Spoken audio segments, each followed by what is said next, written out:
And this morning on Capitol Hill, the CEO of TikTok, Shou Chew, is testifying on the social media company's data security practices and relationship with the Chinese government. He's expected to tell lawmakers that banning the app in the U.S. would hurt American businesses and the economy. You're watching live coverage here on C-SPAN 3.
And this morning on Capitol Hill, the CEO of TikTok, Shou Zi Chew, is testifying on the social media company's data security practices and relationship with the Chinese government. He's expected to tell lawmakers that banning the app in the U.S. would hurt American businesses and the economy. You're watching live coverage here on C-SPAN 3.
The committee will come to order.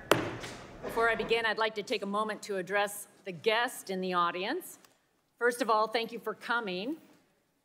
We think engaged citizens are welcome and a valuable part of the political process. I do want to remind the guests in the audience that the chair is obliged under the House rules and the rules of the committee to maintain order and preserve decorum in the committee room. I know that we have deep feelings on these issues and that we all may not agree on everything, but I ask that we abide by these rules and be respectful of our audience members, our viewers, and our witnesses. The chair appreciates the audience cooperation in maintaining order as we have a full discussion on these important issues. The chair recognizes herself for 5 minutes for an opening statement. Mr. Chew, you are here because the American people need the truth about the threat TikTok poses to our national and personal security. TikTok collects nearly every data point imaginable, from people's location to what they type and copy, who they talk to, biometric data, and more. Even if they've never been on TikTok, your trackers are embedded in sites across the web. TikTok surveils us all. And the Chinese Communist Party is able to use this as a tool to manipulate America as a whole. We do not trust TikTok will ever embrace American values, values for freedom, human rights, and innovation. TikTok has repeatedly chosen the path for more control, more surveillance, and more manipulation. Your platform should be banned. I expect today you'll say anything to avoid this outcome, like you are 100% responsible for what TikTok does, that you suddenly endorse a national data privacy standard, that Project Texas is more than a marketing scheme, that TikTok doesn't harm our innocent children, or that your ties to the Chinese Communist Party through ByteDance is just a myth. We aren't buying it. In fact, when you celebrate the 150 million American users on TikTok, it emphasizes the urgency for Congress to act. That is 150 million Americans that CCP can collect sensitive information on and control what we ultimately see, hear, and believe.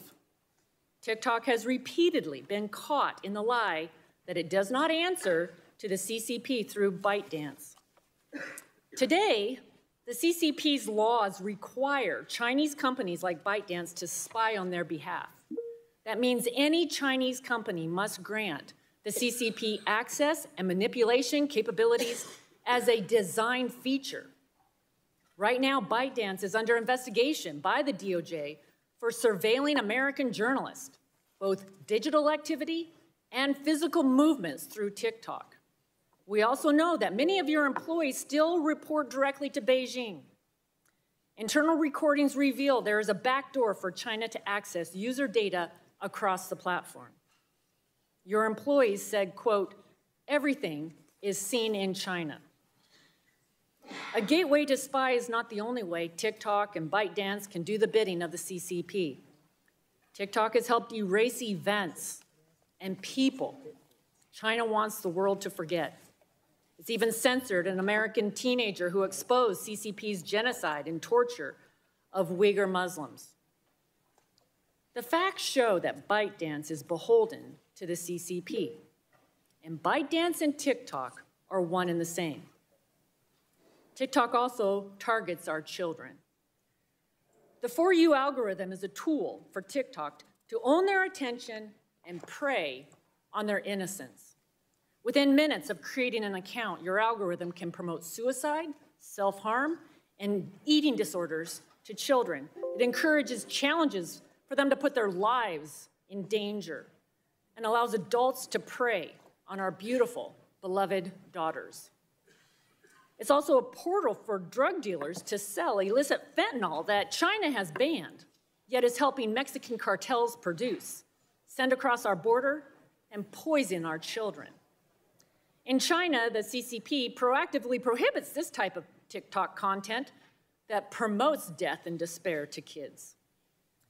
From the data it collects to the content it controls, TikTok is a grave threat of foreign influence in American life.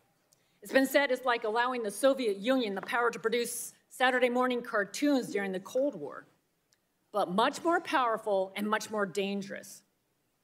Banning your platform will address the immediate threats. Make no mistake, this committee is also looking to the future. America needs to be prepared to stop the next technological tool or weapon China will use for its own strategic gain. We must prevent any app, website, and platform like TikTok from ever spying on Americans again. And we must provide the strongest protections possible for our children. That is why this committee is leading on a national privacy and data security standard. It restricts sensitive American data from reaching our adversaries to begin with. And what big tech and data brokers collect, process, store, and sell. It makes it illegal for any platform to track and target children under 17. Mr. Chew, the committee has requested that TikTok appear before us for a long time. For those we serve, we're glad the day has finally come. Today, the world is watching. ByteDance is watching. The Chinese Communist Party is watching. But the answers you owe are to the American people, a free people who cherish their God-given, unalienable rights to life, liberty, and the pursuit of happiness for all. They deserve the truth. Complete honesty is the standard and the law you are being held to before this committee as we seek to get answers and a full understanding of what happens at TikTok under your watch. Thank you.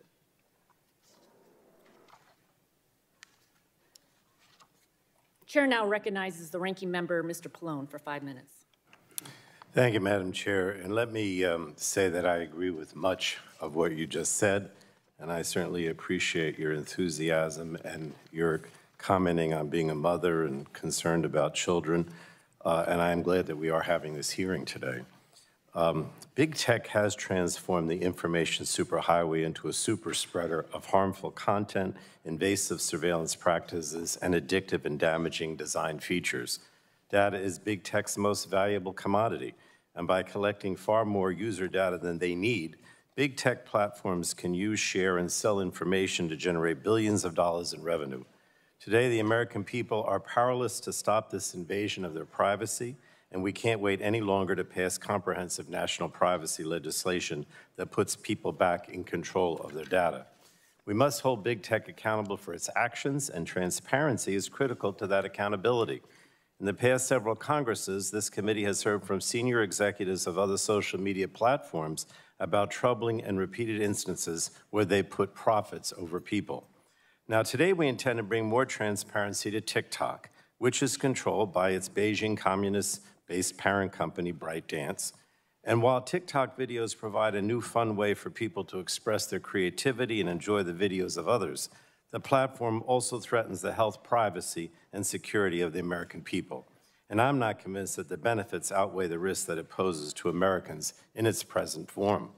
More than 130 million people in the United States use TikTok every month, including 2/3 of American teenagers. TikTok collects and compiles vast troves of valuable personal information to create an addictive algorithm that is able to predict with uncanny accuracy which videos will keep users scrolling, even if the content is harmful, inaccurate, or feeds destructive behavior or extremist beliefs. Now, the combination of TikTok's Beijing communist-based China ownership and its popularity exacerbates its danger to our country and to our privacy. The Chinese Communist government can compel companies based in Beijing, like TikTok, to share data with the Communist government through existing Beijing law or coercion. National security experts are sounding the alarm, warning that the Chinese Communist government could require TikTok to compromise device security, maliciously access American user data, promote pro-communist propaganda, and undermine American interests. Disinformation campaigns could be launched by the Chinese Communist government through TikTok, which has already become rife with misinformation and disinformation, illegal activities, and hate speech. A recent report found that 20% of TikTok search results on prominent news topics contain misinformation. Social media's profitability depends on growth and engagement. More eyes on their content for longer time leads to more advertising dollars and revenue generation. Addictive algorithms are fine-tuned to optimize growth and engagement without necessarily taking into account potential harms to users. Children and teens are particularly vulnerable. Frequent online use of interactive media on digital devices is associated with increased levels of depression among middle and high school students. Research has found that TikTok's addictive algorithms recommend videos to teens that create and exacerbate feelings of emotional distress, including videos promoting suicide, self-harm, and eating disorders. Public outrage and hollow apologies alone are not going to rein in big tech. Congress has to enact laws protecting the American public from such online harms. And we simply cannot wait any longer to pass the comprehensive privacy legislation that I authored with then-ranking member, now Chair Rogers, last Congress, that overwhelmingly advanced out of the committee. It ensures that companies, wherever they live, it ensures, I should say, that consumers, wherever they live in this country, will have meaningful control over their personal information. Our legislation establishes baseline data minimization requirements, ensuring that companies only collect, process, and transfer data necessary to provide a service. And it provides heightened privacy protections for children and teenagers. So I think it's time to make this legislation the law of the land. And we also have to examine the reforms needed to Section 230 of the Communications Decency Act. The liability shield for social media platforms has for too long been abused and led to a lack of accountability for social media platforms. So I hope we can find a bipartisan path forward on that issue too, and I think you're having a hearing next week on it, so we can stop the very real harms to our country and democracy under the current law. I'd look forward to the discussion today as we continue to bring accountability to big tech. And let me say to Mr. Chew, I know this is about TikTok, but I am focusing all my attention not only on TikTok, but on these concerns, wide concerns about social media and the protection of privacy. And with that, I yield back. Thank you again, Madam Chair, for having this very important hearing. Our witness today is Mr. Shou Chew, Chief Executive Officer of TikTok. You're recognized for 5 minutes. Thank you. Chair Rogers, Ranking Member Pallone, members of the committee, thank you for your time. I am Shou Chew, and I'm from Singapore.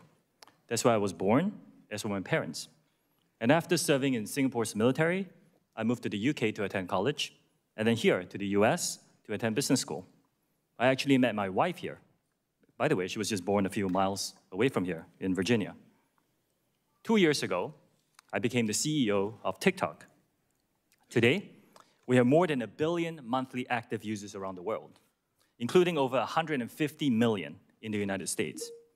Our app is a place where people can be creative and curious, and where close to 5 million American businesses, mostly small businesses, go to find new customers and to fuel their growth.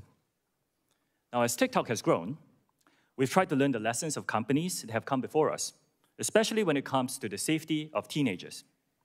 While the vast majority of people on TikTok are over 18, one of our fastest growing demographics are people over 35. We spent a lot of time adopting measures to protect teenagers. Many of those measures are firsts for the social media industry. We forbid direct messaging for people under 16, and we have a 60-minute watch time by default for those under 18. We have a suite of family pairing tools so that parents can participate in their teens' experience and make the choices that are right for their family. We want TikTok to be a place where teenagers can come to learn, which is why we recently launched a feed that exclusively features educational videos about STEM. STEM videos already have over 116 billion views on TikTok. And I think TikTok is inspiring a new generation to discover a passion for math and science. Now, I would also like to talk about national security concerns that you have raised, that we take very, very seriously. Let me start by addressing a few misconceptions about ByteDance, of which we are a subsidiary. ByteDance is not owned or controlled by the Chinese government. It's a private company. 60% of the company is owned by global institutional investors. 20% is owned by the founder, and 20% owned by employees around the world. ByteDance has 5 board members. 3 of them are American. Now, TikTok itself is not available in mainland China. We're headquartered in Los Angeles and in Singapore, and we have 7,000 employees in the US today. Still, we have heard important concerns about the potential for unwanted foreign access to US data and potential manipulation of the TikTok US ecosystem. Our approach has never been to dismiss or trivialize any of these concerns. We have addressed them with real action. Now, that's what we've been doing for the last 2 years, building what amounts to a firewall that seals off protected US user data from unauthorized foreign access. The bottom line is this: American data stored on American soil by an American company, overseen by American personnel. We call this initiative Project Texas. That's where Oracle is headquartered. Today, US TikTok data is stored by default in Oracle servers.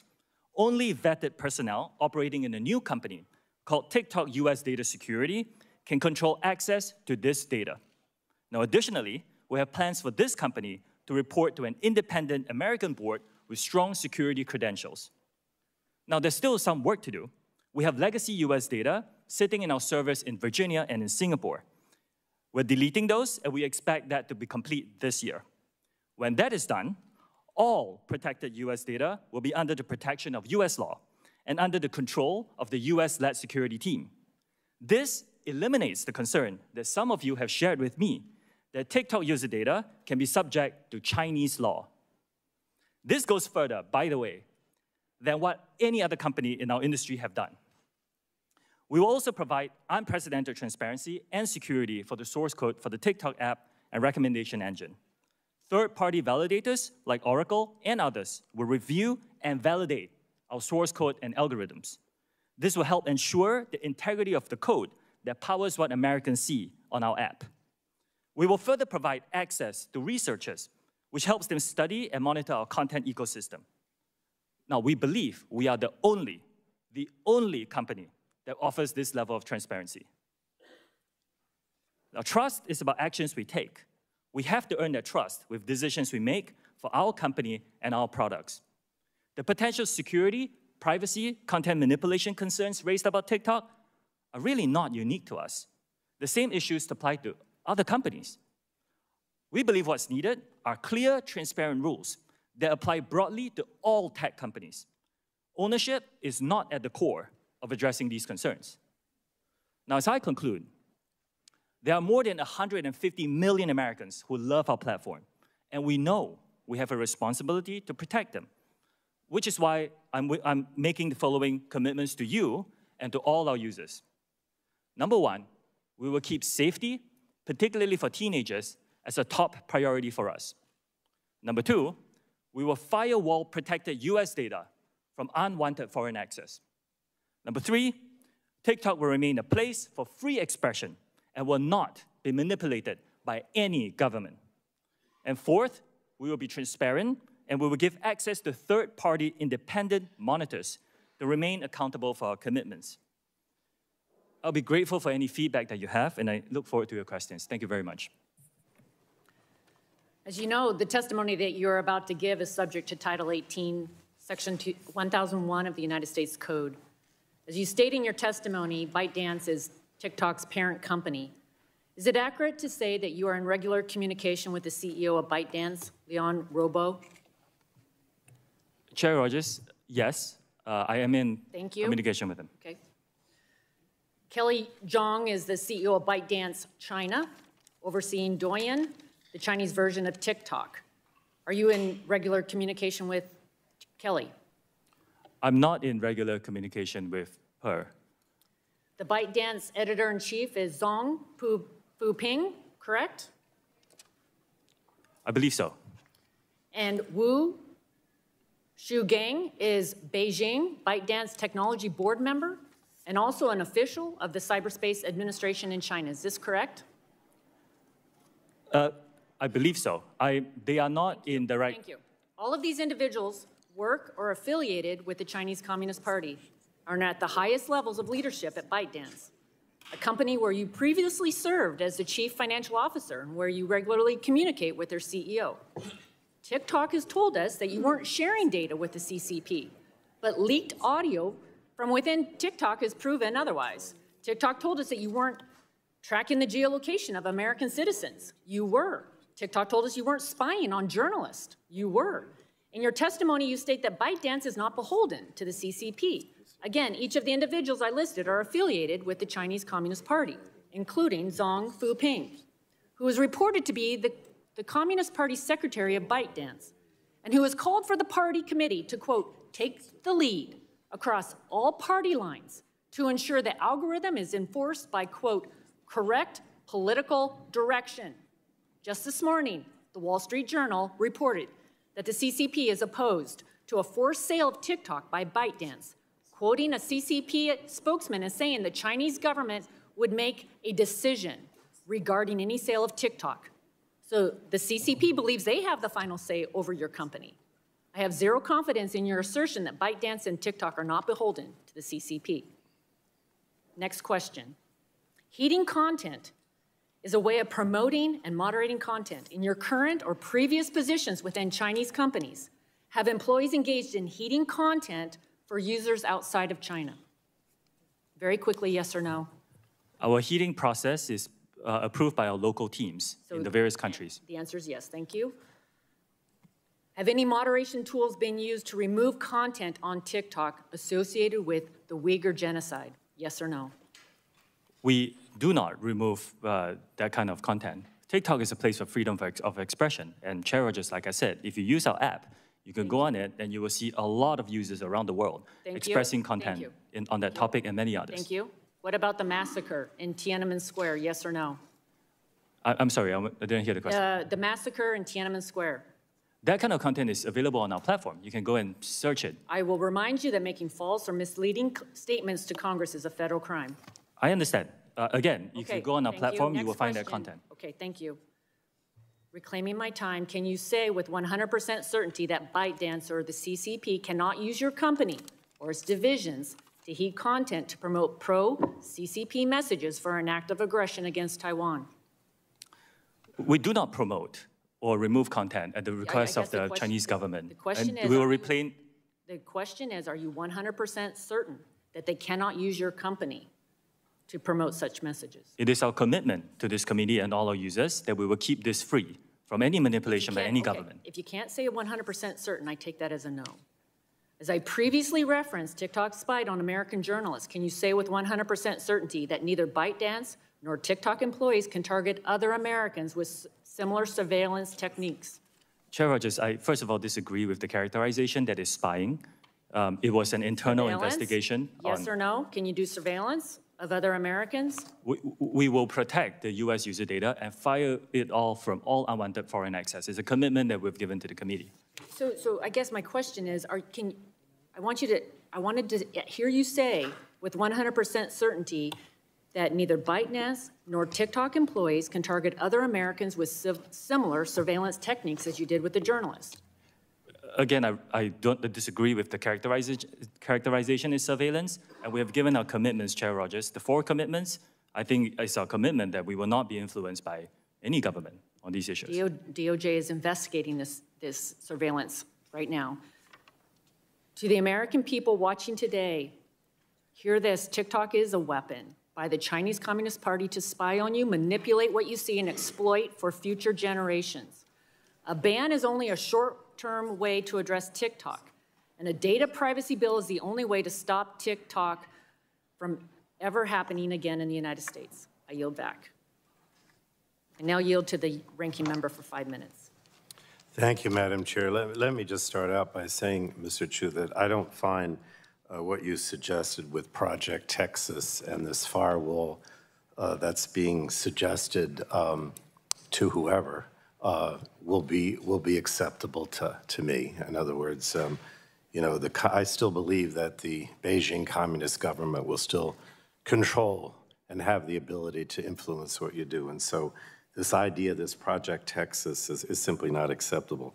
According to a recent report, TikTok is on target to make between $15 and $18 billion in revenue this year. Is that an accurate forecast? Congressman, as a private company, we are not sharing our I thought that's what you would say. How much money will TikTok make by delivering personalized advertisements just to your users in the United States? Will you give me that information? Again, Congressman, respectfully, as a private company, we're not disclosing that. Look, the impression you're giving, and I know, I can understand why you're trying to give that impression, is that, that you're just performing some kind of public service here, right? I mean, this is a benign company that's just performing a public service. Maybe that's not what you're saying, but I don't buy it, right? My concern here is primarily about the privacy issue, the fact that TikTok is making all kinds of money by gathering private information about Americans that they don't need for their business purposes, and then they sell it. And I mentioned this legislation that the chair and I have that would minimize data collection and make it much more difficult for TikTok and other companies to do that. So if you want to make some commitments today, I'll ask you to make some commitments with regard to this legislation. And, you're going to tell me, well, the bill isn't passed, and so therefore I don't have to do it. But, you say you're benign, you want to do good things for the public. So let me ask you, why not, what about a commitment that says that you won't sell the data that you collect? Would you commit to that, not selling the data you collect? Congressman, I believe we don't sell data to any data brokers. You don't sell to anyone? We don't sell data to data brokers. I didn't ask you data brokers. You sell it to anyone. In other words, under our bill, you could only use the data for your own purposes, not to sell it to anyone. Would you commit to not selling your data to anyone? Congressman, I actually am in support of some rules. I didn't ask you whether rules. Yeah. I asked you whether the company, TikTok, would commit to not selling its data to anyone and just using it for its own purposes internally. I can get back to you on the details of that. Okay, get back to me. All right. Another thing that's in our bill says that we would prohibit targeting marketing to people under the age of 17. Would you be willing to agree to prohibit targeted marketing to people, Americans under the age of 17? Congressman, we have actually stricter rules for advertisers in terms of what they can show to our users under the age of 18. Would you be willing to prohibit targeted marketing to those under 17? That's what's in our bill. I understand that there's some talk and some legislation around the country. Well, again, I wanted you to make that commitment without the legislation. Since you say you're a good company, you want to do good things, why not? It's something we can look into and get back to you. Okay, I appreciate that. Okay, we also have in our bill a requirement of heightened protection for sensitive data, particularly location and health data. Would you commit to not gathering or dealing with location or health data unless you get affirmative consent from the consumer? In other words, under our bill, those are categorized as sensitive, and unless the person specifically says, I want you to collect that data, you wouldn't be able to, location and health data. Would you commit to that? Congressman, in principle, I support that, which, by the way, we do not collect precise GPS data at this point. And I do not believe we collect any health data. All right, so would you be willing to make that commitment that from now on you won't collect location and health data without, you're saying at all? Is that a commitment? This is data that's frequently collected by many other companies in our industry. I know other companies do it. I don't think they should without affirmative consent. You said you want to be a good actor. So why not make that commitment to me today? We're committed to be very transparent with our users about what we collect. I don't believe what we collect is more than most players in the industry. My problem here is you're trying to give the impression that you're going to move away from Beijing and the Communist Party. You're trying to give the impression that you're a good actor. But the commitments that we would seek to achieve those goals are not being made today. They're just not being made. You're going to continue to gather data. You're going to continue to sell data. You're going to continue to do all these things and continue to be under the aegis of the Communist Party through your organization that owns you. So, in any case, thank you, Madam Chair. Gentleman yields back. Chair now recognizes the gentleman from Texas, Mr. Burgess, for 5 minutes. I thank the chair. Thank you, Mr. Chew, for joining us today. I think we've heard you say multiple times that TikTok is not a Chinese company, that ByteDance is not a Chinese company.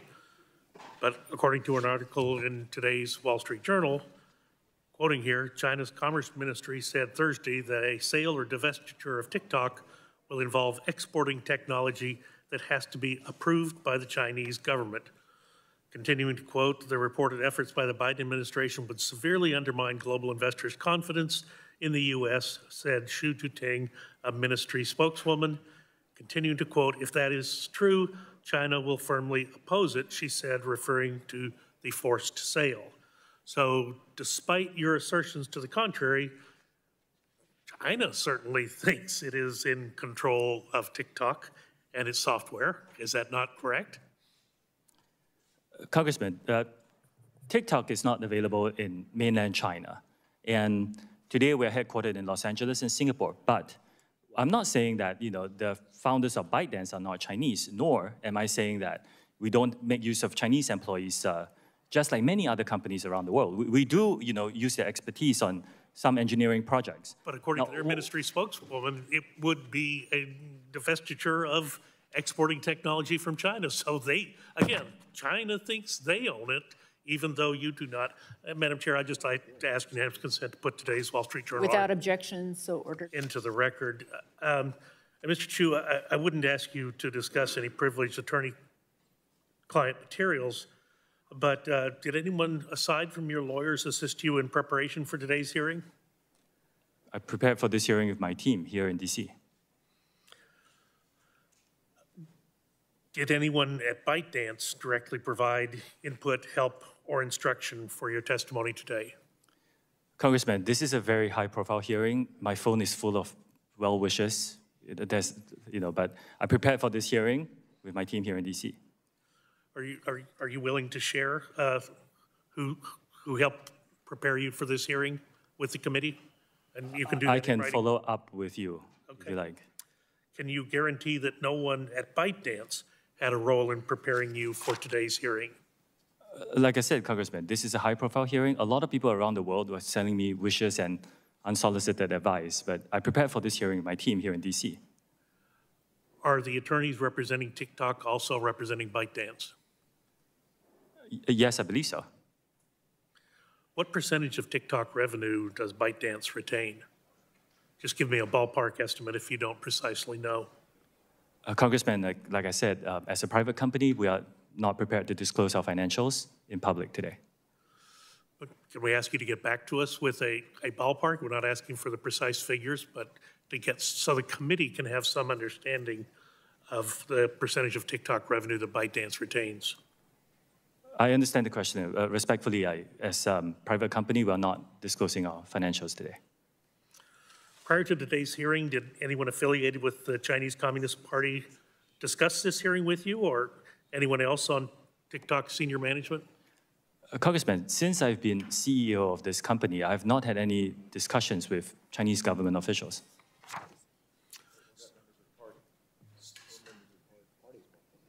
So but what about the Chinese Communist Party itself? Have any of those officials discussed this with you? Like I said, I have not had any discussion with Chinese government officials. I don't know the political affiliation of everybody I speak to, so I can't verify the statement. Let me ask you a question in a different direction. A few weeks ago, this committee had a field hearing down in McAllen, Texas, and it was on the issue of fentanyl and illegal immigration. And one of our witnesses, Brandon Judd, a 25-year veteran Border Patrol agent, said that all social media platforms play a role in illegal immigration. That's one of the ways cartels advertise their services throughout the world and convince people to put themselves in their hands and come to the United States. The cartels all use social media platforms. Are you aware of this phenomenon? Any content that promotes human abuse is violative of our community guidelines, which dictates what is allowed and not allowed on our platform. We proactively identify and remove them from our platform. Well, it would be very helpful if you would share with the committee examples of how you have removed people, because what we heard at the hearing was that TikTok was one of the platforms that recruits adolescents in the United States to help with transporting people who are in the country who've been trafficked into the country, as well as contraband substances. Would you help us with that, understanding who you have removed from your platform? Congressman, I'll be delighted to check with my team and get back to yours and be collaborative. Thank you. I'll yield back. Gentleman's time has expired. Chair recognizes the lady from California, Ms. Eshoo, for 5 minutes. Thank you, Madam Chairwoman. Mr. Chew, thank you for being here today. As members of Congress, our very first and top responsibility is to protect and defend. Protect and defend our Constitution and the national security of our country. So I view this entire issue, now there are many parts of it that are not part of our national security, in my view, but first and foremost for our national security. So in examining TikTok breaking away from ByteDance, I'd like to ask you some questions about that and how a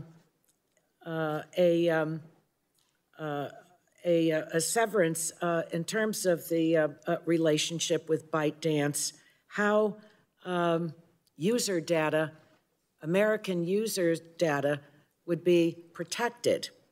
Now, under Beijing's security laws, Article 7 compels companies to provide data. Article 10 makes the reach of the law extraterritorial. Now, this is very clear. I don't need to read all of it into the record, but those are the laws of the PRC. How does ByteDance, how does TikTok, rather, how do you convince the Congress of the United States that there can be a clean break? Why would the Chinese government sidestep their national law, including Article 7, Article 10, in terms of user data? Congressman, thank you for the question. I'm glad you asked this. As I said in the opening statement, our plan is to move American data to be stored on American soil by the American company. I understand that, but you're sidestepping, or I haven't read anything in terms of TikTok, how you can actually say, and you spoke in your opening statement about a firewall relative to the data, but the Chinese government has that data. How can you promise that that will move into the United States of America and be protected here? Congresswoman, I have seen no evidence that the Chinese government has access to that data. They have never asked us. We have not provided. Well, you know what? I find that actually preposterous. I have looked in. I have seen no evidence of this happening. And in order to assure everybody here and all our users, our commitment is to move the data into the United States to be stored on American soil by an American company, overseen by American personnel. So the risk will be similar to any government going to an American company asking for data. If that. Well, I'm one that doesn't believe that there is really a private sector in China. And when you look at their national law and what specifically these two articles, Article 7 and Article 10, are very clear. So I think that there is a real problem relative to our national security about the protection of the user data. I don't believe that TikTok has, that you have said or done anything to convince us that information, the personal information of 150 million Americans, that the Chinese government is not going to give that up. So can you tell me who writes the algorithms for TikTok? Today, the algorithm that powers the US user experience is running in the Oracle Cloud infrastructure. Yes, you know, initially there were parts of the source code, especially at the infrastructure layer, that doesn't touch the user experience. Now, that's a collaborative global effort, including built by engineers in China, just like many other companies, by the way. The phone you use, the car you drive is a global collaborative effort. Now, but today, the business sites and the main parts of the code for TikTok is written by TikTok employees. And Congresswoman, what we are offering is third-party monitoring of our source code. I am not aware of any company, American companies or otherwise, that has actually done that. Because we are saying we want to give you transparency and rely on third parties to make sure that we get all the comfort that we need about the experience. Well, my time is up, and I yield back. Thank you. Lady yields back. Pleased to yield to the gentleman from Ohio, Mr. Latta, for 5 minutes. Well, thank you, Madam Chair. Unlike the Chinese Communist Party, the United States believes in individual freedom, innovation, and entrepreneurship. That is, in part, why Congress enacted Section 230 of the Communications Decency Act. Our goal is to promote growth of the online ecosystem in the United States and to protect companies from being held liable for good faith efforts to moderate their platforms. Last year, a federal judge in Pennsylvania found that Section 230 protected TikTok from being held responsible for the death of a 10-year-old girl who participated in a blackout challenge, also known as the choking challenge. TikTok actively pushes video on her feed. Unfortunately, this is one of the many devastating examples of children losing their lives because of content promoted by TikTok. Section 230 was never intended to shield companies like yours from amplifying dangerous and life-threatening content to children. Do you consider this to be a good faith moderation? Congressman, as a father myself, when I hear about the tragic deaths of young people, it's heartbreaking. Do you find that good faith moderation? Well, Congressman, Section 230 is a very complex issue. Yes or no? We are very focused on safety, and all these dangerous challenges are removed when we find them. Do you believe TikTok deserves this liability protection? I'm sorry, Congressman. Do you believe that TikTok deserves this liability protection under Section 230? Congressman, as you pointed out, 230 has been very important for freedom of expression on the internet. It's one of the commitments we have given to this committee and our users, and I do think it's important to preserve that. But companies should be raising the bar on safety. Let me follow up. I really agree with that. Let me just follow up real quickly from your own testimony. When you told us and you repeated it, we'll keep safety, particularly for teenagers, a top priority for us. And you're saying you're making that following commitment. Why did you have to wait till now to make that following commitment now and not having done it before when this 10-year-old lost her life? Congressman, I'm reiterating the commitment internally in all my priorities, which is public to my employees. Safety has always been a priority. This company is a picture-perfect example of why this committee and Congress needs to take action immediately to amend Section 230. When we recently met, I asked you if the Chinese Communist Party can currently access user data, and you did not have a clear answer. So today I want to follow up. You heard it a little bit, but I want to be absolutely sure of this answer. Are employees of ByteDance subject to Chinese law, including the 2017 National Intelligence Law, which requires any organization or citizen to support, assist, and cooperate with state intelligence work in accordance with the law? Like many companies, including many American companies, we rely on a global workforce, including engineers in China. Okay, but so no, yes or no? So in the past, yes. The past, yes, but we are building Project Texas, and we're committing the firewall of all protected data from unwanted foreign access. I'm taking that as a yes because, again, on your Article 7, the Article 7 of the 2017 National Intelligence Law, which I just said, because it says, in addition, as was asked a little bit earlier, the 2014 counter-espionage law states that when the state security organ investigates and understands the situation of espionage and collect relevant evidence, the relevant organizations and individuals, it does not say may, it says shall provide it truthfully and may not refuse. Yes or no? Do any ByteDance employees in China, including engineers, currently have access to U.S. user data? Today, all U.S. user data is stored by default in the Oracle Cloud infrastructure, and access to that is controlled by American personnel. Do any ByteDance employees in China, including engineers, currently have access to U.S. data? Congressman, I would appreciate this. This is a complex topic. Today, all data is stored by no, default. it's not that complex. Yes or no, do they have access to user data? After Project Texas is done, the answer is no. Today, there is still some data that we need to delete. But we've heard already from the ranking member that he doesn't really see that Project Texas is going to be useful. So I think I'm taking that as a no because, again, the question is what came to come up earlier, that on December the 22nd of last year, when ByteDance confirmed some of its Chinese employees had accessed TikTok data to monitor and track the physical location of journals. So I took that as a yes from an earlier answer. You know, earlier this week, you posted a TikTok video asking American users to mobilize in support of your app and oppose the potential U.S. government action to ban TikTok in the United States.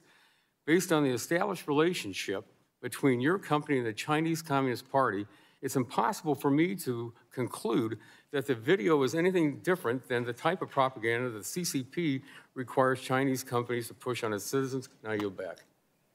Gentleman yields back. Chair recognizes the lady from Colorado, Ms. DeGette, for 5 minutes. Thank you, Matt. Thank you very much, Madam Chair. Mr. Chew, like my colleagues, I'm concerned about the influence of China on TikTok and what that does for U.S. users. But I'm also concerned about how the content in TikTok is being distributed, particularly to young people. This is not a problem unique to TikTok, but TikTok has 150 million users in the United States. And so I think you'll agree that TikTok has a particular responsibility to monitor content to make sure that it's safe and accurate. Would that be fair to say? Yes, I agree with that. So, you know, I know you said in your opening statement there's a ban or limited for kids under 13 and under 18 and so on. But I know it won't be news for you that computer-savvy kids actually can bypass some of those restrictions quite frequently, and they can do it even if they have parental oversight. And so what I want to ask you is rather than putting the burden on young people and parents to accurately put in the birth date and so on when registering for TikTok, I want to ask you what TikTok can do to make sure to monitor this content. And I want to give you some examples of some of the extreme content. Mr. Latta talked about the blackout challenge and some of the dangers to young people's safety, but there's also extreme content around healthcare information. In one study, 13 out of 20 results for the question, does mugwort induce abortion? It talked about herbal so-called abortifacients like papaya seeds, which don't work. And so if people searching for information on safe abortions went on TikTok, they could get devastatingly incorrect information. Another study showed that TikTok had a hydroxychloroquine tutorial on how to fabricate this from grapefruit. Now, there's two problems with that. Number one, hydroxychloroquine is not effective in treating COVID, so that's one issue. The second issue is you can't even make hydroxychloroquine from grapefruit.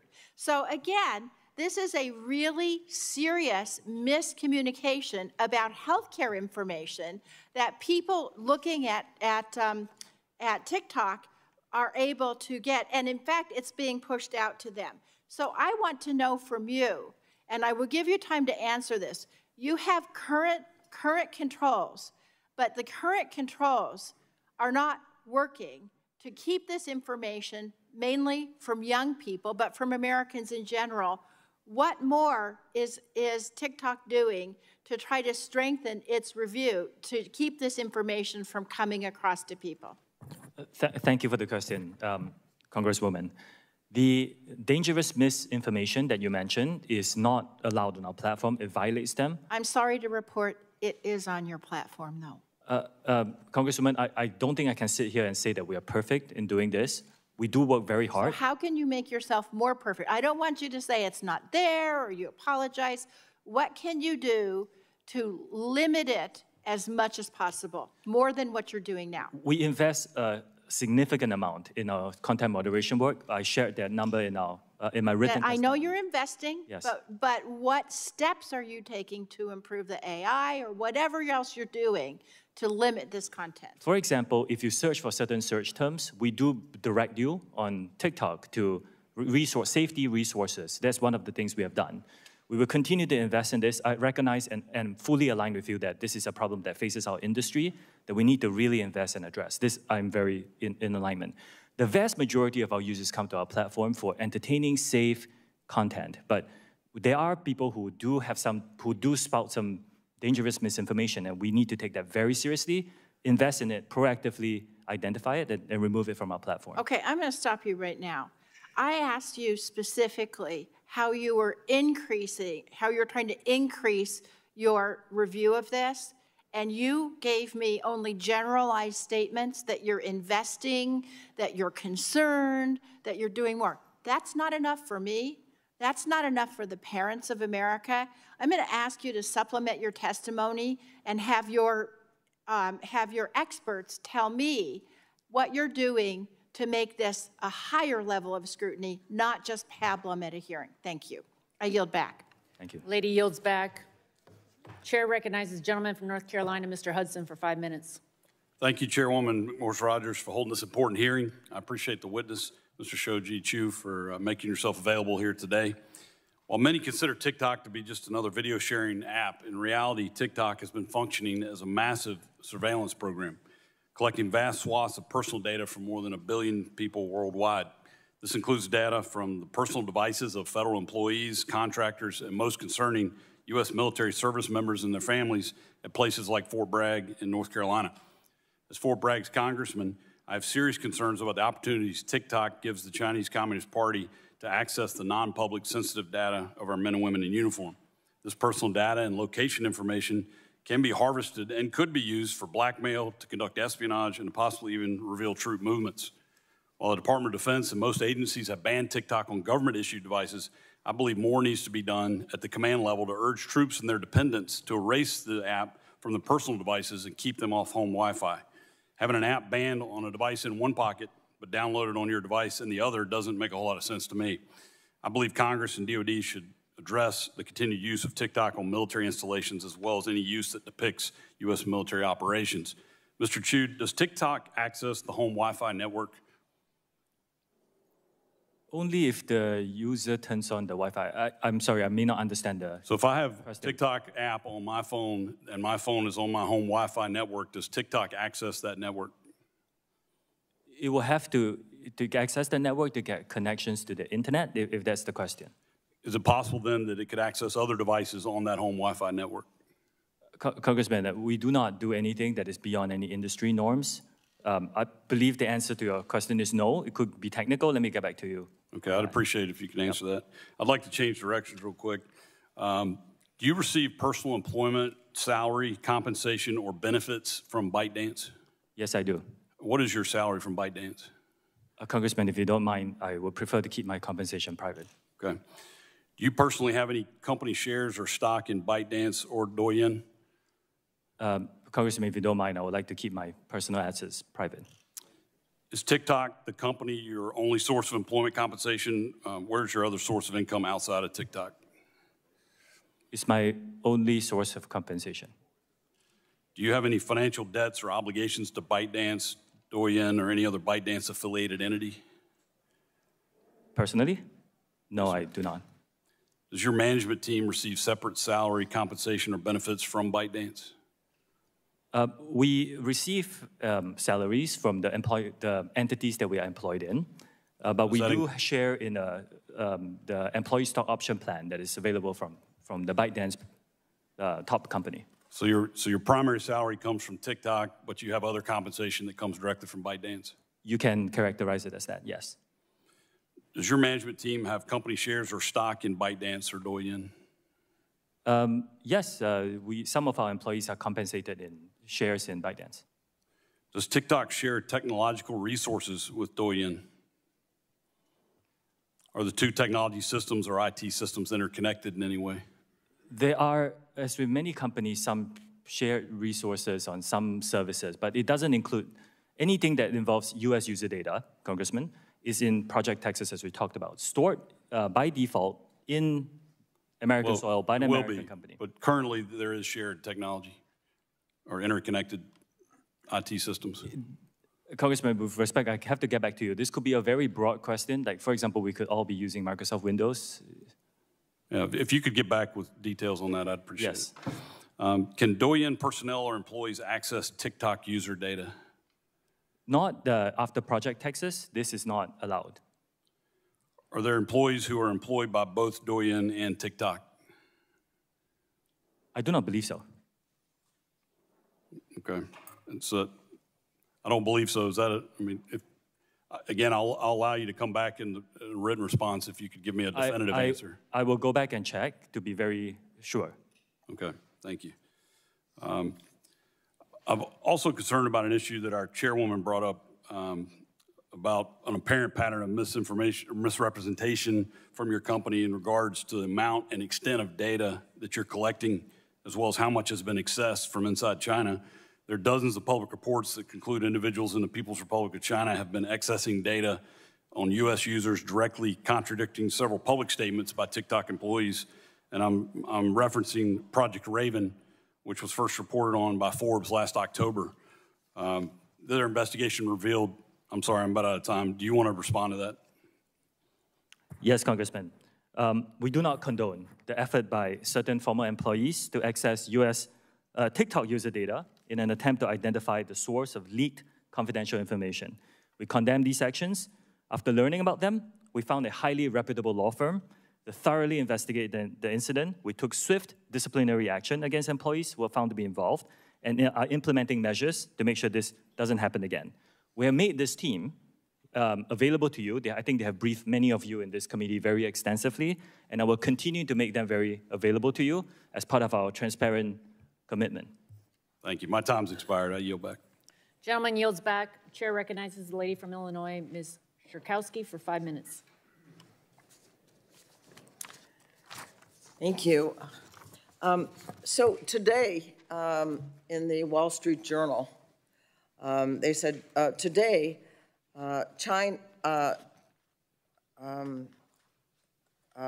China's commerce minister said that China opposes the sale of TikTok because it would involve exporting China's technology and would, and this is the important part, and would need to be approved by the Chinese government.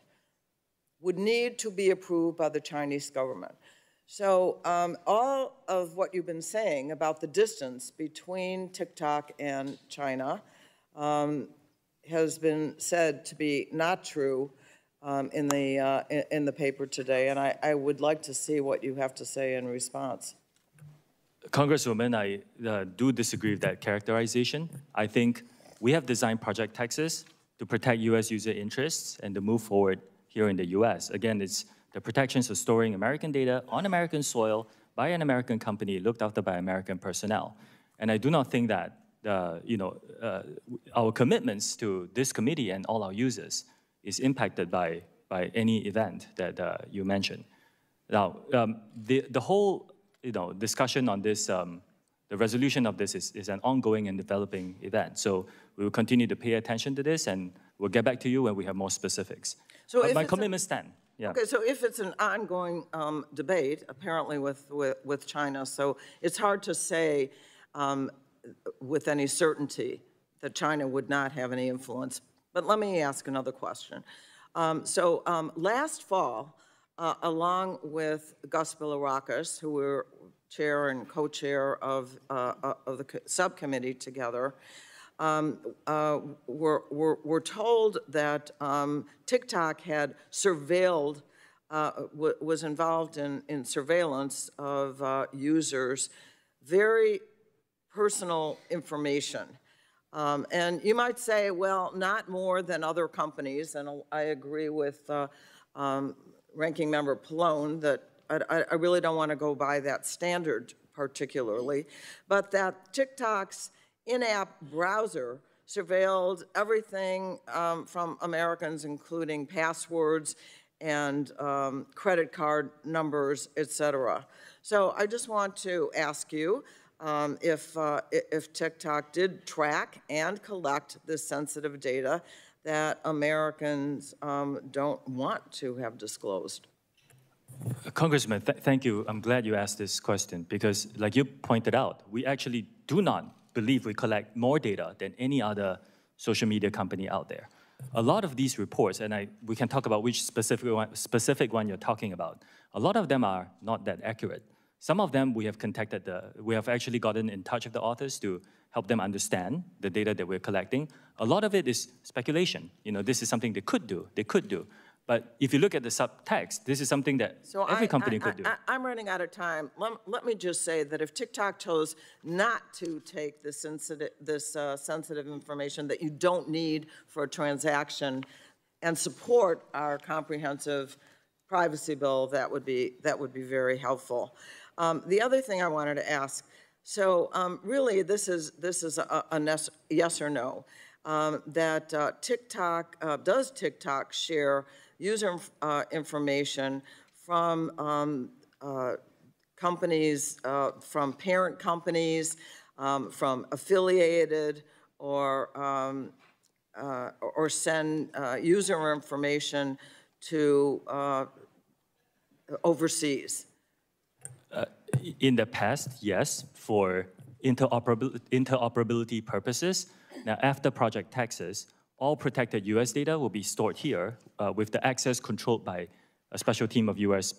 personnel. Again, Congresswoman, this is something that, as far as I understand, no other company, including American companies, are willing to go. So maybe this is something that we can ask the industry to provide, not just us, to protect U.S. user interests. In the case of sharing information, I do want to quote from employees that you had, and here's the quote. Everything is seen in China, is really what they said. People who were in touch with the sensitive data were saying that. How do you respond to that? I disagree with that statement. Well, I know you disagree with that statement, but my point is, how does that happen that employees of the company are saying that, in fact, that's not true? I cannot speak to, I don't know who this person is, so I cannot speak to what the person has or has not said. What I can say is, you know, based on my position in this company and the responsibility that I have, that statement is just not true. Okay, unfortunately, and I'll close, I guess I'm over my time, we need to look into the facts of this, and so do you. And I yield back.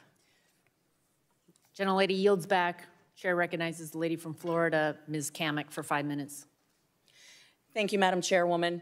Mr. Shou, are you aware of Chinese Communist Party leader Chairman Xi Jinping's comments in May 2021 during a Communist Politburo study session where he instructed colleagues to target different countries, different audiences with short-form video?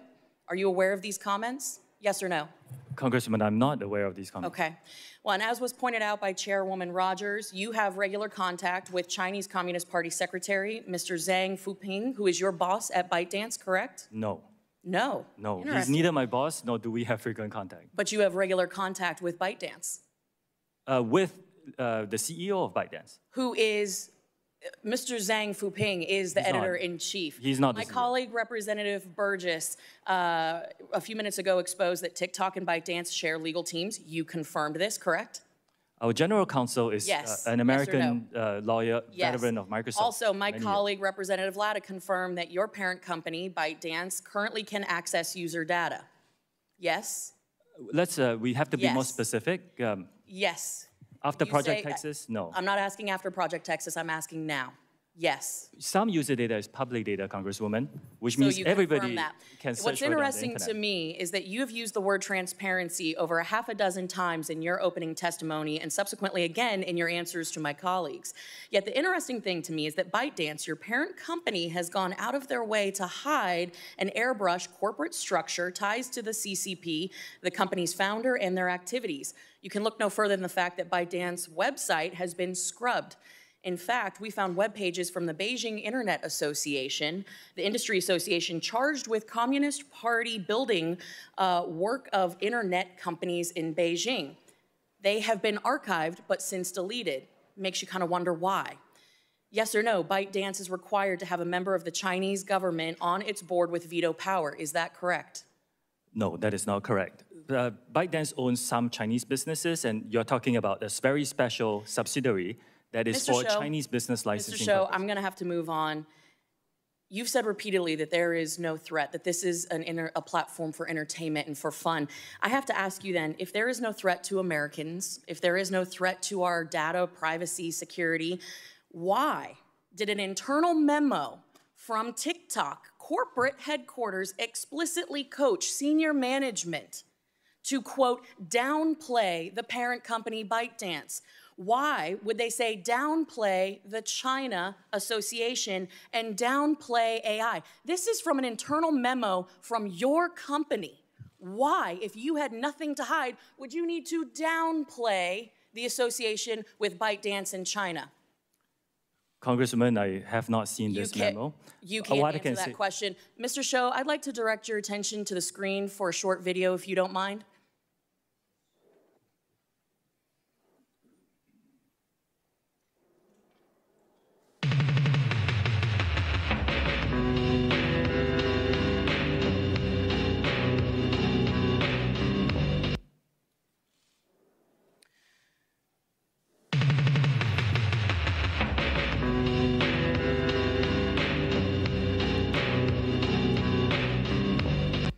Mr. Shou, that video was posted 41 days ago. As you can see, it is captioned me as F at the House Energy and Commerce Committee on March 23rd of this year. This video was posted before this hearing was publicly noticed.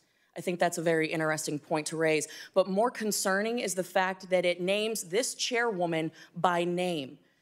Your own community guidelines state that you have a firm stance against enabling violence on or off TikTok. We do not allow people to use our platform to threaten or incite violence or to promote violent extremist organizations, individuals, or acts. When there is a threat to public safety or an account is used to promote or glorify off-platform violence, we ban the account. This video has been up for 41 days. It is a direct threat to the chairwoman of this committee, the people in this room, and yet it still remains on the platform. And you expect us to believe that you are capable of maintaining the data security, privacy, and security of 150 million Americans where you can't even protect the people in this room? I think that is a blatant display of how vulnerable people who use TikTok are. You couldn't take action after 41 days when a clear threat, a very violent threat to the chairwoman of this committee and the members of this committee was posted on your platform. You damn well know that you cannot protect the data and security of this committee or the 150 million users of your app because it is an extension of the CCP. And with that, I yield back. Can I respond, Chair? No, we're going to move on. Gentlelady yields back. Chairman recognizes the lady from California, Ms. Matsui, for 5 minutes. Thank you very much, Madam Chair. And I'm really glad that we're having this very important hearing here today. And let me just say, make no mistake, the Chinese government represents a real and immediate threat. Look no further than even the vulnerable gear still in our telecom networks that needs to be ripped and replaced. But we can't lose sight of the important internet governance issues TikTok and other social media companies represent. I'm especially committed to demanding transparency from large platforms about the algorithms that shape our online interactions, especially for teenagers and young users. And that's why I introduced the Algorithmic Justice and Online Platform Transparency Act to bring greater visibility into this ecosystem. My bill would prohibit algorithms that discriminate on the basis of race, age, gender, ability, and other protected characteristics. It also would establish a safety and effectiveness standard for algorithms while requiring new forms of oversight. Now, this bill would require online platforms to publish annual public reports detailing their content moderation practices, which I believe should be a baseline requirement to enable meaningful oversight and consumer choice. Mr. Chew, just yes or no, do you believe a requirement for annual content moderation practices for social media platforms would be beneficial? Yes or no? Yes. This transparency bill would also require online platforms to maintain detailed records describing their algorithmic process for review by the Federal Trade Commission in compliance with key privacy and data identification standards. Mr. Chew, does TikTok currently maintain records describing their algorithmic processes? Yes or no? Congressman, I will need to check and get back to you on what kind of specific records you are talking about. I wait for that. Over the past few years, alarming information brought to light by whistleblowers have shown that social media companies are intimately aware of the effect their products have on young women, political extremism, and more. Despite this, they withheld those studies or declined to investigate further. In either case, it shows a pattern evasive or negligent behavior that I find concerning in the extreme. Mr. Chew, does TikTok conduct its own studies on the effect of its algorithms and content distribution models on mental health or safety? And if so, how and when are those findings made public? And if not, do you believe they are necessary? Congresswoman, we rely on external third parties and fund their research to help us understand some of these issues. For example, we worked with the Digital Wellness Lab at the Boston Children's Hospital to understand the 60-minute time limit that we put for all our under-18 users. And we are supportive of legislation that provides more funding for research, like, for example, for the NIH. Okay. Yeah. TikTok tailors its recommended content based on user activity to encourage people to spend more time on the app. While this practice is by no means unique to TikTok, given the prevalence of young users and the digestible nature of short-form video, I'm concerned about the app's tendency to exacerbate existing mental health challenges. Mr. Chew, does TikTok have different policies for amplifying content that would be related to depression or dieting versus content like gardening and sports? If yes, describe these policy differences. If no, why not? Congressman, thank you for that. This is a great question. The answer is yes. We are trying out some policies together with experts to understand certain contents that are not inherently harmful, like extreme fitness, for example, but shouldn't be seen too much. And these are models that we're building, and we are trying to understand, together with experts, how to best implement them across our platform, particularly for younger users, under 18. In cases where users have been engaging with potentially harmful content, I believe it's imperative that the app takes steps to moderate that behavior rather than continuing to promote it. I mean, in a sense, I apologize. About that. I wasn't clear. First, anything that is violative and harmful, we remove. What I meant to say were content that is not inherently harmful. Like some of the extreme fitness videos are about people running 100 miles. It's not inherently harmful, but if we show them too much, the experts are telling us that we should disperse them more and make sure that they're not seen too regularly, especially by younger users. So you're very intentional about that, then? It's something that we are working on it, yes. Yeah. You're working on it? Yes. Okay. I yield back.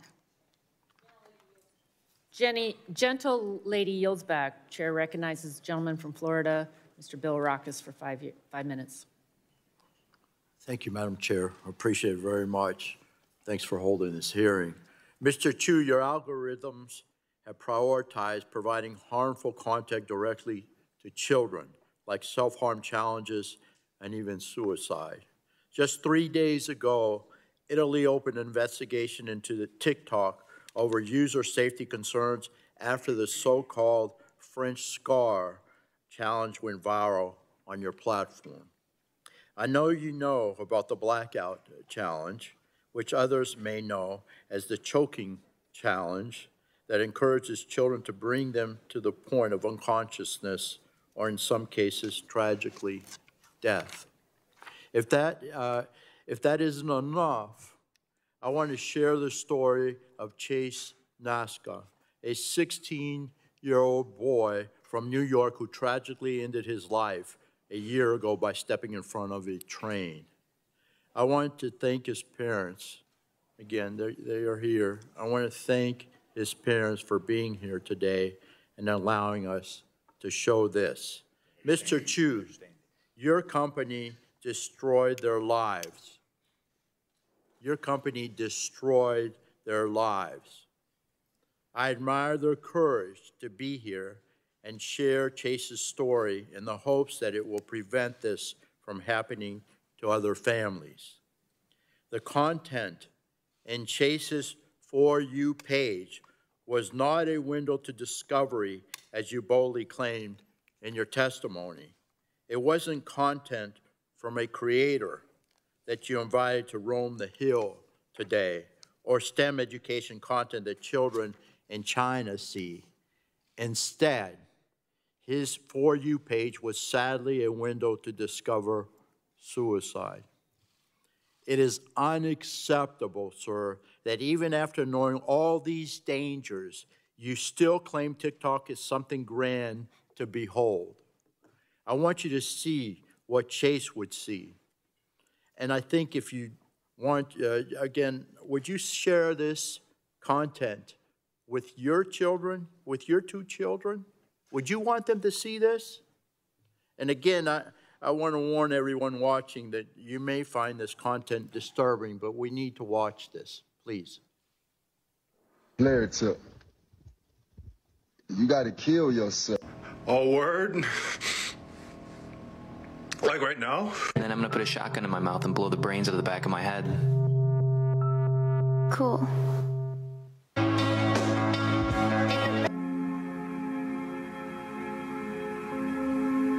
This is a cute story. My brother, who is addicted to painkillers, blew his head off on the State Street Bridge. Bam! Now hold on, it gets better. No letter, no goodbye, nothing. Got a question. If I died, would you miss me? Mr. Chew, please. Your technology is literally leading to death. Mr. Chew, yes or no? Do you have full responsibility for your algorithms used by TikTok to prioritize content to its users? Yes or no, please? Congressman, I'll just like to, if respectfully, if you don't mind, I would just like to start by saying it's devastating to hear about the news of, as a father myself, this is tragic. Yes or no? I'll repeat the question. Do you have full responsibility over the algorithms used by TikTok to prioritize content to its users? Yes or no, please? Congressman, we do take these issues very seriously. Yes or no? And we do provide resources for anyone who types in anything that Sir, is suicide yes or related. no? I see you're not willing to answer the question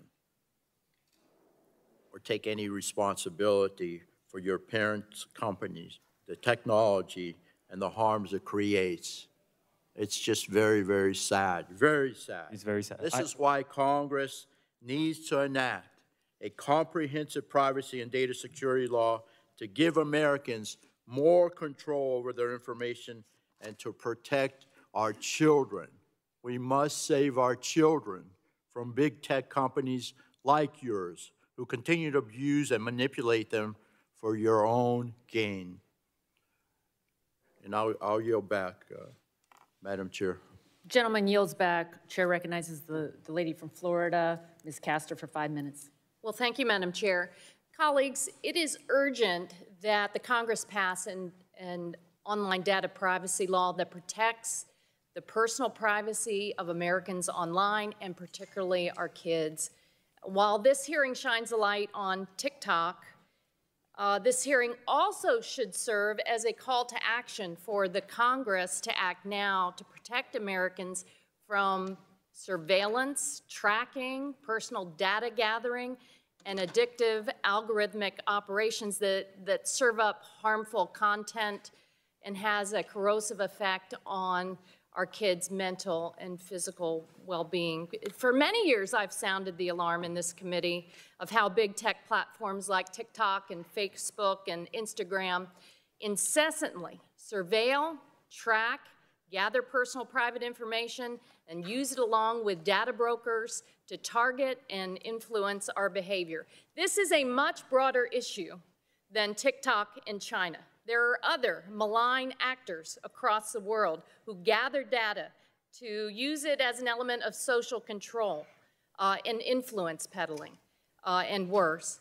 And as I detailed in this committee last year when we passed our online privacy law, the harms to children are very serious and demand swift action. Big tech platforms profit immensely from keeping children addicted. They do not care about the privacy, safety, and health of our kids.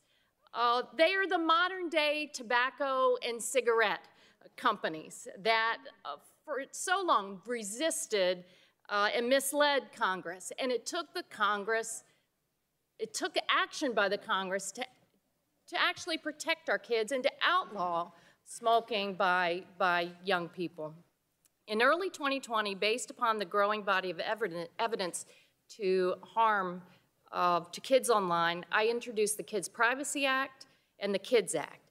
And I want to thank all of the researchers, the young people, the parents, the Surgeon General of the United States who have explained the correlation between social media usage and body dissatisfaction, disordered eating habits, anxiety, depression, self-injury, suicide ideation, and cyberbullying.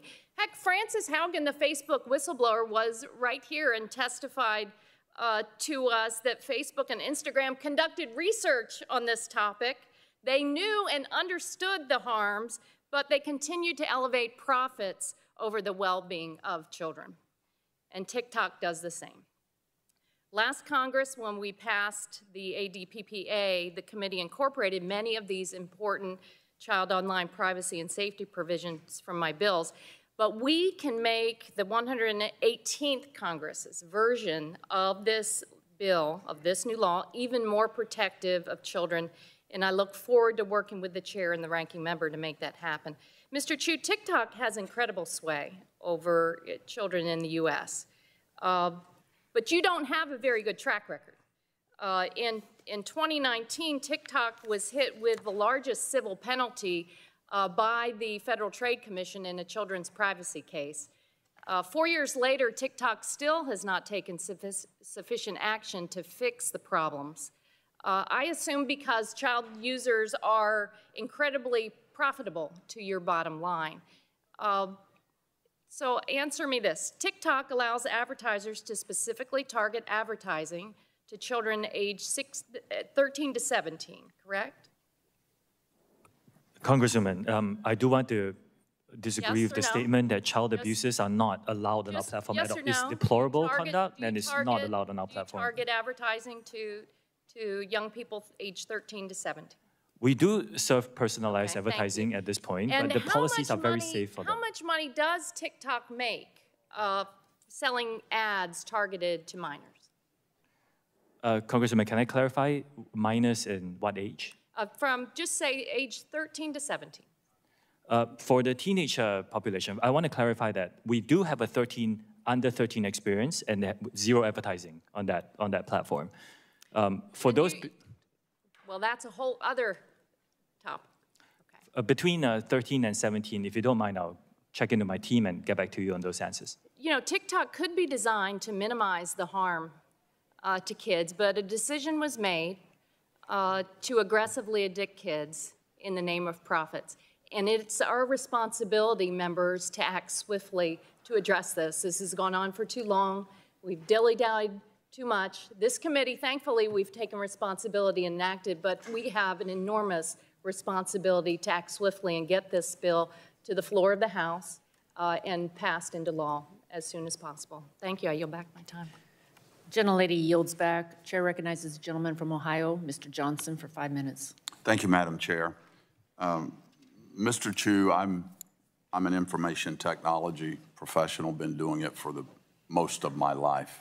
You've been evasive in many of your answers. I'm going to talk to you in some language that maybe you'll better understand, ones and zeros, okay? Let's talk about the Citizen Lab report. This is something your team frequently mentions in hearings as a way to exonerate yourself. For example, in the limitations section, it reads, we could not examine every source code component and test in the apps in every circumstance, which means our methods could not find every security issue, privacy violation, and censorship event. So it's an incomplete assessment. The report notes that TikTok's data collection using third-party trackers was in apparent conflict with the GDPR and that multiple themes were censored by TikTok. What is shocking to me is the shared source code between TikTok in the United States and the CCP-censored Douyin. The Citizen Labs report says that many of the functions and classes were identical and that the differences in behavior between TikTok in the United States and Douyin in China are slight changes in hard-coded values. Incredibly, specific censorship parameters from Douyin are present in TikTok, but just turned off. The authors say that for unknown reasons, the parameter variable itself is preserved. So while Citizen Lab may have been afraid to say the obvious conclusion, Mr. Chew, I am not. TikTok's source code is riddled with backdoors and CCP censorship devices. Here's the truth. In 1 million lines of code, the smallest shift from a 0 to a 1 on just one of thousands of versions of TikTok on the market will unlock explicit CCP censorship and access to American data. Mr. Chew, as CEO of TikTok, why have you not directed your engineers to change this source code? Congressman, thank you for the question. Have you directed them to change the source code? Like what we are offering and yes my fourth commitment? Have you directed them to change that source code? Congressman, if you give me a bit of time to just No, I don't. It's a yes or no question. Have you directed your engineers to change that source code? I'm not sure I understand. Why are you allowing TikTok to continue to have the capacity for censorship, and yet you claim here that you don't? Let me remind you of something. Do you realize that making false and misleading statements to Congress is a federal crime? Yes, I do. Okay. So have you directed your engineers to change that source code? I am giving third-party access monitoring by experts. And Congressman, you are an expert on this. You could agree with me that no other company does this. source code is the same as Douyin? What percentage? I can get back to you on the specifics. Okay, I'd appreciate that. Where was the source code for TikTok developed? Was it developed in China or in the United States? It's a global collaborative effort, like a lot of code for a lot of companies. Was it developed in China? Some of it? Some of it is. Okay, at ByteDance. When it's compiled in the compilation process, can bytecode be manipulated? We've talked a lot about source code. What about the bytecode, the ones and zeros that actually execute on the device? Can it be manipulated? Yes. Congressman, to give you comfort, that's why we're giving third-party monitors. Yes, as an expert, I think you can agree that very few companies I've got the report here by Citizen Lab. I want to read you something from Ron Diebert. Specifically, in your written testimony to Congress, you stated on page 9, Citizen Lab found that there was no overt data transmission by TikTok to the Chinese government and that TikTok did not contact any servers within China. You implied that Citizen Lab exonerated TikTok from any information sharing with China. Well, the director of Citizen Lab saw this and issued a statement correcting the record yesterday. And I'm quoting Ron Diebert, the director of the lab. I am disappointed that TikTok executives continue citing the Citizen Lab's research in their statements to government as somehow exculpatory. I've called them out on this in the past, and it's unfortunate that I have to do it again, unquote. He goes on to say, and I quote, we even speculated about possible mechanisms through which the Chinese government might use unconventional techniques to obtain TikTok user data via pressure on ByteDance, end of quote. Mr. Chew, you sent Congress written testimony citing this lab as a support of your claim that China cannot access user data. U.S. user data. And now this lab has come out to say, we never said that. That's misleading, Mr. Chew. I hope you understand what that is. That's misleading. Mr. Chew, this is yet another instance of TikTok attempting to mislead Americans about what their technology is capable of and who has access to their information. Madam Chair, I'd like to respond to that by very Ron quickly, Biebert and the Citizens Lab into the record. Without objections? With so that, I ordered. yield back. Gentleman yields back. Chair yields to the gentleman from Maryland. Mr. Sarbanes, 5 minutes. Thanks very much, Madam Chair. Mr. Chew, I'm going to pick up on a theme we've already covered here, which is the effect that your platform, along with many other social media platforms, by the way, has in terms of mental and behavioral health in this country. I won't speak to what's happening elsewhere in the world, but we've talked about the impact that it's having on children, on teens. We took some action last year in this committee to try to improve access to resources. We authorized critical programs to address mental health needs, but we need to do even more than that. And we got to address what the big tech companies like TikTok are doing, because those are platforms that expose children, teens to additional risks. The more time that middle and high schoolers spend on social media, the evidence is the more likely they are to experience depression and anxiety. And this is particularly troubling since apparently 16% of American teenagers report that they use TikTok, quote, almost constantly. That's, I think, about 5 million teenagers in this country that are on TikTok all the time. And we know that big tech, including TikTok, uses design features that can manipulate users, including children and teens, to keep them engaged, designed to feed them a never-ending stream of content, keep their attention for hours on end, which includes capitalizing on the desire for others' approval through like features, preying on the fear of missing out through push notifications and so forth. Again, you're part of an industry that's set up to do this. You, in some sense, don't appear to be able to help yourselves in reaching out and finding that new user and then holding on to them. TikTok itself has acknowledged that these features and others, like the endless scroll feature, can have an outsized effect on teens. And we've been discussing today how your app only intensifies that harm by amplifying dangerous content and misinformation. I don't want to be too paternalistic here because we have young people in the audience. We've got TikTok users that are watching this hearing, and I'm sure they have their own ideas about how this technology is being managed by TikTok and other social media platforms. They like to access the platforms, and they should be able to do that safely, so it's certainly in their interest, and they can drive this conversation, I think, perfectly well, but it's not a fair fight, is it? I mean, the algorithms are on one side of the screen. The human brain is on the other side of the screen, drowning in these algorithms, in many instances at an age where the brain's not even fully developed yet. So those addictive impulses are being sort of perfected by the technology, and again, it leaves the users sort of helpless in the face of that. Are you looking at ways to redesign core features like the ones I mentioned to be less manipulative, and addictive for users? And can you commit to making some of those modifications here today? Congressman, thank you. We do want to be leading in terms of safety of our users, particularly for teenagers. We were the first to launch a 60-minute watch limit. Yeah, let's talk about the 60-minute launch. And I'm very glad to see people, others in our industry follow. For many of your recommendations, we'll study them very seriously. Yeah. We actually have a series of features. Like, for example, if you're under 16, you cannot use a direct messaging feature because we want to protect those younger users. If you're under 16, you cannot go viral by default. If you're under 18, you cannot go live.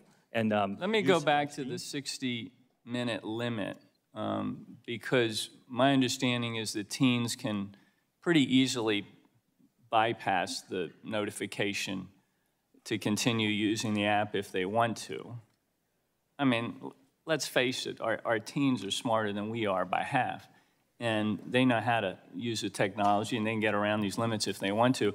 Are you measuring how many teens continue to exceed the 60 minutes of time on that app? We Any understand sense how that's working? We understand those concerns. Our intention is to have the teens and their parents have these conversations about what is the appropriate amount of time for social media. That's why we give the parents what we call family Let me pairing. ask you this question before I run out of time. If you concluded that putting some reasonable limits in place and trying to find a way to enforce them would lead some percentage of your users to leave TikTok and go somewhere else, is that something that you're prepared to accept? Yes. Really? Well, I'd love to get the research on how these limits are being implemented, how they're being bypassed, and the things that you're taking, the measures you're taking to address those issues going forward. Please bring that information back to our committee as we move forward. I'll be happy to. I yield back. Gentleman yields. Chair recognizes the gentleman from Kentucky, Mr. Guthrie, for 5 minutes. Thank you, Madam Chair, for yielding. I appreciate the time. Mr. Chew, your terms of service specifically state that TikTok does, and I quote, not allow the depiction, promotion, or trade of drugs or other controlled substances. Despite this content being against your terms of service, and I brought this up with other service providers, but despite this content being against your terms of service, content on your platform related to illicit drugs like fentanyl, drug trafficking, and other illicit activity is pervasive and racks up hundreds of thousands of views. For example, in 2020, the Benadryl challenge resulted in the death of an American teenager. And we heard of another one challenge earlier today that brought a death of a teenager. While you were at ByteDance, if you were the CFO for ByteDance, did Doohan allow related illicit drug trafficking or challenges resulting in death or injury to kids? Congressman, I represent TikTok here today. I can tell you that TikTok does not allow illegal drugs content on our platform. Does Doohan do it did in China? I believe they don't allow this, but I will need to check. I don't run their business. I can tell you TikTok does not allow this. Because what we're concerned about, and my guess, it would Doohan allow for 41 days a threat against a member of the Chinese Communist Party to stand on their site for 41 days? Again, I cannot speak for Douyin, and I'm sorry, I didn't hear the second part of what you said. Well, we had a threat against the chairman of our committee that was on your site for 41 days. My guess is that would not be allowed in China. That content is, if it's violative, I would look into the specifics, and if it violates our guidelines, it will be taken down on TikTok. Yeah, it surely appears that it does. But the problem is what I'm trying to get at is you seem to be able to prevent this content in China, but so not even taking it down, just prevent it from being posted, and yet it's on your website. So I have a couple of questions about, you said earlier, as soon as you find this information, you take it down. So how quickly does your algorithm detect keywords or content that involve illicit drug trafficking before these posts are self-reported or used by others? We have about 40,000 people working on this now, together with the machines that we train. I don't think any company in our industry can be perfect at this. This is a real big challenge for our industry, but our goal is to get any violative content, including illegal drugs, down to a very, very small number. That's the problem. When we have these hearings, we have CEOs of different companies and of your colleagues and competitors, and we always hear apologies, and we always hear, we want to do better at this, but it just doesn't seem to keep improving, and we see hearing stories of our children, and obviously this has been talked about today. So how many posts and accounts have been identified and removed from TikTok due to content posted related to illicit drugs or other controlled substances? Congressman, we do publish that in a transparency report. I can get my team to get the information to yours. Thank you, I appreciate that. Also, we understand that the way that people use TikTok or other platforms similar to yours is that they ensure flagged user content isn't permitted to jump from. So my question, so what we've heard is that the instances the users see a drug advertisement and then give a code to go to another site. So my question is, do you work with other platforms to ensure flagged user content isn't permitted to jump from one platform to others? I will check with my team. I would love to work with our industry to make sure that we stamp out these problems. Violative content should not be allowed on any platforms, in my opinion. Well, so what's kind of frustrating to all of us here is that we look at what's happening on your sites and others, and particularly that we know, because we've done a research, that you can't have access to illicit drug information or others on Douyin, which is a sister company, as you say, in China.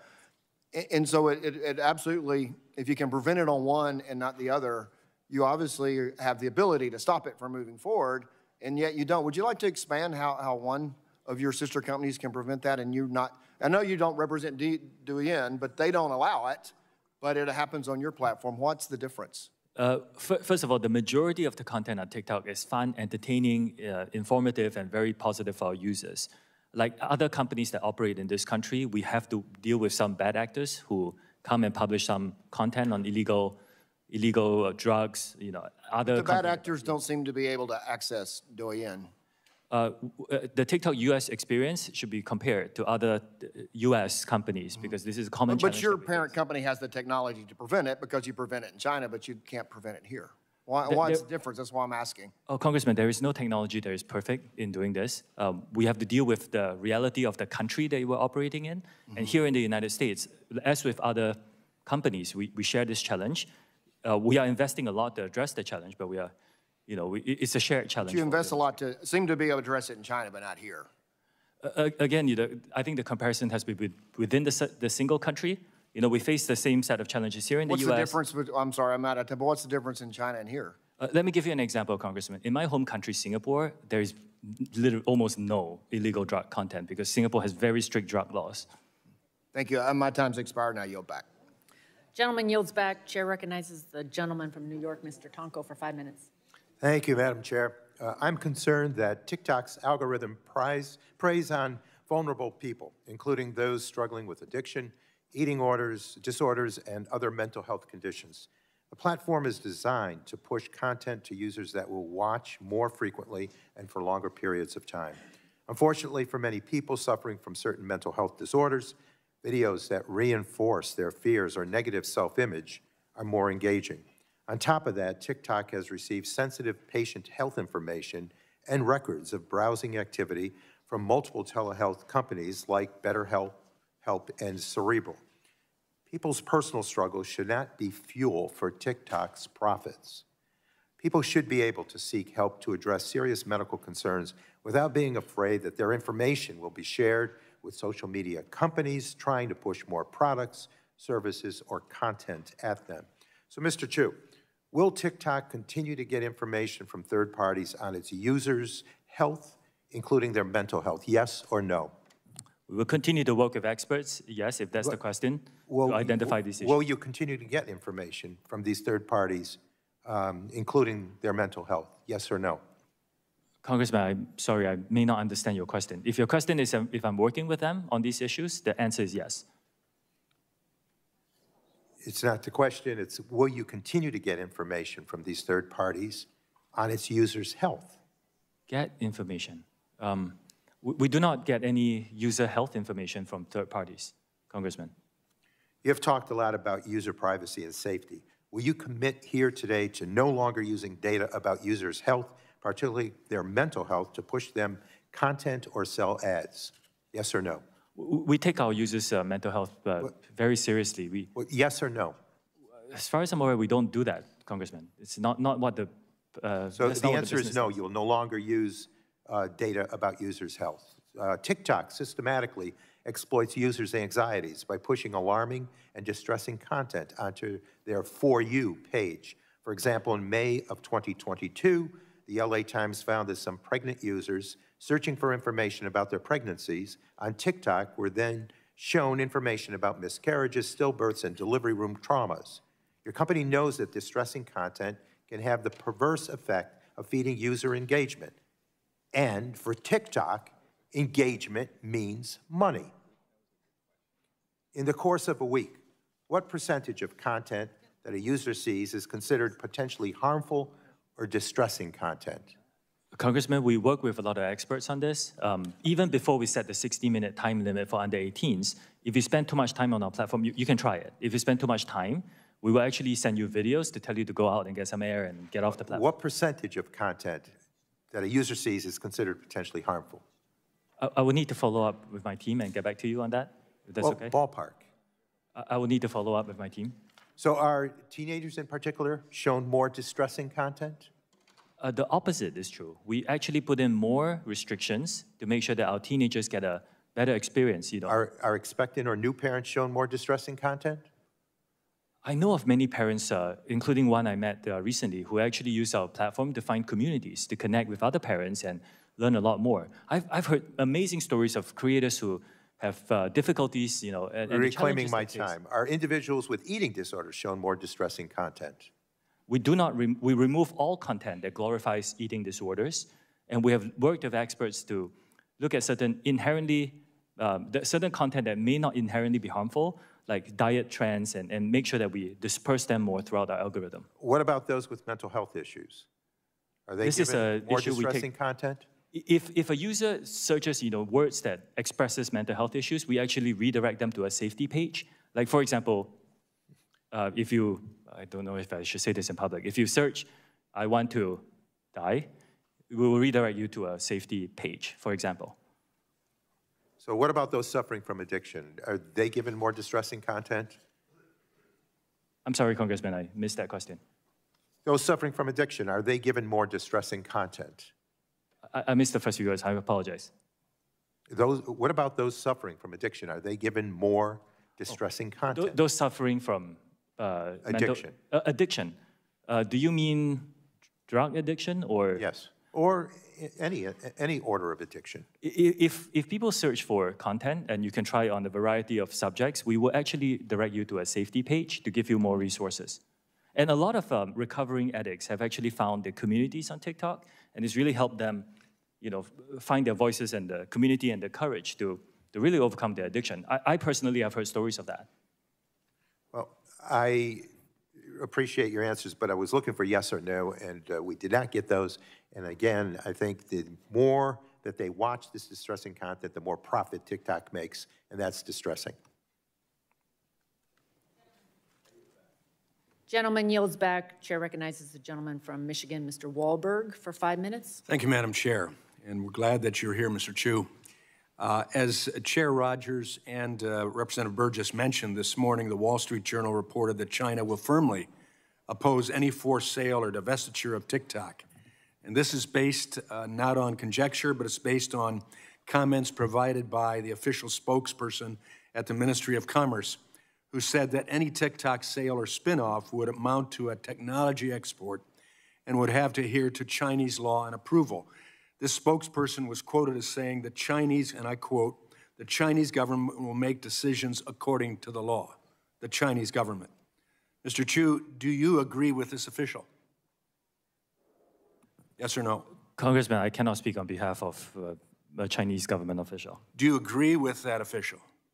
We will need to look at this because Project Texas is designed to move forward here in the United States, and we are not discussing this, so I don't have specifics. Your company is valued at upwards of $50 billion and has been on the verge of forced sale or ban for 3 years at least, correct? Do you expect this committee to believe you haven't already discussed this scenario with your team? And you should have an answer to this, yes or no, I agree with the Communist Party, or I don't agree with the Communist Party. So, I guess I would say at that point, you disagree with the Communist Party. Explain your discrepancy. Congressman, for 2 years, we spent $1.5 billion US to build Project Texas. This is after very extensive discussions with relevant folks. Project Texas is just something expanded for the future. We're talking about now. We're talking about what you're doing now, what your expectations are now, what your relationship is with the Communist Party, which is our major concern of what the impact that will be with a country. Let me rephrase that. With a Communist Party that doesn't care about America and sees us as standing in their way for superpower. That's our concern, and for you to have direct relationship, direct ownership with ByteDance, and to not have a characterization or an agreement or disagreement that you say explicitly with this party policy, it's hard for us to believe what you're saying. Let me move on. Following up on what Mr. Latta asked about data access by Chinese engineers.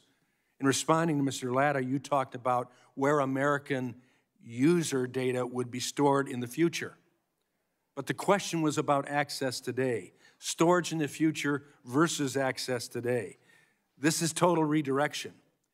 This blows up any trust we could desire to develop. So to be clear, Mr. Chew, today, do ByteDance employees in Beijing have access to American data? Congressman, we have been very open about this. We have relied on global interoperability. You have access to American data. Congressman, I'm answering your question if you give me just a bit of time. We rely on global interoperability, and we have employees in China. So yes, the Chinese engineers do have access to global data. You have access to global data. We have heard. Not concerns. storage. No, storage has always been in Virginia and Singapore. The physical service. You have no access to storage, to American data today. That's not what I said. I said. So you do have access to American data, and you have storage of American data. The American data has always been stored in Virginia and Singapore in the past. And access of this is on an as-required basis by our engineers globally. By engineers for business purposes. By engineers? This is a private ByteDance? ByteDance. The Communist Party? No. Why? How can you say that? This is a private business. This is a private business, and is like many other businesses, many other American companies. We rely on the global workforce. So the global workforce that includes ByteDance, which is connected directly to the Chinese Communist Party, that is a characterization that we disagree with. Now, in the future, that's not what we can disagree with. That's a fact. It's not, unfortunately. With the CEO of ByteDance and your relationship to them. Congressman, respectfully, in my opening statement, I said this is a private company. It's owned 60% by global investors.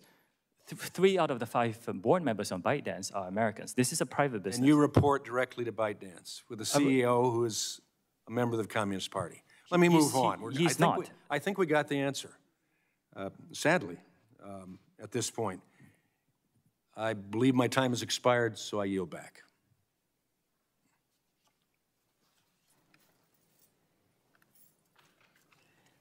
Gentleman yields back. Chair recognizes Ms. Clark for 5 minutes. Thank you, Chairwoman Rogers. Thank the ranking member, Pallone, for holding today's hearing. Throughout this hearing, I also want to thank our witness for being here to testify on what are very important issues before us today. Throughout this hearing, my colleagues have outlined the potential threat posed by the security of Americans' data by TikTok being affiliated and some would say owned by a Chinese company. Foreign adversaries having direct access to Americans' data, as well as the ability to influence this content Americans see on a prolific social media platform, represents an unprecedented threat to American security and to our democracy. However, the problems of social media platforms, content moderation, algorithmic discrimination, and safety are neither new nor unique to TikTok. Mr. Chew, I share the concerns raised by my colleague, Congresswoman Matsui, related to algorithms. I believe that without mitigation against bias, platforms will continue to replicate, exacerbate discrimination that is illegal under civil rights law, as well as exclude important dialogue about sensitive topics like race from occurring on the platform. For example, I was disturbed by reports that TikTok content moderation algorithm flagged words like Black or Black Lives Matter as inappropriate content. So my first question, Mr. Chew, is do you agree that platforms like TikTok should be subject to regular audits or transparency requirements to identify whether policies have a disparate impact on communities that are protected classes like race, religion, national origin, or gender? I think, Congresswoman, I think platforms should be very transparent on what they do there and disclose a lot of information. We can get back on the specifics of what we mean by an audit, but I do agree very strongly that platforms should be very transparent, and it's a commitment that we're giving to this committee and all our users that our platform will be a place for freedom of expression. We embrace all diverse points of view, all ethnic minorities. You can come and say whatever you want, as long as you don't violate the rules of safety that were put in place.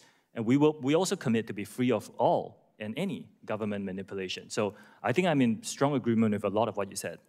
Well, thank you. My bill, the Algorithmic Accountability Act would require platforms to be transparent about their algorithms, measure disparate impact, and require risk mitigation.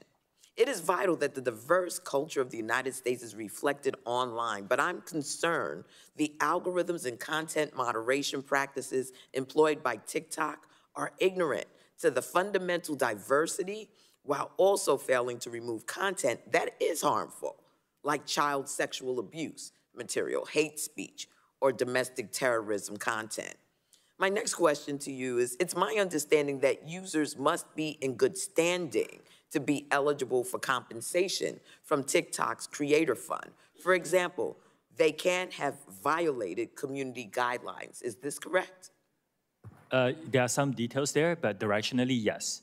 If TikTok's algorithm is flagging content incorrectly, resulting in creators violating community guidelines when in fact they have not, those creators would not be eligible to receive compensation under the Creator Fund, correct?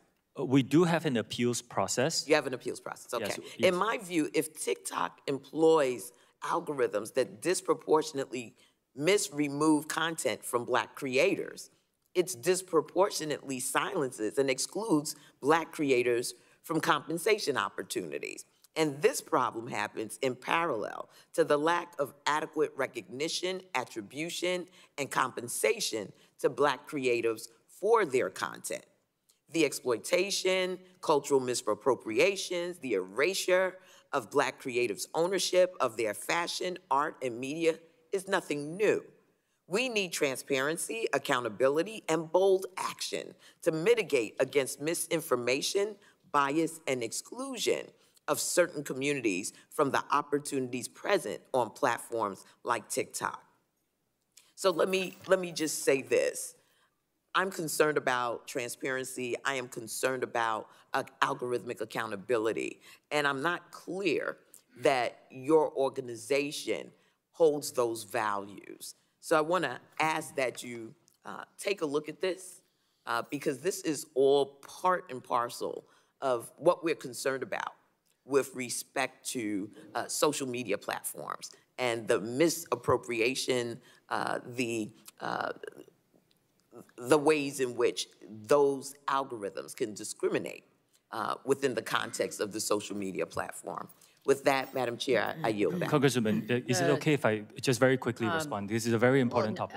Unfortunately, we only have 4.5 hours with you, and I'm going to try to get to every member, so we're going to keep going. It is very important. I would love to follow up. Well, there will be other opportunities. The lady yields back. Gentleman from Georgia, Mr. Buddy Carter, is recognized for 5 minutes. Thank you, Madam Chair. Mr. Crew, welcome to the most bipartisan committee in Congress. We may not always agree on how to get there, but we care about our national security. We care about our economy, and we sure as heck care about our children. We sure do.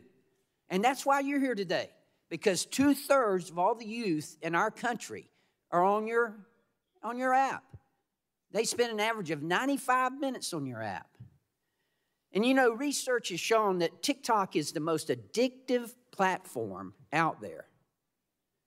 And the reason for that, as we've been told, is because it has the most advanced algorithm. And the Chinese Communist Party knows this, and I don't speak for everyone, but there are those on this committee, including myself, who believe that the Chinese Communist Party is engaged in psychological warfare through TikTok to deliberately influence U.S. children. You know, you see behind me, if you look behind me, Mr. Crew, you see some of the challenges that we've seen on TikTok. You know about them. You know about the milk crate. You know about the blackout challenge. You know about the NyQuil chicken challenge, the Benadryl challenge, the Dragon's Breath liquid nitrogen trend, or the challenge that promotes car theft. I want to ask you, as I understand it, there's a sister app in China, Douyin. I'm sorry if I'm butchering the pronunciation. Do they have these same things over there?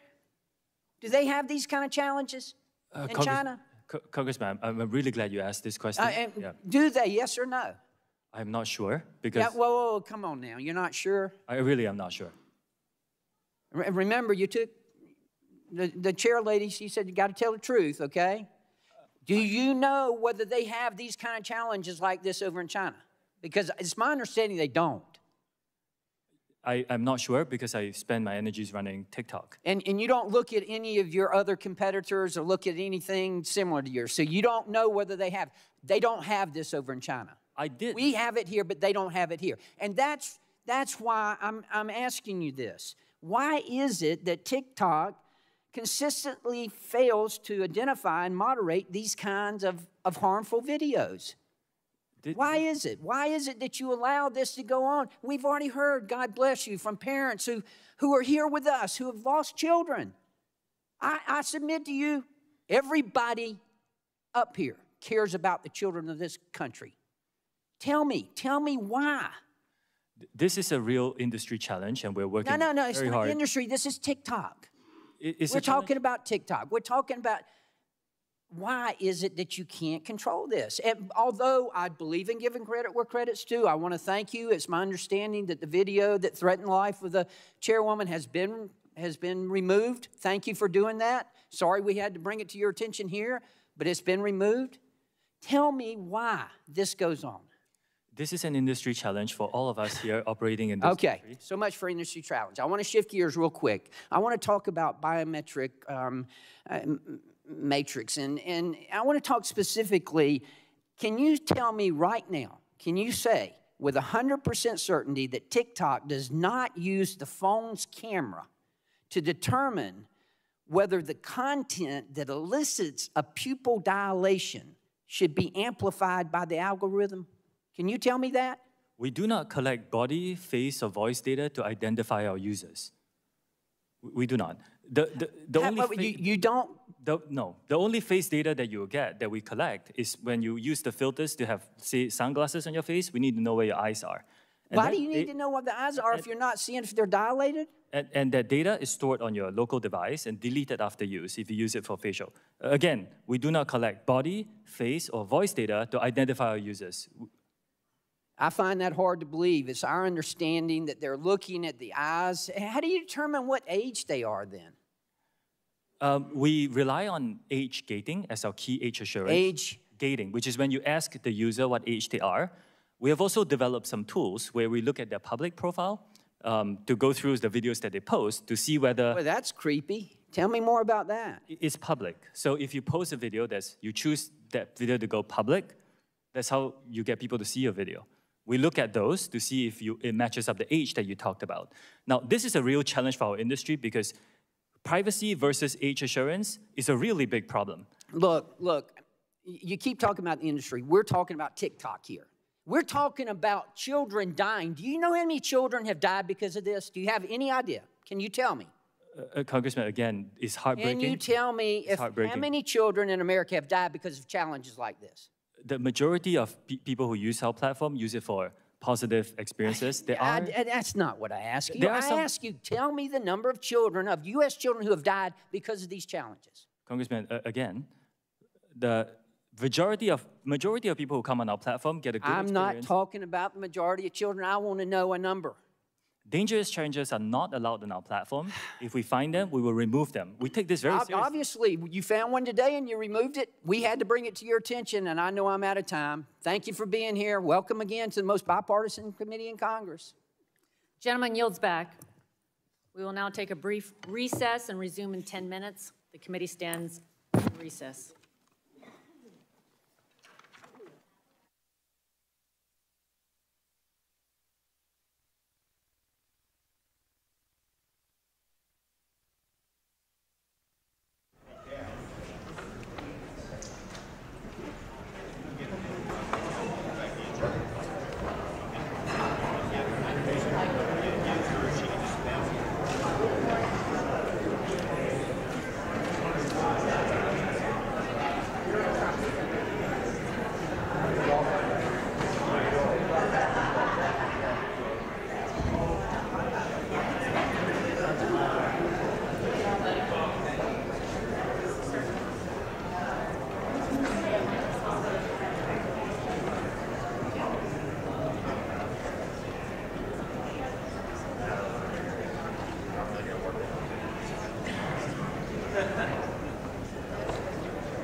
And in the hearing, House lawmakers have been questioning TikTok CEO Shou Zi Chew on his company's data security practices and the company's relationship with the Chinese government, among other issues.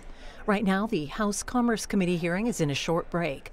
We'll continue our live coverage here on C-SPAN 3 when lawmakers return. And a reminder, you can stream the event live on C-SPAN Now, our free mobile video app, or you can watch online at cspan.org.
And in the hearing, House lawmakers have been questioning TikTok CEO Shou Zi Chew on his company's data security practices and the company's relationship with the Chinese government, among other issues. Right now, the House Commerce Committee hearing is in a short break. We'll continue our live coverage here on C-SPAN 3 when lawmakers return. And a reminder, you can stream the event live on C-SPAN Now, our free mobile video app, or you can watch online at cspan.org.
Chair recognizes gentleman from California, Mr. Cardenas, for 5 minutes. Cardenas, sorry. That's good.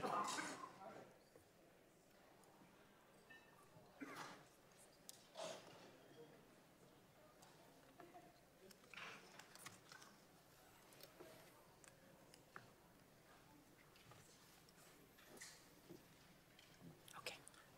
Thank you, Madam Chairwoman.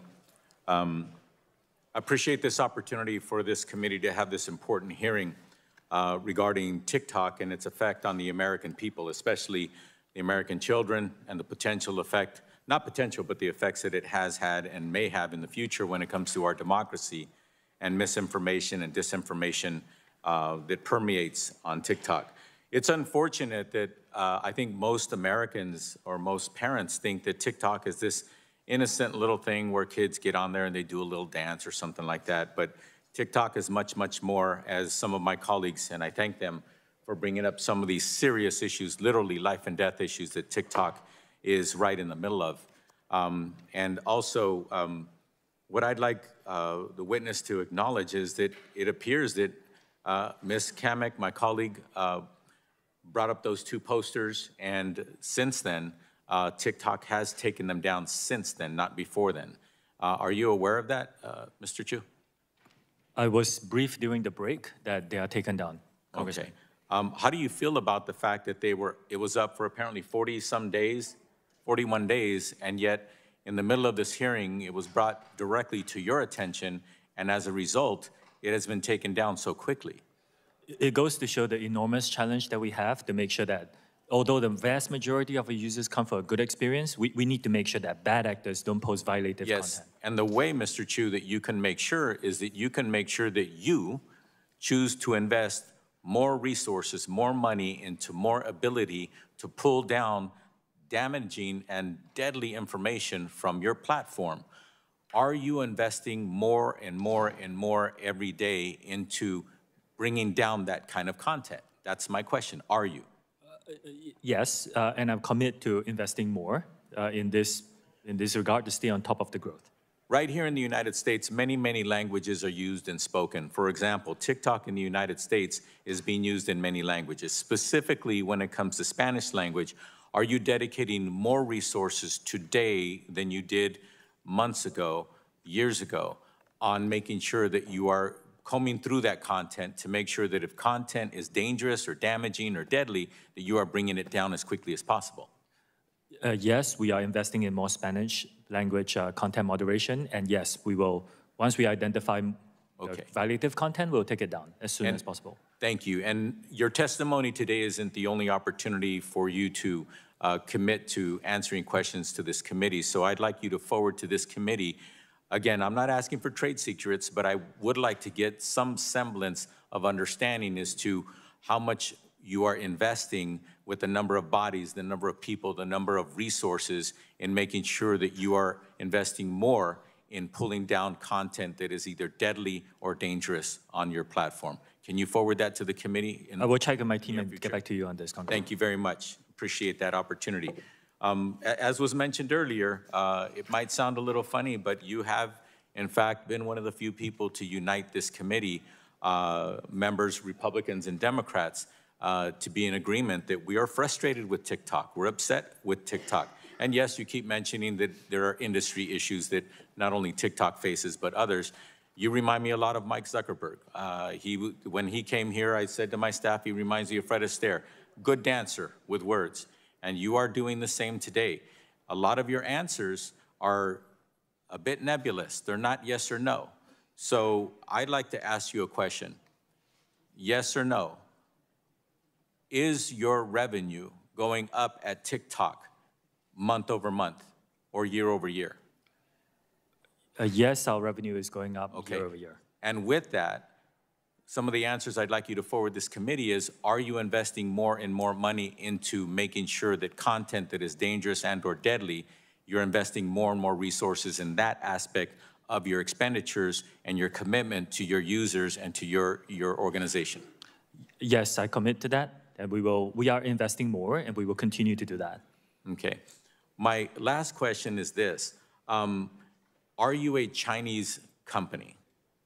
TikTok is a company that's now headquartered in Singapore and Los Angeles. Okay.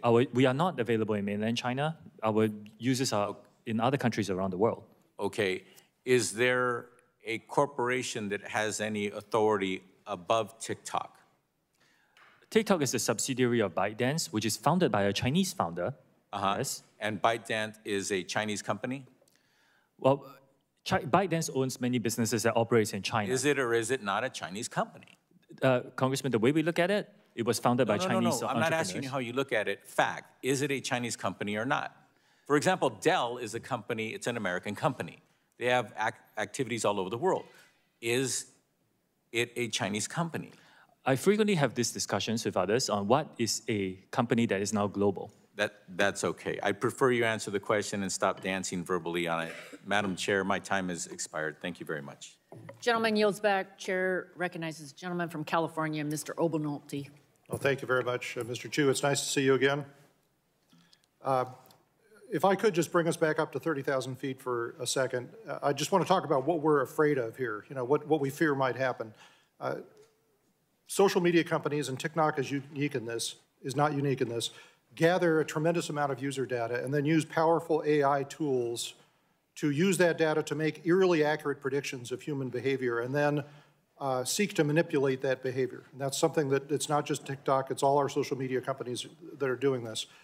Ultimately, the solution is to enact comprehensive federal data privacy legislation that will prevent that kind of behavior, or at least allow users to consent to it. And that's, I know, something that the chair is working on, the ranking member. I hope that this committee will act on that this year. The specific concern here, though, as regards TikTok, is that this type of capability falling into the hands of foreign countries is something that has national security implications, and that's why Congress is getting involved on this issue. So I know that you have proposed Project Texas in an effort to alleviate these fears. So I wanted to ask some specific technical questions about Project Texas and the way that you believe that it will solve this problem. So one of the things that you've said in your testimony is that part of Project Texas will have engineers at Oracle going through the source code for TikTok. How large is that code base? Well, it's not small, but it's not just Oracle, Congressman. We are also inviting other third-party monitors. We're in the process of figuring out who the best Sure. So we're talking millions, tens of millions of lines of code? How big is the base? It is significant, but it's something that we believe can be done. And again, I want to say that I have not heard of another company, American or not, has allowed for this to happen. But I mean, you're kind of in a unique position having to answer these concerns of Congress. So are they going through the code for just the app or the app and the server code? I can get back to you on the technical details, but it's comprehensive, including the software that powers a lot of the software that powers the experience. And how long will that review take? I need to get back to you on the timeline, but we are progressing quite well on Project Texas, and whenever we hit a milestone, I commit to be very transparent about it. Okay. So I'm wondering, because I'm also concerned as a software engineer about the process in which new code is introduced into the code base. Do you use a software configuration management system at TikTok? The way we plan for new code to be done is that even before the code becomes live, it has to be reviewed. The changes have to be reviewed by the third-party monitors. You're talking about a code review. That was good. That was another question I had for you. So the code review, is it done with a team of engineers or just with a single engineer? Oh, it's going to be a team effort. Okay. Yeah. And that's going to be done at Oracle or elsewhere? It's going to be done in one of our transparency centers, so that we still need to make sure that the code itself is secure. And, okay. So yeah. What I'm hearing you say is that even though the code might be written by someone not in the United States, before the code is integrated, it'll be reviewed in a code review by a team of engineers within the United States? That's the plan. Okay, and back to the question about the software configuration management system, how do you manage the integration of that code change into the rest of the TikTok code base? The long and short of it is we have built a team of American personnel with security credentials. The person who leads the team used to work for the Secret Service, I understand, but I mean, there's a software solution for integrating those code changes into the code base. What solution is that? I will need to check and get back to you on the details. Okay. Well, specifically what I'd like to know is to make sure that this isn't something that TikTok has created custom, which many companies do, because that would mean that you'd have to review the source code for that as well for security. How do you protect against threats like a malicious actor being hired not by TikTok, but by Oracle, for example, or by USDS? The approach that most companies take for these things is to have several layers of monitoring to make sure that everything that somebody has reviewed, there's a secondary review, so that one malicious actor is not able to create the damage that the malicious actor can do. But you rightly pointed out, these kind of problems are industry-wide problems. Right. Every company has to deal with them. Okay, well, let me ask a specific question about that. I mean, in thinking about if I were a malicious actor, a software engineer on one of your projects, how I would go about writing a malicious code. I wouldn't put it right there and say, hey, I'm malicious. I would put unrelated lines of code in different sections of the code that work together to do something malicious. How do you think that could get caught? Again, we have to rely on third-party experts to help us with that. I think there are enough experts who can catch a lot of these things. The work on security globally, on all data security, is never perfect. Yeah, I understand. But we can have a lot of oversight to keep it safer than any other experience. I appreciate the effort. My concern, Mr. Chew, is I don't believe it is technically possible to accomplish what TikTok says it will accomplish through Project Texas. I just think that there are too many back doors through that process to allow that to be possible, and I think a malicious actor would succeed in inserting malicious code in there if they wanted to. But I see we're out of time. I hope we get an opportunity to talk some more about this. I yield back, Madam Chair. Gentleman yields back. Chair recognizes the gentlelady from Michigan, Mrs. Dingle. Thank you, Chairman Rogers and Ranking Member Pallone, for holding this hearing, and to Mr. Chew for testifying here today. Your good news, you're halfway through with me.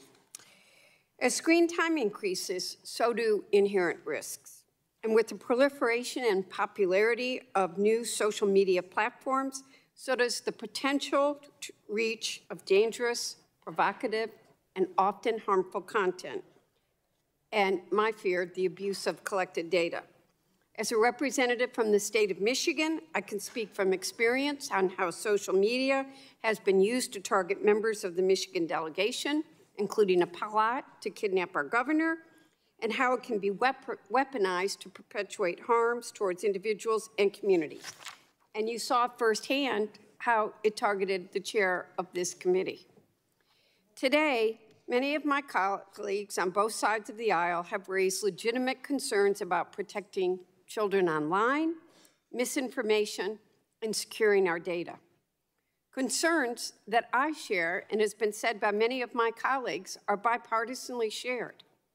I think in many ways, these myriad of issues highlight the need for comprehensive data privacy legislation that would ensure the safety and integrity of every American's data on every social media platform and mitigate potential harms. One important area of concern I have regarding data collection is geolocation data and how it can be abused. I've seen it abused. I have seen women die because it has been abused.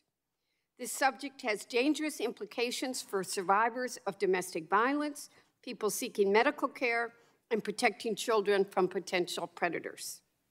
Mr. Chew, in your testimony, you wrote that current versions of the app do not collect precise or approximate GPS information from U.S. users. Yes or no answers, please. Mr. Chew, have any prior versions of TikTok's app collected precise GPS information from U.S. users? Yes or no? Yes, from back in 2020, about 3 years ago. Are there currently TikTok users who still hold old versions of the app that collect precise GPS information from U.S. users? Yes or no? There could be, but that's a small percentage today. Still dangerous. Has TikTok at any time fed precise GPS information collected from U.S. users into algorithms to serve user ads? Yes or no? I will need to check on the details because we do not currently collect that. So I need to check on the details. Yeah, I'm sure there's a yes there. But has TikTok at any time fed precise GPS information collected from U.S. users into algorithms? I know I'm having talk today to make inferences about users. Yes or no? I'm not sure of the specifics. I'd like answers, yes or no, after this.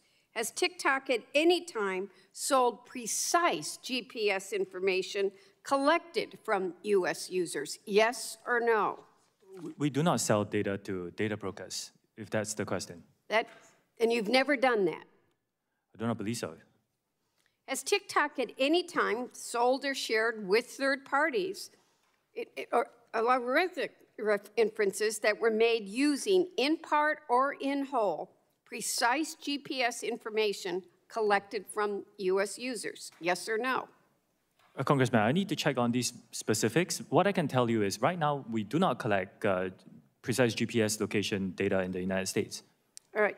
Does TikTok still use inferences that were made using, in part or in whole, precise GPS information collected from U.S. users?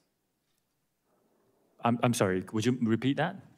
Does TikTok still use inferences that you've gained that were made using, in part, in or whole, precise GPS information collected from U.S. users in your algorithms? That will be a very technical question. I will have to check and get back to you.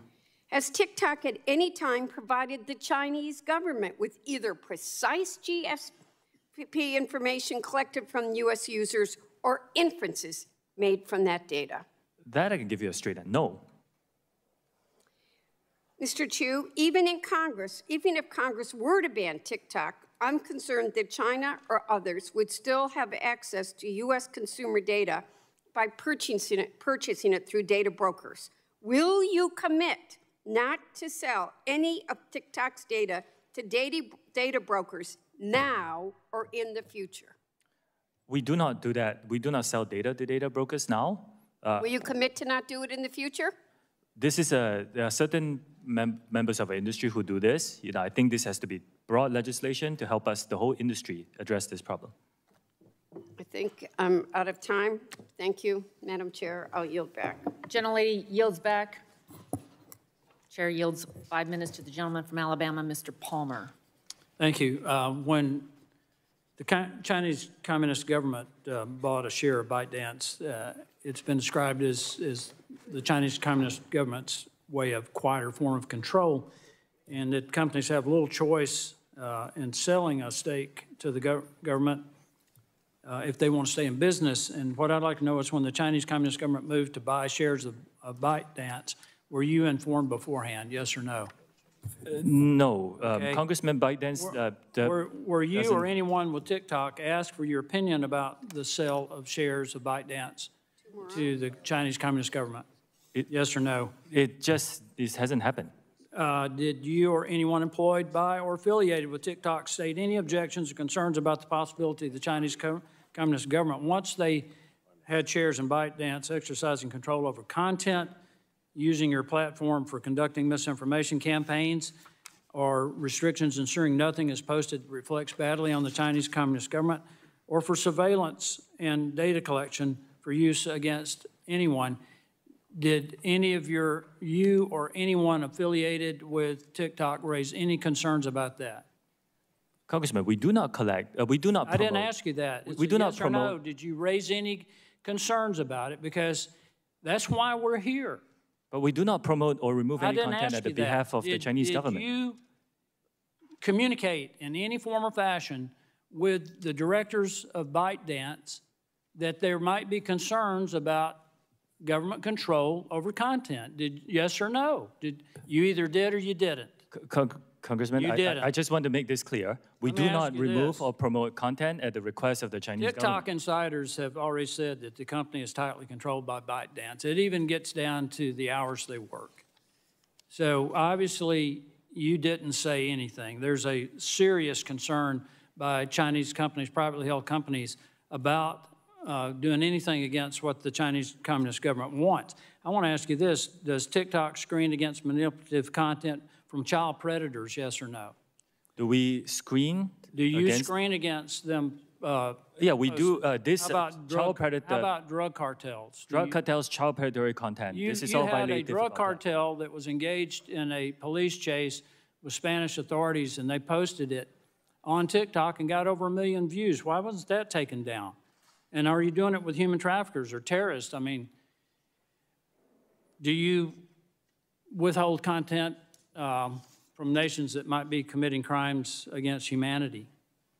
Yes or no? Congressman, our platform is a place of freedom of expression, and users come here. I know you talk about that, but yes or no, do you screen against content from nations that commit crimes against humanity? Congressman, our users come and yes or no? Yes or no? Users come and present any points of views that they want, and it's a commitment to keep this free from interference. Let me ask you this. Michael from any Beckerman, government. who is your vice president and head of public policy for the Americas, right?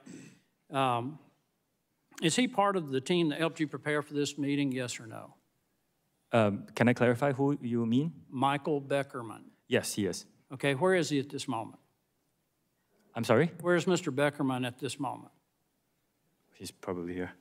No, you know he's here. He's sitting right behind you. I want to know why, when Mr. Beckerman was on with Jake Tapper on CNN and asked repeatedly to condemn Chinese Communist government's treatment of the Uyghurs, when that treatment has been classified by the United States as a genocide, when a UN report classifies it as a crime against humanity, why, after multiple questions, Mr. Beckerman refused to address that? Are you afraid of the Chinese Communist government? No, because you can find that content on our platform. Any content that our users want to express their views on this issue is freely available on our platform. The guy who is head of public policy for the Americas, on an American television news channel, why couldn't he condemn that? I think it's very important to look at our platform, and if you use and open our app and search for any content. I'm asking about your personnel now, because personnel is policy. Everybody in this room understands that, except maybe you. Personnel is policy. Let me just conclude with this. and I hate to bring this up because this is part of the stuff that I've studied, but deception is fundamental to the Chinese Communist Party's political, intelligence, and military strategy. And you have repeatedly used the word transparency throughout this hearing, and every time you've said it, what I've heard is deception. I yield back.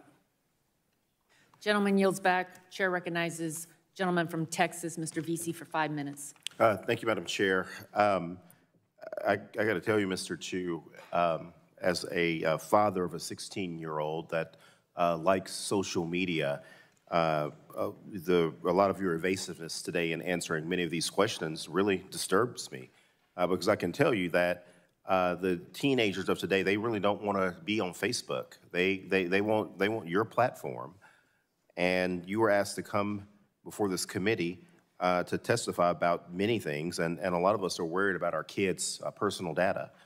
As the co-chair of the Congressional Voting Rights Caucus, I also worry that TikTok is the world's most powerful and extensive propaganda machine, allowing the Chinese Communist Party to use TikTok's platform to influence public opinion and undermine the integrity of our democratic elections. And I have a report called "TikTok and Facebook Failed to Detect Election Disinformation in the U.S. While YouTube Succeeds." And this report was published by the nonprofit Global Witness and the Cybersecurity for Democracy team at NYU. And the purpose of the study was to test platforms like TikTok and whether or not they can detect and take down false political ads targeted at U.S. voters, young voters, ahead of last year's midterm elections. And according to this report, 90% of election disinformation ads tested were approved by your platform. Again, that is 90% of ads containing false and misleading election misinformation went undetected on TikTok. And just to add some color to the type of misleading ads that were approved by TikTok, this included ads that were live on TikTok that said the wrong election day and actually encouraged people to vote twice. You do know that voting twice is a felony. Mr. Chew, you do know that it's legal to vote twice. Congressman, any misinformation that comes around a political election is something we take very seriously. Let me, I'm particularly troubled about this type of information because it can run rampant on TikTok. And given that TikTok, again, y'all are appealing to a very young and diverse user base, that is exactly the people that we've seen targeted time and time again with voter suppression campaigns run by malicious actors. Mr. Chew, do you agree with me that it is completely unacceptable that 90% of these ads were undetected on your platform?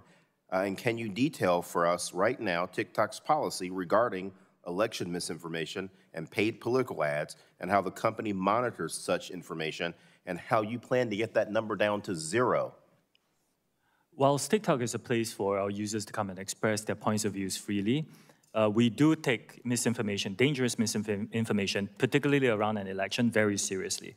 And we will work with third-party experts to identify misinformation. You call allowing 90% of false content, political content, on your platform to be taken, you define that as being taken seriously? I need to look into the specifics. I'm not sure where the number came from, but I can tell you, Congressman, that we are the only platform that I know of that doesn't actually take political ads. We don't accept money. I don't think other platforms can say that. Mr. Chew, can you detail how you responded to that report? Did you respond to that report that I just mentioned? I need to look at the specifics of the report, Congressman, and I can get back to you on that. All right. Mr. Chew, I want to shift to Project Texas. I know that we've discussed this initiative throughout today's hearing, but I want to dive deeper into your notion that promises about Project Texas should give us any confidence in TikTok's ability to localize U.S. data and discontinue access to that data to ByteDance employees in China. Why? Because we've already had a TikTok executive appear before Congress and give sworn testimony about the comfort that we should take in TikTok's U.S.-based resources. Well, TikTok data security practices were being scrutinized by the U.S. government, and unfortunately, we've since found out from journalists and recorded conversations that those assurances were worthless. In your testimony, you also mentioned that Oracle has already begun inspecting TikTok's source code and has access to the platform's recommendation algorithm. Why should this give the American public any great assurances, particularly given that Oracle now owns a stake in TikTok and stands to gain monetarily the more revenue that TikTok and its algorithm generates? Congressman, not only is Project Texas unprecedented in our industry in protecting U.S. user data and interests, we are inviting third parties to come in and monitor this, and we will, be transparent in that process. And this is more beyond all companies that I know of in my industry. Thank you, Madam Chair. I'm out of time. Gentleman yields back. Chair recognizes the gentleman from Florida for 5 minutes, Mr. Dunn. Thank you very much, Madam Chair. Mr. Chew, I'm aware that on arriving in D.C. this week, you appeared on TikTok and posted you had 150 million U.S. users, 5 million U.S. businesses. That represents a lot of data. You also referenced your appearance before this committee as a chance to share all that TikTok is doing to protect Americans using the app. Mr. Chew, has ByteDance spied on Americans at the direction of the Chinese Communist Party? No. Madam Chair, I'd like to enter into the record this October 20th, 22 Forbes article entitled TikTok Parent ByteDance Plan to Use TikTok to Monitor the Physical Location of Specific U.S. Citizens. Without objection, so ordered. Thank you. The project assigned this to a Beijing-led team, and they were going to follow individual American citizens. I ask you again, Mr. Chew, has ByteDance spied on American citizens? I don't think the spying is the right way to describe it. Right. This is ultimately... We can differ on that. This is ultimately an internal investigation. Any TikTok or ByteDance data that is viewed, stored, or passes through China is subject to the laws of China, one-party authoritarian state hostile to all American standards of privacy. China's court system reports to and falls under the Chinese Communist Party. And like fentanyl analogs, which we all know are also manufactured in China, although they are illegal there, I fear TikTok will grow into a much bigger problem, a cancer, if you will. And I'm deeply worried that it may be too late to stop the spread of this cancer. Like fentanyl, another China export, which causes addiction and death, dangerous algorithms in Chinese Communist Party are not good for Americans, not good for our families, and definitely not good for the United States. Mr. Chew, prior to serving as the CFO of ByteDance, you served as a CFO and Director Global Operations for Show Me from 2015 to 21. Is that correct? Are you asking me in 2015? Very good. Would you mind repeating that, please? Madam Chair, I'd like to enter another article into evidence.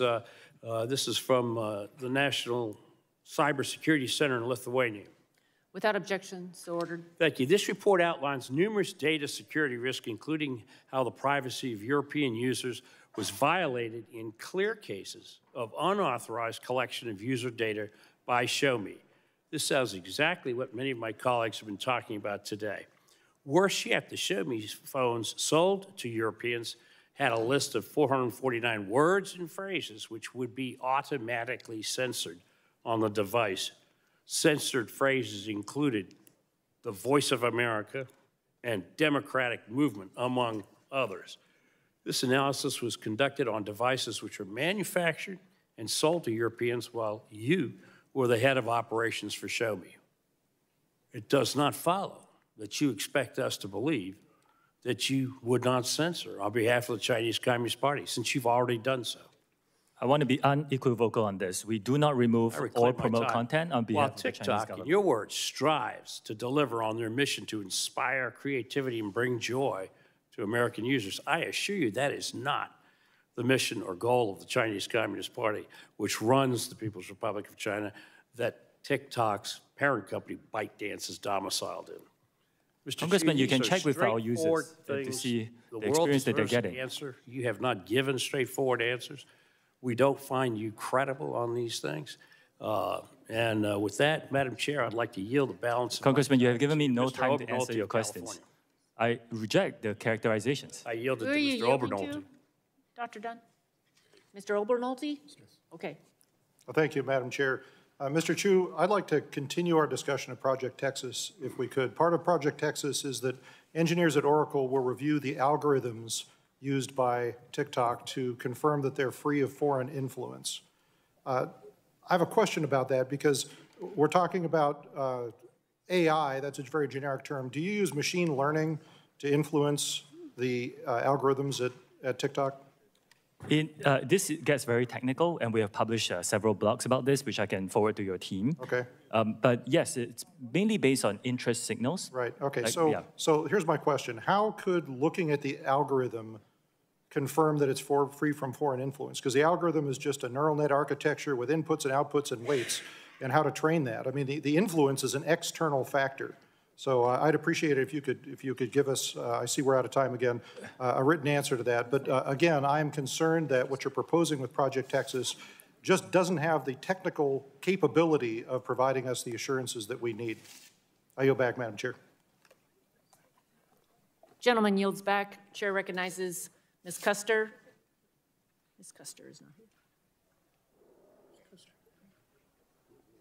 Ms. Barragan for 5 minutes. Thank you, Madam Chair. Mr. Chew, TikTok warns users when content is graphic or disturbing and labels state-affiliated media accounts to ensure the viewers aren't seeing propaganda. Does TikTok provide similar information to Spanish speakers, users, as well as English speakers? I believe so, Congresswoman. I will get back to you on that. Okay, and do you know if TikTok has a specific strategy for tackling Spanish language content that violates its trust and safety guidelines? We do. I will get back to you on the specifics on that. Okay. When offensive English language search terms or hashtags are blocked for violating community guidelines in English, is the Spanish translation of the term or the hashtag automatically blocked as well? I believe so, but let me check the specifics and get back to you. Do you have any idea how many people that you might have working at TikTok that addresses Spanish misinformation? I know ballpark, it's quite a significant team, but I can get back to you on the details. You said significant, so are you saying it's, do you have a ballpark at all you can give us? Would you say it's like 10% of your force or more than? It's an important number, so I want to be precise, and I'll get back to you. Okay. Do you happen to know how if a TikTok can effectively ensure that Spanish-speaking users between the ages of 13 and 17 are not being targeted by ads promoting harmful content? We have very strict policies for our users who are in the teenage age group, and regardless of what language they speak. So we want to make sure that they are given a very safe experience on our platform, regardless of the language they Well, I know, I'm just trying to, I'm trying to ascertain resources you may be putting into Spanish speaking and Spanish language. Last year, the Congressional Hispanic Caucus met with TikTok. This was one of the conversations, and a source of the discussion was addressing Spanish language disinformation and misinformation. It remains an urgent priority for the Congressional Hispanic Caucus as Hispanics across the country increasingly turn to social media for vital information. We heard earlier in this hearing that there was, video, there was a TikTok post threatening the chair of the committee, and it took some 40 days to take it down. So I guess I'm a little concerned if your team doesn't have the resources and the capability to flag that, what kind of capability is it going to have to bring down misinformation, disinformation to Spanish speakers, which I'm assuming is a smaller fraction of the workers that you have at TikTok? TikTok is a place for all our users to come and express their very diverse views, and we are open to all ethnicities, and we are open to all everyone to come here and freely express their views. So it is our commitment to make sure that the safety of those users, regardless of the language, and of course, the Spanish language user base is super important to us. Okay, we so need to make sure that we continue to invest in that. Okay, so you don't have an answer then. Okay, I will look forward in your coming back. We've heard a lot about the concerns about children who may be on TikTok. Mr. Chew, at what age do you think it would be appropriate for a young person to get on TikTok?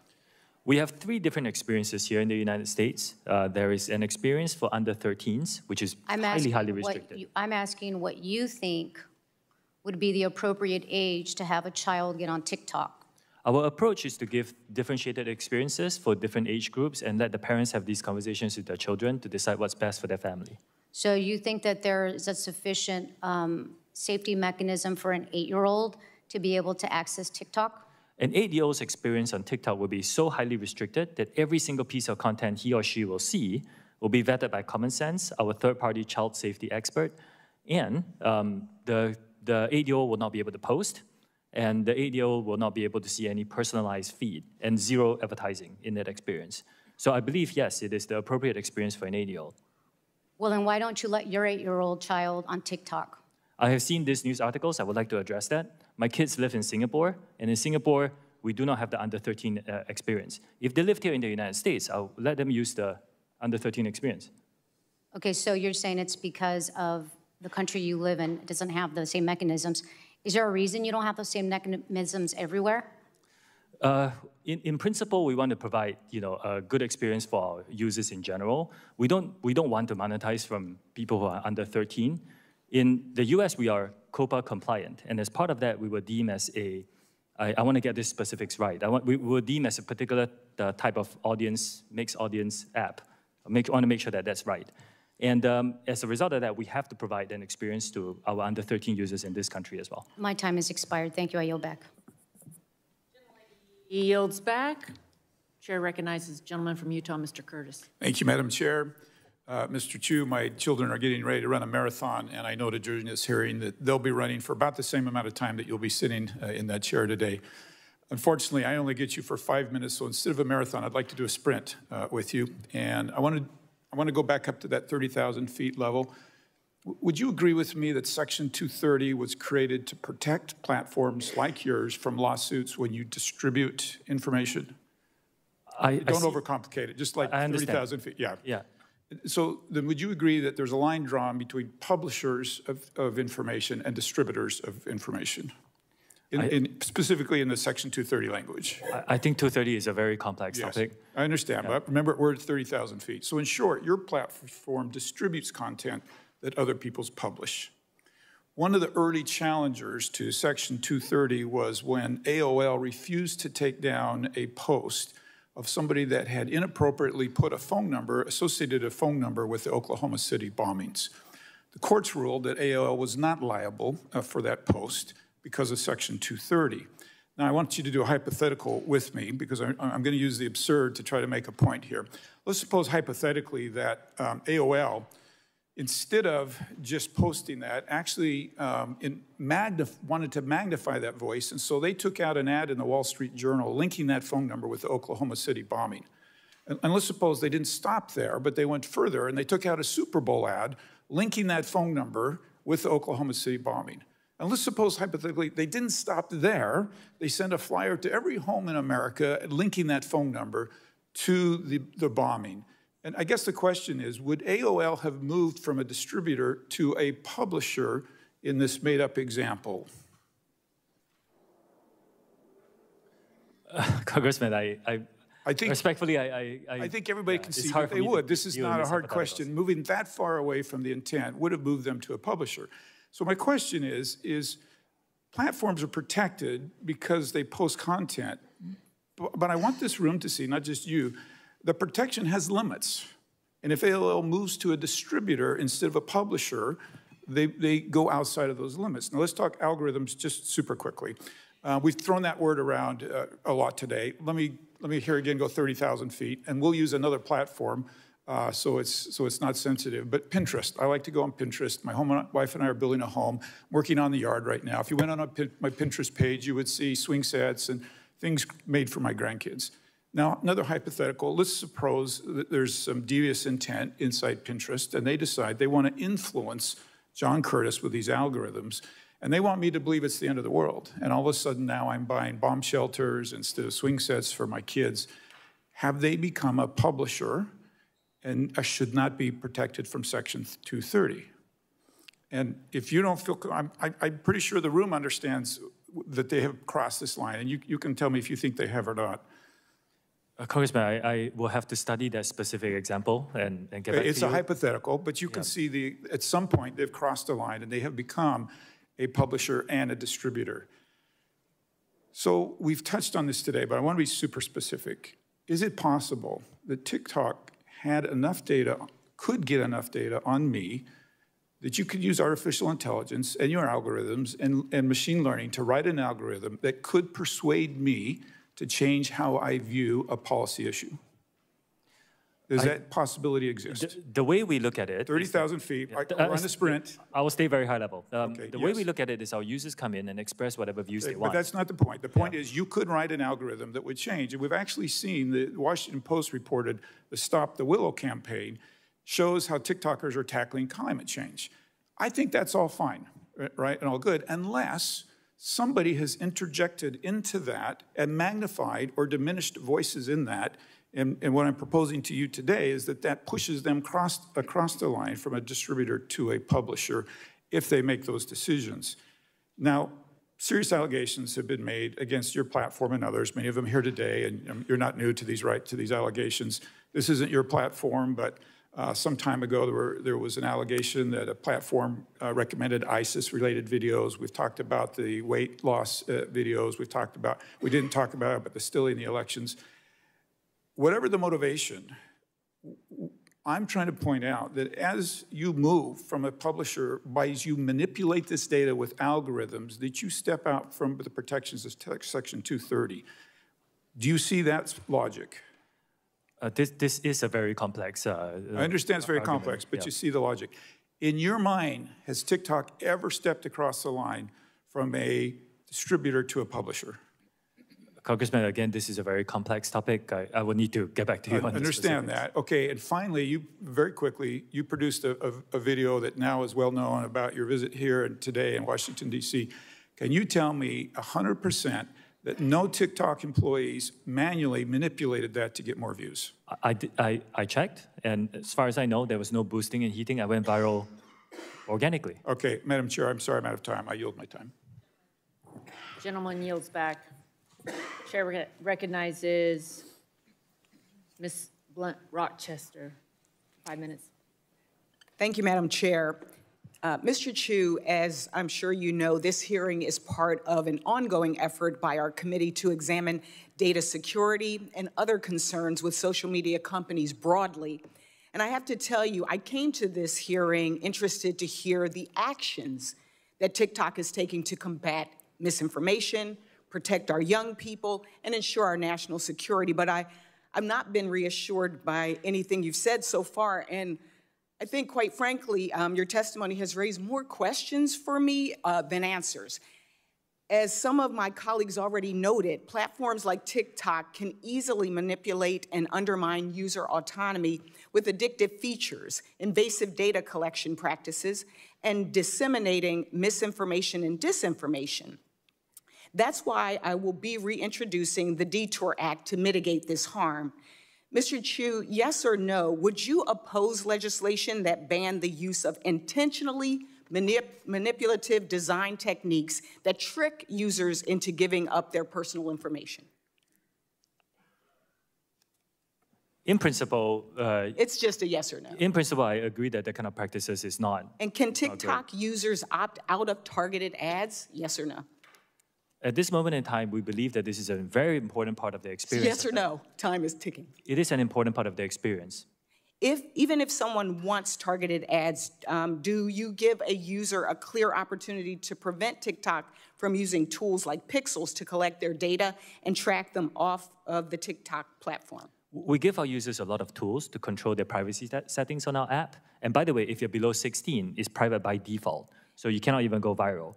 In August of 2022, response to a letter I wrote to your company on abortion misinformation, TikTok asserted several actions to address abortion misinformation.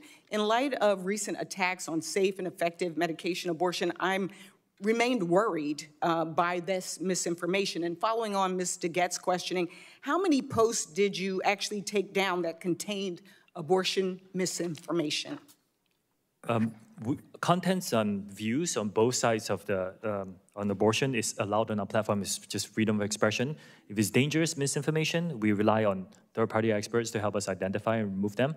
I can get back to you on specifics. Yes, please get back with us on the specifics. Mr. Chew, in your testimony, you indicated TikTok has taken several steps to implement Project Texas. You've said you've spent, in your testimony, $1.5 billion. You've hired 1,500 full-time employees. Can I ask for some specifics about the implementation? This $1.5 billion, what was it used for? The employees, were they people that you already had that you just transferred over? And what types of roles will they have? Oh, okay. This $1.5 billion US is spread across many things, including the infrastructure we have to build, the migration of the data to a new cloud infrastructure, and all the third-party security partners that we're hiring, and of course the new employees. Now, this team will now be run by a gentleman who used to be who has spent his career as a chief security officer in other companies, and another gentleman who used to work, I believe, in if you could just follow national, up with us, that would be very helpful. I will. Because we would really like to understand the details. Where's the money going? How many people are, and what will they be doing? Okay.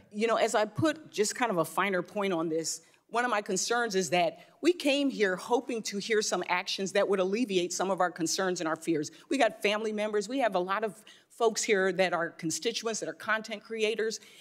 And for us, we were looking for action.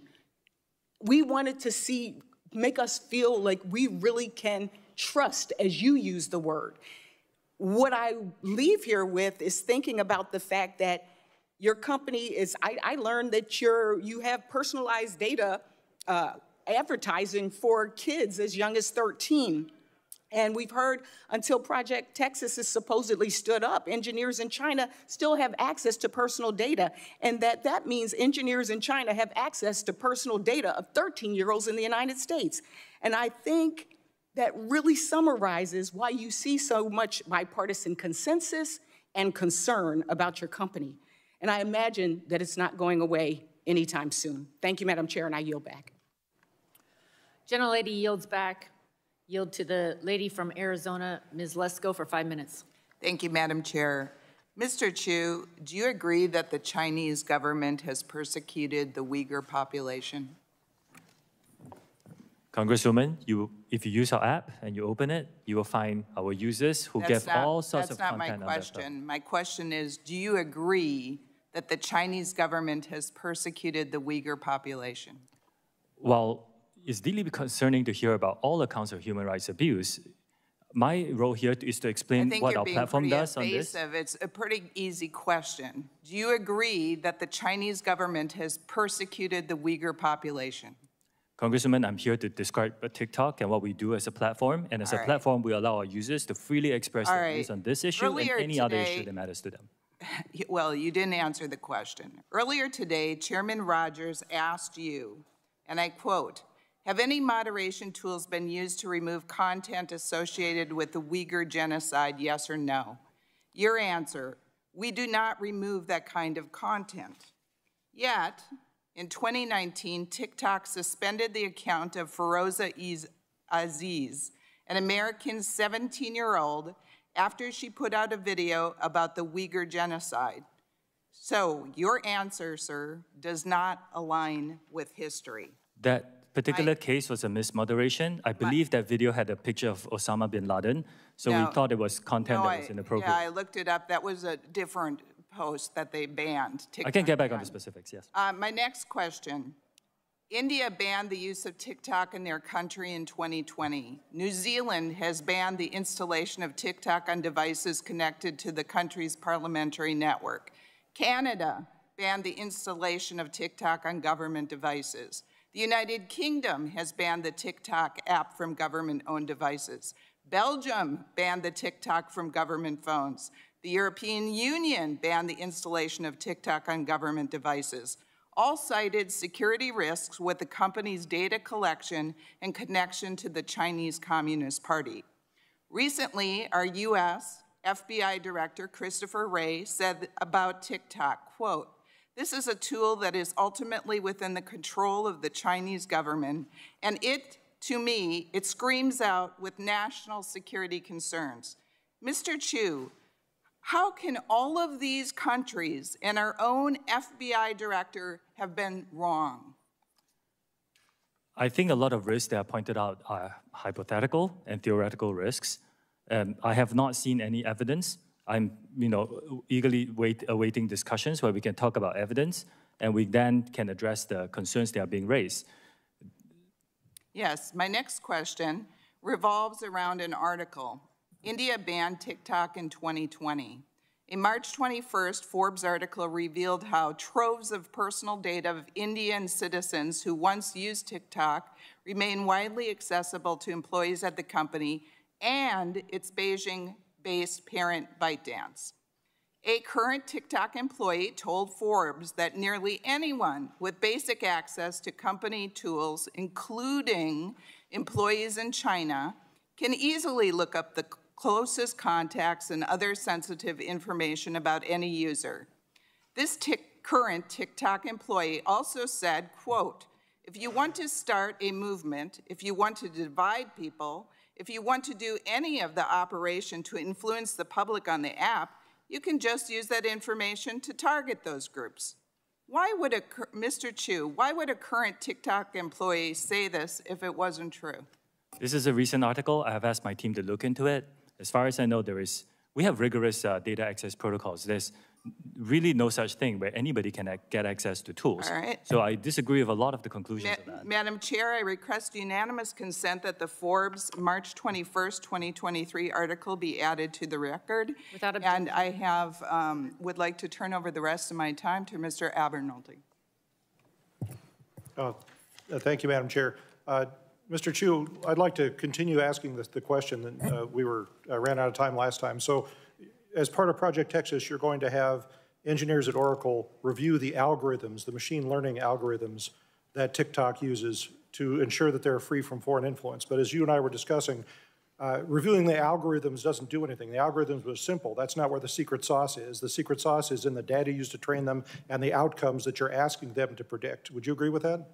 No, I actually believe that with third-party monitoring, you can identify a lot of the motivation of the code.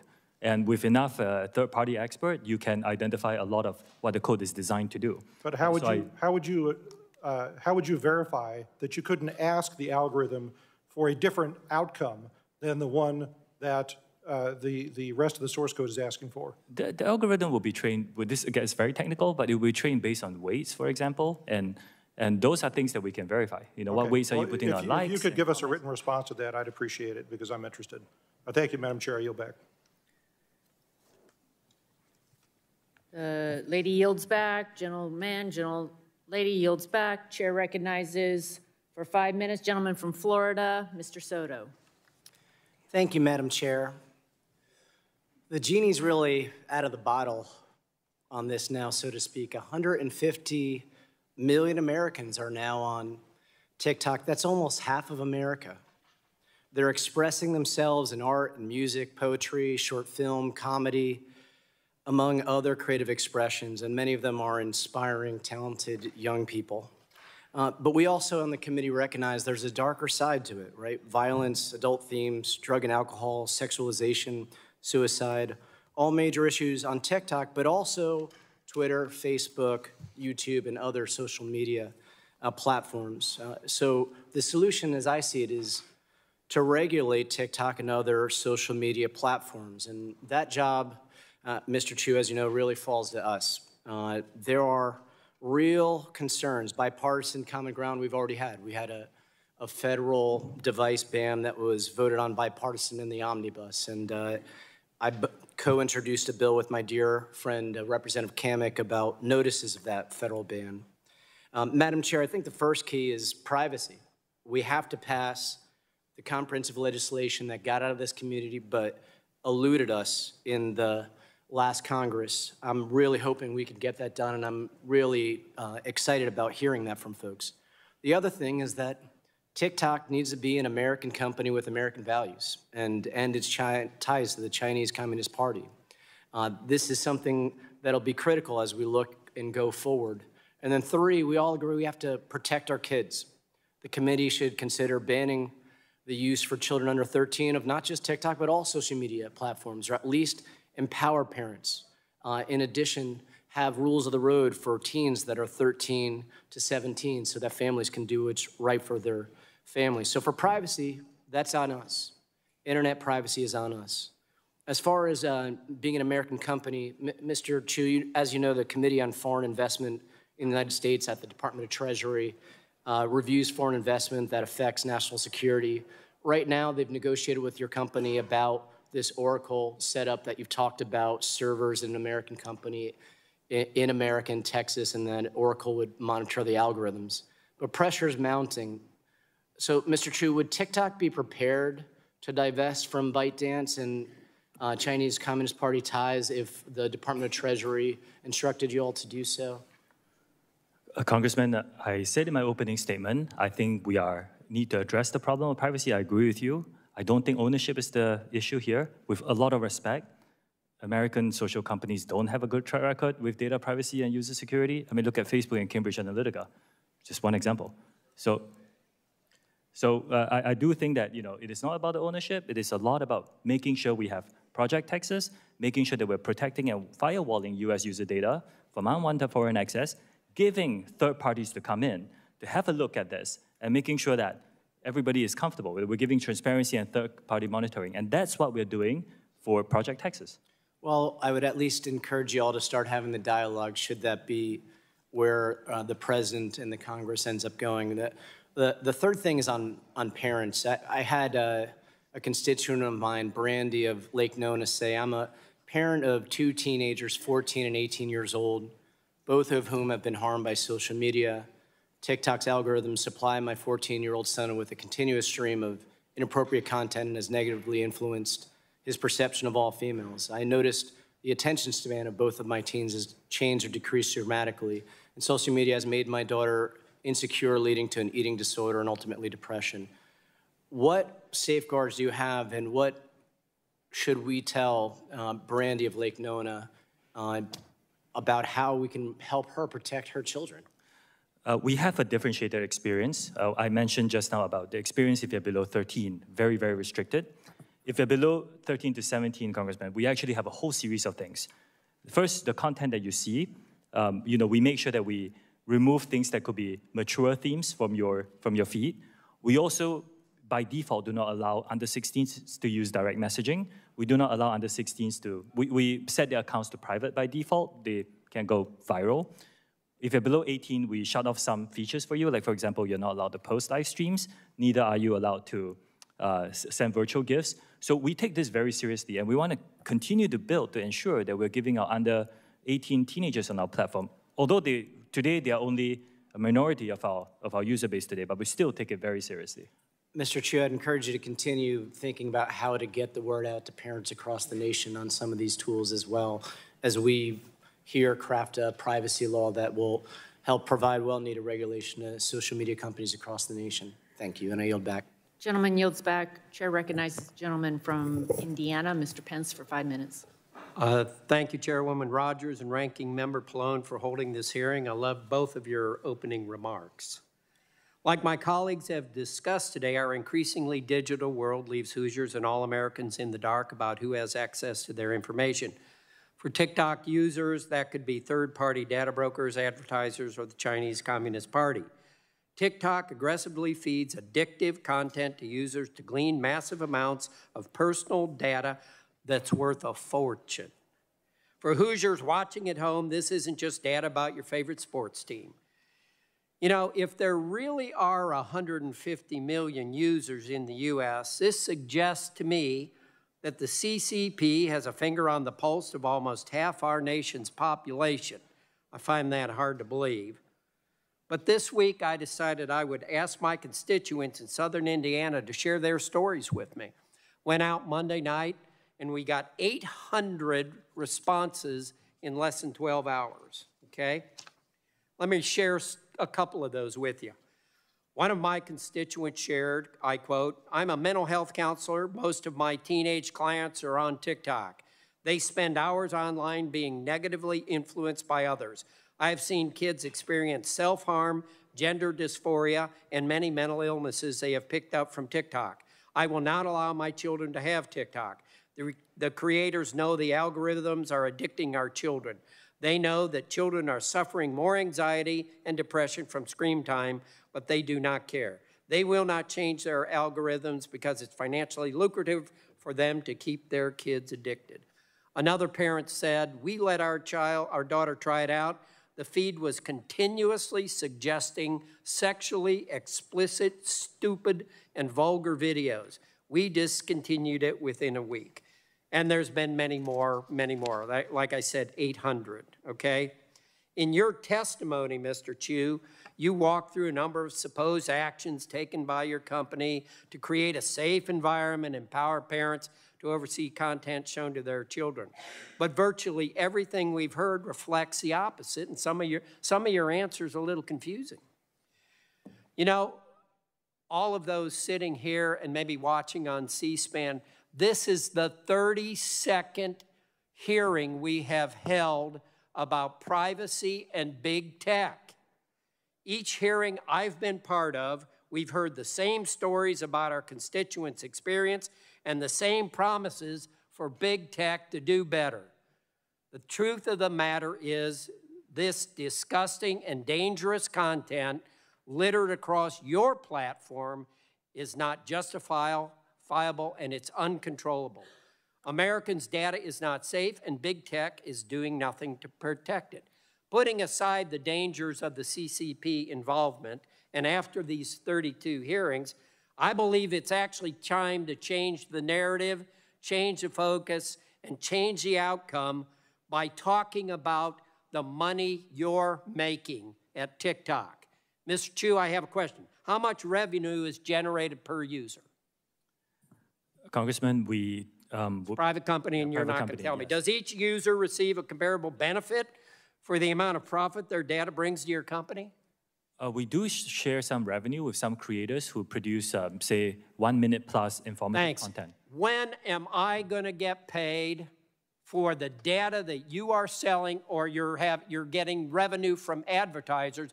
When am I going to get paid for the data you're getting from my children, my grandchildren, my neighbors?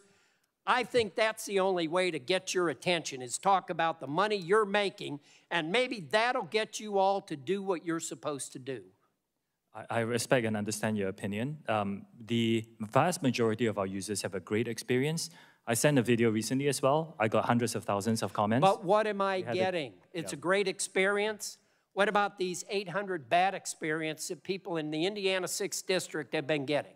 We will look into them, and a lot of You're going to look into it, but this is this is a 30-second big tech hearing, and you're always going to look at it. Frankly, I think you're all stalling is what you're doing. You're just trying to buy time while you're making the $18 billion, perhaps, whatever you're making. The majority of our users have a great experience on our platform. It is our duty to keep it safe. I agree with you. That's why our commitment is to make sure that safety is a priority for us. I think it's your duty to pay attention to what you're doing, and maybe you paying people for the information that you're getting from her is a way to get that done.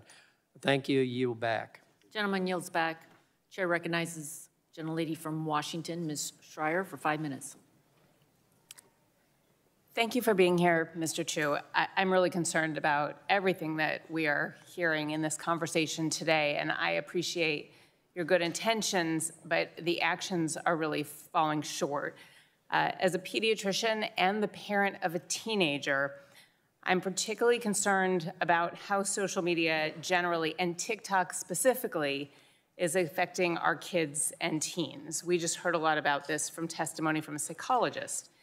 Last year, the American Academy of Pediatrics sounded the alarm about our children's mental health crisis. And as a pediatrician, I know this has been going on for more than a decade. In fact, it tracks perfectly with social media engagement.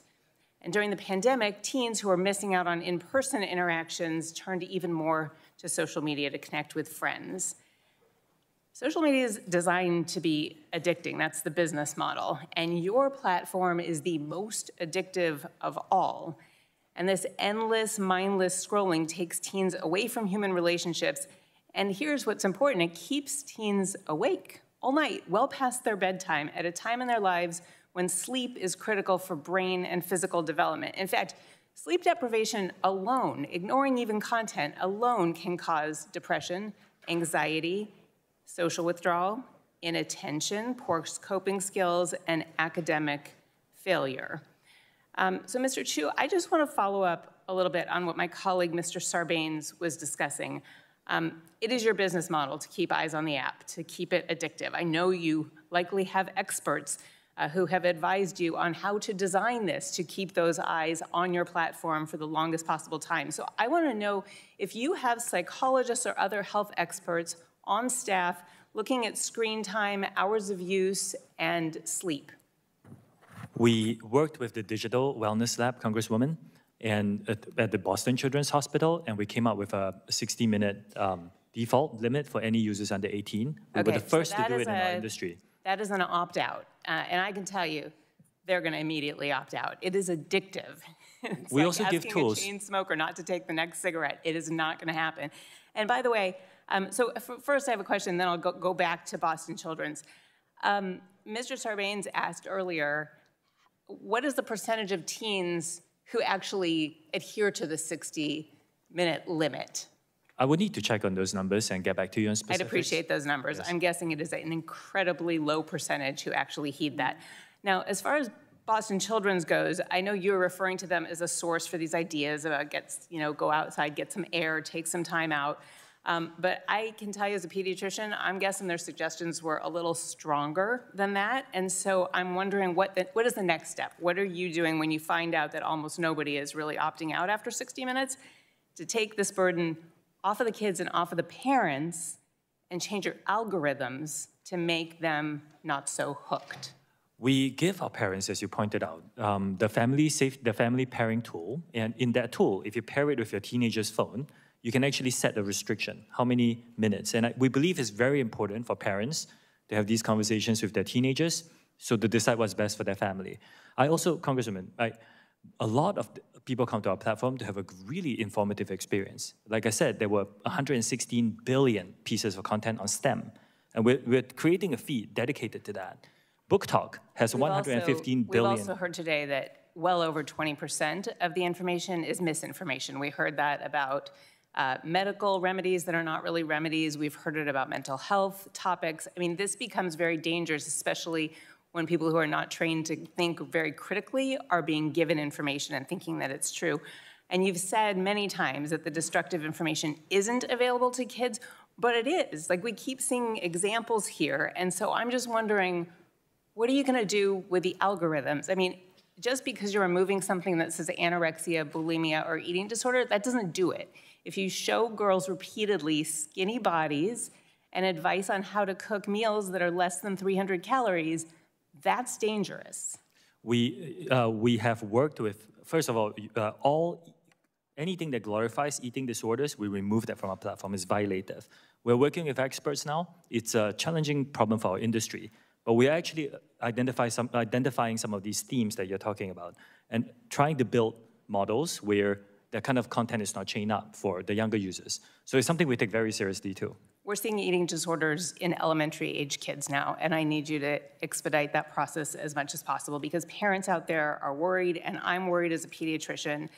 Parents can't take themselves off of these platforms. Kids, there's no way they're going to take themselves off, and we need you to do your part. It may affect your bottom line, but it could save this generation. I share your concerns, and I commit to doing more.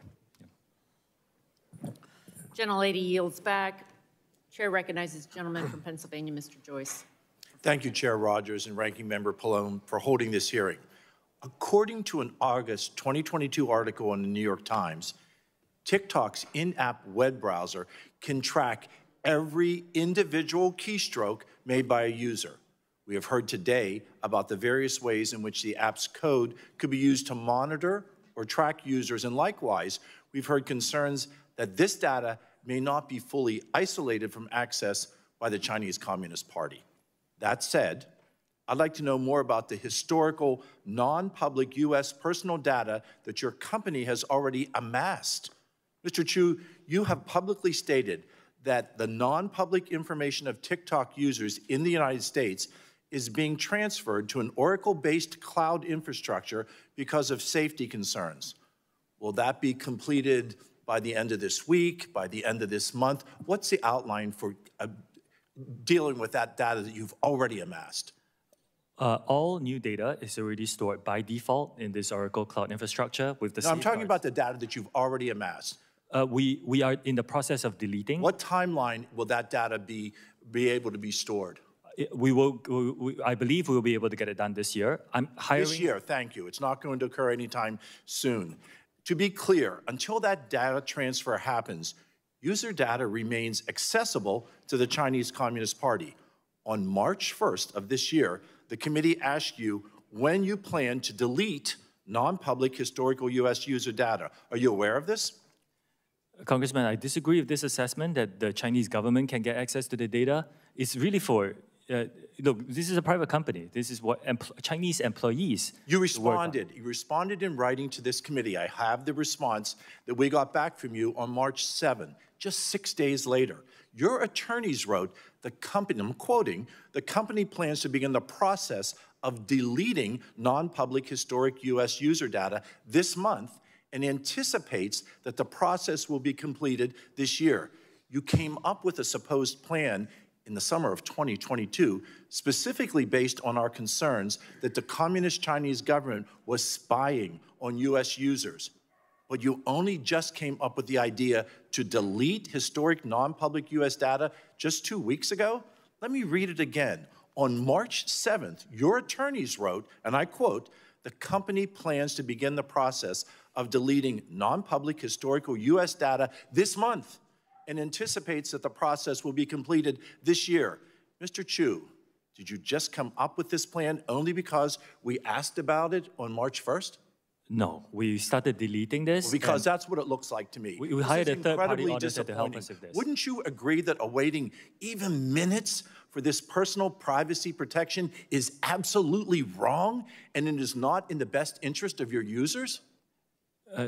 Congressman, respectfully, there are many companies that use a global workforce. We are not the only one.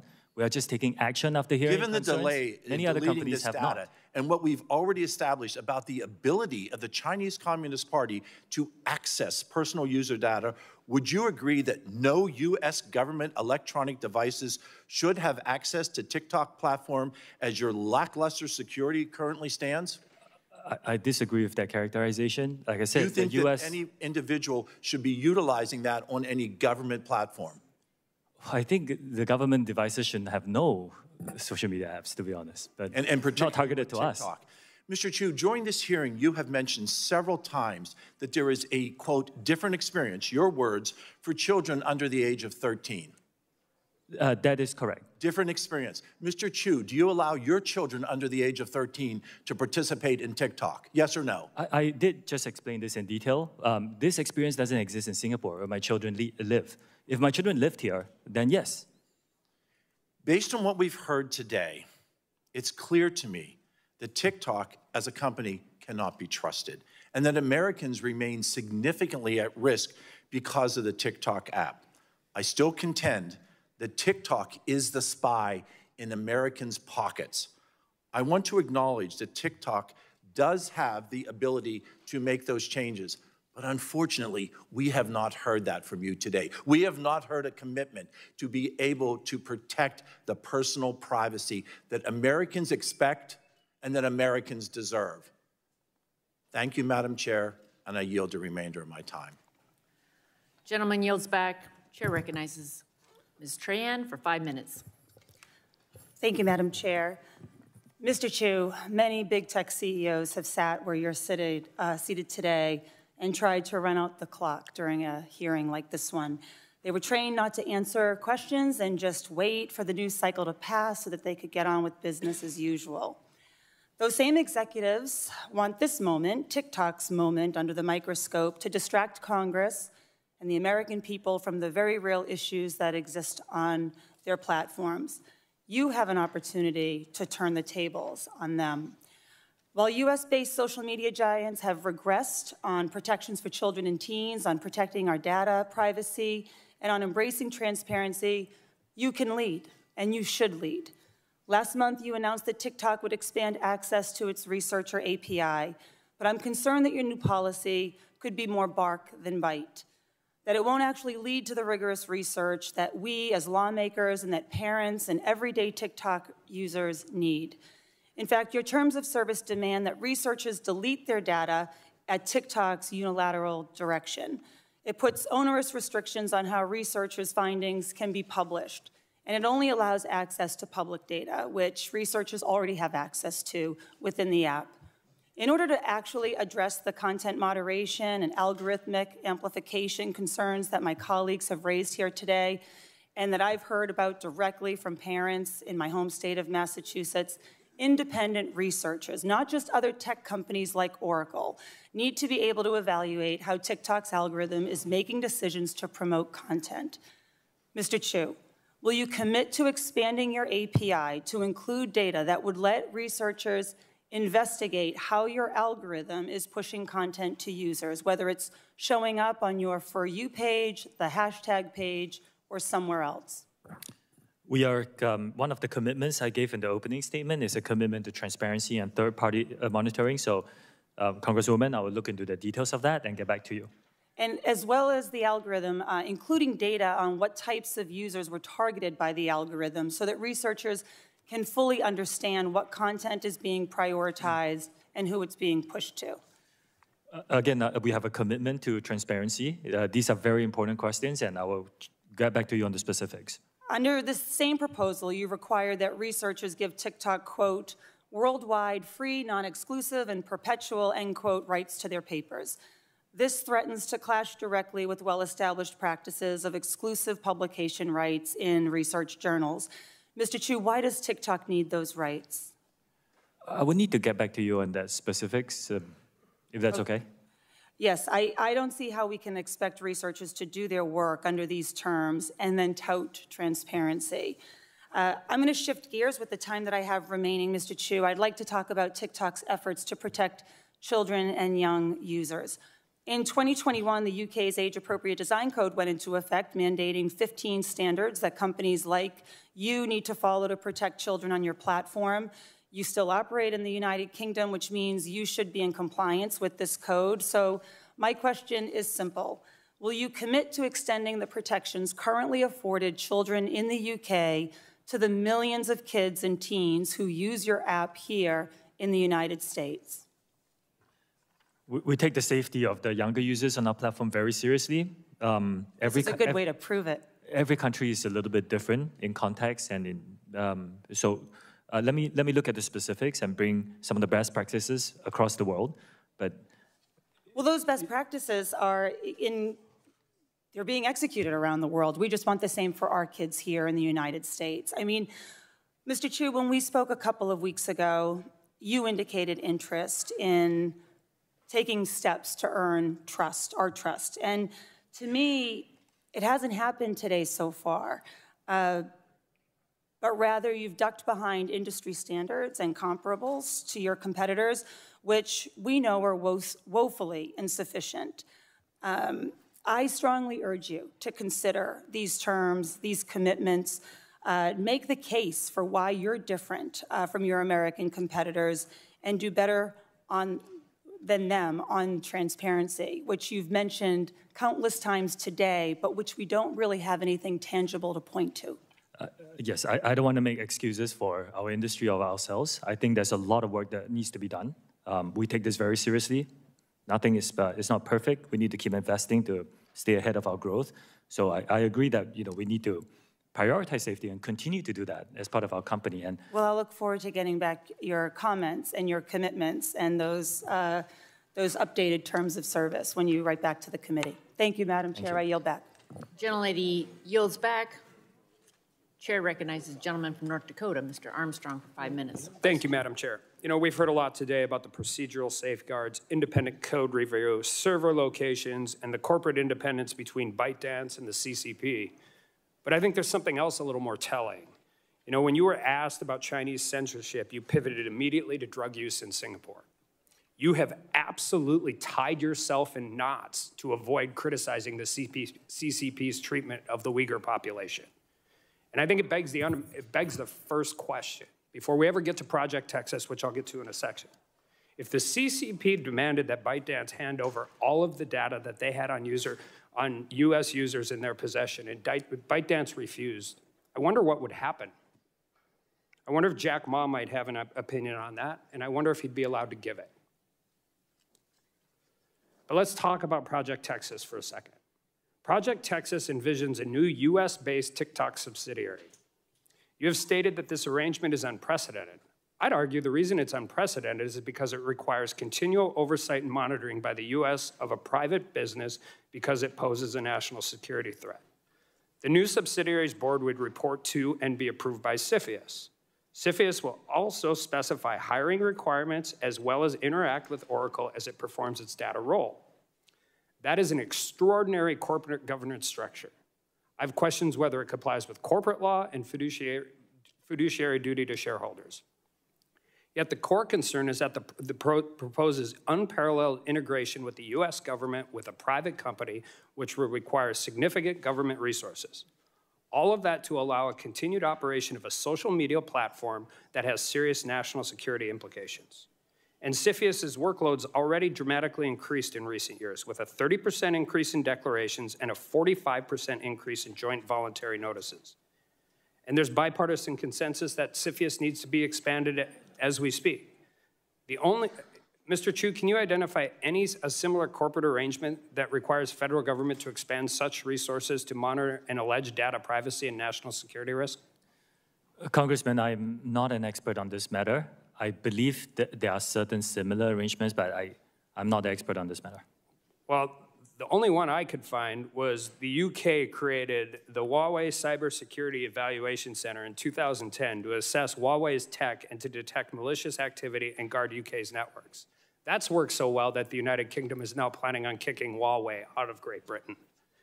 You stated that TikTok has invested $1.5 billion in Project Texas. Are you aware of any discussions or proposals that entail TikTok funding or offsetting the costs of CFIUS' role?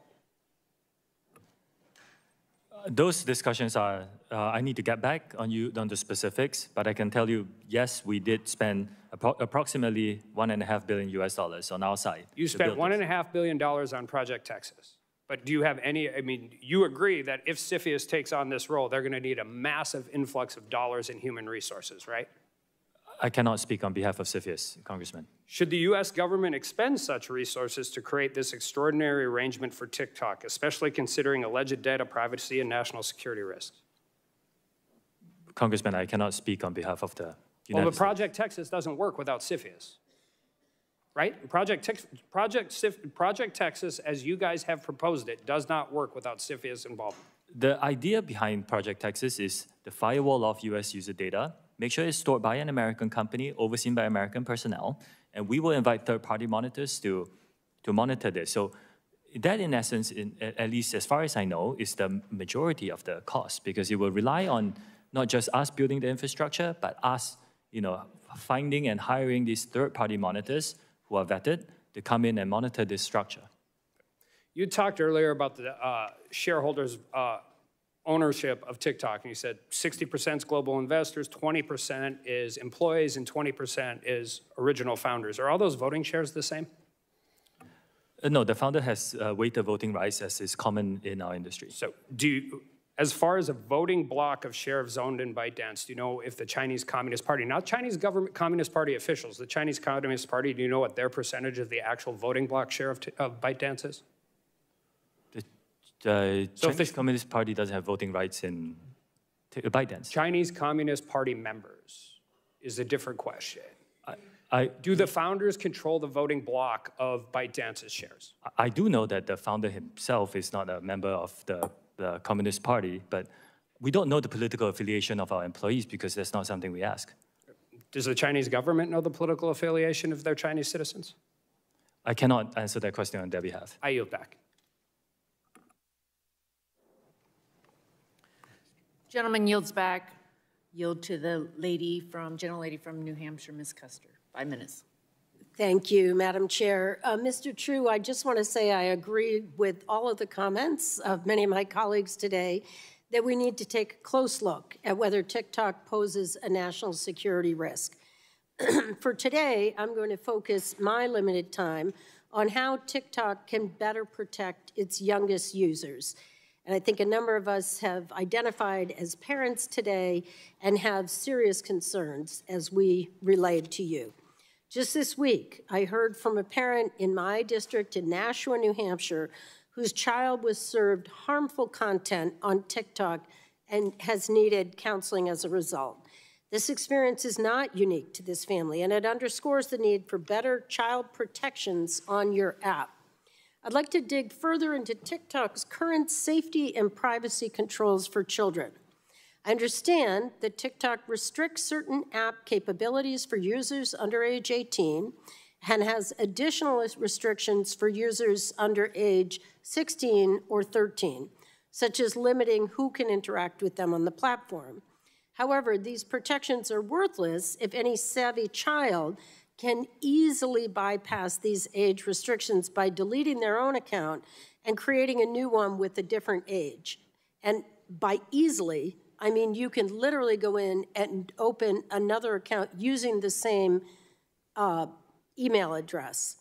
So I've been made aware by child safety groups, including Fair Play for Kids and Common Sense, that it is that simple for young users to bypass the age restrictions on TikTok. Yes or no, are you aware of this issue? I apologize. I think that's a great question that you raised. If a user inputs an age and is blocked, my understanding is that if the user tries to do it again within a short period of time, and I won't disclose publicly. We did it in our office yesterday. You can go right back in, use the exact same email address, and open a new account. So can I get your commitment that you will at least fix that bug? I will go and have a look at it, yes. Thank you. If we're here today to talk TikTok and not other platforms, but I'm happy to look at legislative solutions. In the interim, TikTok has a responsibility to do more to protect its young users, and I will accept your commitment to take a look at fixing that issue. Will you, let's see. Sorry, I recognize that TikTok has made efforts to provide parents and guardians increased options to monitor and limit their child's activity on the app, including family pairing and time limit features. But I still have concerns. In order to access family pairing, parents then must download the app onto their phone. And this sounds like a design to lure more users onto the app rather than a practical safety feature. Furthermore, downloading the app may not be a viable option for many parents. Mr. Chew, will TikTok commit to developing other methods for parents to monitor their child's use of the app without having to download the TikTok app on their phone? I can look into that specifically and get back to you. But the family pairing that you mentioned is a very good tool that we developed. I encourage parents with teenagers to use it. But it's not a perfect tool. And let me just say, one of my concerns is that the minimum time limit TikTok lets parents set for their children is 40 minutes, which for a young child is a very long period of time. Actually, giving parents control would mean providing them the freedom to set the screen time that makes sense for their family. Now, I've got a copy of the app page that shows just the 4 options. Would you commit to adding an other option so that the parent can easily set their own screen time limit? I can take a look at that. I think it's important. I think parents are looking for control. They're looking to allow their family to use these apps without TikTok taking over their child's media use. I've heard reports of users struggling to access the feature, and so I will look forward to hearing back from you on adding an other so that a parent can add a custom limit. So finally, I ask that you commit to report back to this committee and the American public on how TikTok addresses these safety issues and the steps that you are taking to default children's accounts to the most protective possible settings. And with that, Madam Chair, I yield back. Gentlelady yields back. Chair yields to the gentleman from Ohio. 5 minutes, Mr. Balderson. Thank you, Madam Chair. Thank you, Mr. Chen, for being here today. I would like to start by inserting into the record a report entitled TikTok, ByteDance, and Their Ties to the Chinese Communist Party, which was published by the Australian Parliament just over a week ago. If I could add that to the record, Without please. objection, so ordered. Thank you, Madam Chair. Mr. Chew, we know that your company's algorithm has been exposed for delivering videos to China that encourages them to develop eating disorders, promotes challenges that have caused children to accidentally commit suicide, glorifies the use of drugs and pornography. Despite the constant media coverage of this issue, your company continues to feed our children this dangerous and harmful content. Can you explain to parents back in my congressional district why it should be their burden and not TikTok's to set up the guardian parental controls for their children so that they do not view content which encourages eating disorders or committing suicide? Congressman, I take these issues very seriously. If the user is a teenage user on our platform, we actually have a differentiated experience, including certain models that we are building with experts to help identify certain content that's not inherently harmful, but could lead people to eating disorders. Anything that glorifies eating disorders is violative of our platform, and we remove that. And I want to assure you that I take this very, very seriously, this commitment. Okay. Mr. Curtis, my colleague, mentioned the use of heating tool on your platform to make specific videos go viral or get more views. Does TikTok use a cooling tool where employees can manually limit the amplification of content that TikTok should hide, like content that promotes eating disorders, drug use, or suicide among children? The only promotion tool that we have is approved by the local teams, so in the US by the US team, and it's for commercial purposes like Taylor Swift. I think when she onboarded, we, So heated a little. Yes or no? I just want to make sure that I'm answering your question with specifics. If this tool exists, why isn't it being used to cool then the spread of dangerous content? I mean, why is it still happening? Dangerous content that violates, we remove them. When we see them, we actually remove them from the platform. Okay. The fact of the matter here is that despite whatever action you take, that TikTok is taking to protect teens, your algorithm continues to promote harmful content.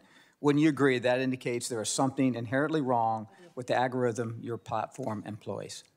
I do respectfully disagree with that. The algorithm drives a great user experience for many, many users. I talked about STEM content. That has 116 billion views on our platform. I want one more example.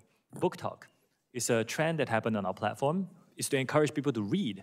And globally, it has 115 billion views, and it's fantastic. I've heard people telling me that they are reading more because of Book Talk. So there is a lot of good and joy and positive that can be derived from the TikTok experience.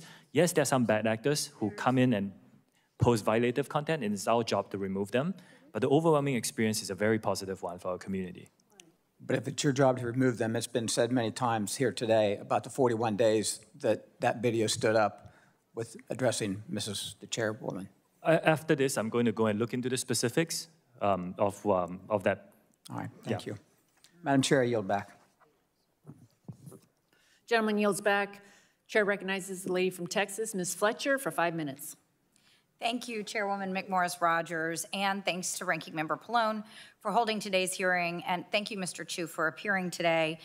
It's been a long day, but we're here to learn about a complex set of issues that relate to TikTok and how to address them. And I think that's what we're hearing from colleagues on both sides of the aisle today, is a real effort to grapple with the challenges that we see for national security and for the safety and protection of American citizens, especially our children and young adults. And we've already covered today a lot of the information about the extensive use of the app, the number of users who are children and young adults, but I think it bears repeating, as Mr. VC mentioned, that TikTok is the preferred platform of young Americans. And they use it for all kinds of creative and important things, and we have seen that. But there are also some dangerous things that we know it has and continues to be used for.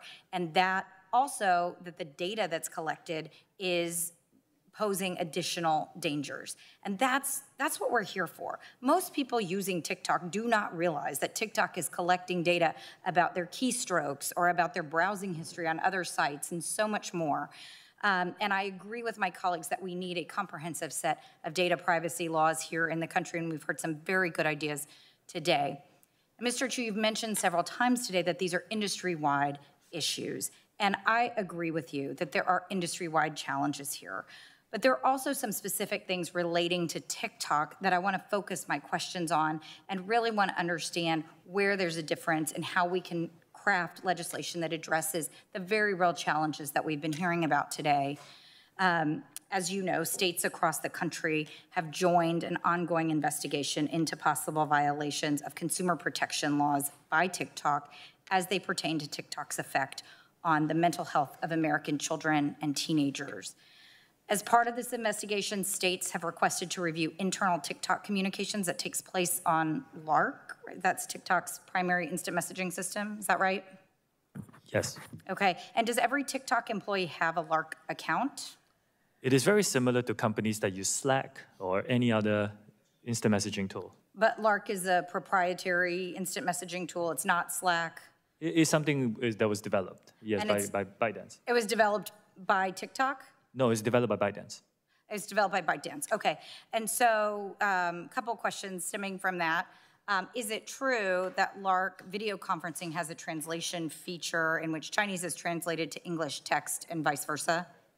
That is correct. It helps with global cooperation. Okay, and those translated conversations are somehow saved into the LARC system? I will need to get back to you on the specifics. Okay. There is, I'll get back to you on the specifics. Okay, that would be great to know, and I neglected to ask, but does every TikTok employee have a LARC account? Yes, I believe so, yes. Including you? Do you have one? Yes, I believe so. Yes. And then do you have there's some kind of profile for your instant messaging system, so every employee identifies their manager and their department, who they work for, what they do. Is that all included in their LARC profile? Do you know? It's very common for companies to have enterprise messaging tools that companies use. It does, and I guess I'm asking specifically about LARC since it's specific to TikTok, whether it includes information like identifying who, for example, your manager is. Do you know whether that's something that's identified in LARC? Yes, again, some of these HR features are built into a lot of enterprise tools that we use, and yeah. So like for your own profile, does it identify who your manager is? Yes, it does. And who does it identify as your manager? I report to the CEO of ByteDance. Okay, and so that is Zhang Yiming, is that identified as your manager? That's the former CEO. He has stepped down from the board and as the CEO, yes. Okay, so Mr. Rubo is identified now as your manager on yes. The system? Okay. And as you mentioned, it was developed by ByteDance, so it's not just used by TikTok employees, it's also used by ByteDance employees, is that right? Also by other companies now. I think LARC is selling it, and it's a good tool for instant messaging. So LARC is available to third parties outside of the ByteDance system as well, like Slack?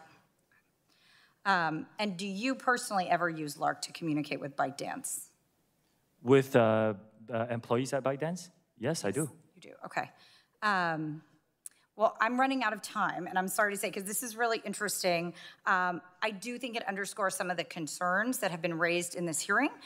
So I think it's clear we have work we need to continue to do here in the Congress to address data protection and privacy. And with that, Madam Chairwoman, I thank you, and I will yield back. Gentlelady yields back. The committee stands in recess and will reconvene immediately following the third vote being called. Catherine.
And in the hearing, House lawmakers have been questioning TikTok CEO Shou Zi Chew on his company's data security practices and the company's relationship with the Chinese government, among other issues.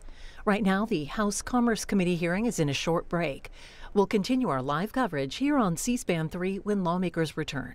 And a reminder, you can stream the event live on C-SPAN Now, our free mobile video app, or you can watch online at cspan.org.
And in the hearing, House lawmakers have been questioning TikTok CEO Shou Zi Chew on his company's data security practices and the company's relationship with the Chinese government, among other issues.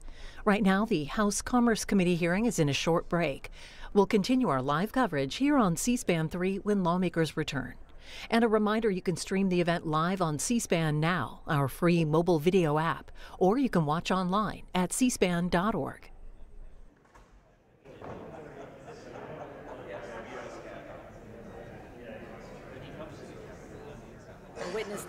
Our witness today is Mr. Shou Zi Chew, Chief Executive Officer of TikTok.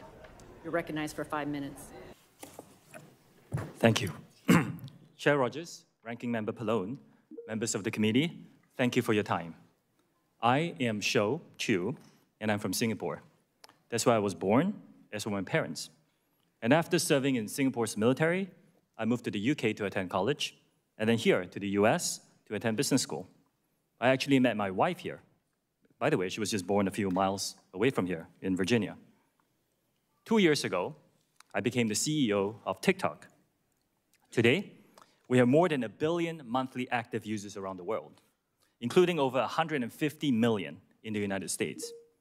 Our app is a place where people can be creative and curious, and where close to 5 million American businesses, mostly small businesses, go to find new customers and to fuel their growth. Now, as TikTok has grown, we've tried to learn the lessons of companies that have come before us, especially when it comes to the safety of teenagers.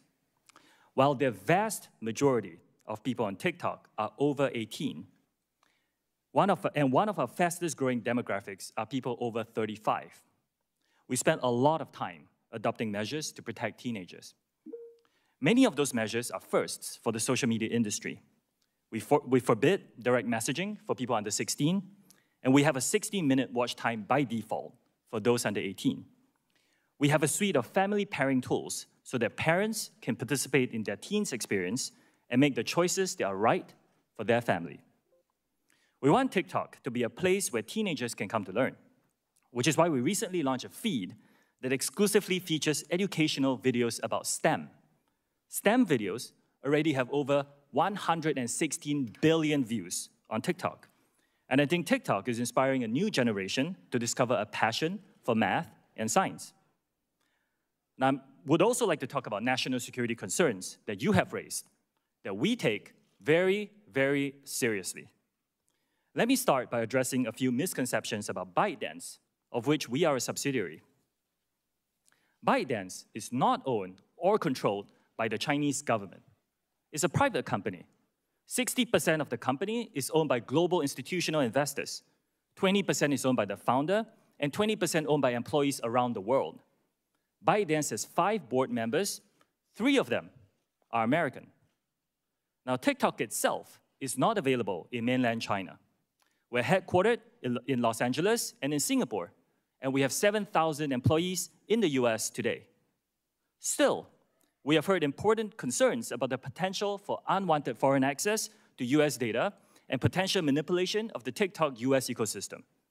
Our approach has never been to dismiss or trivialize any of these concerns.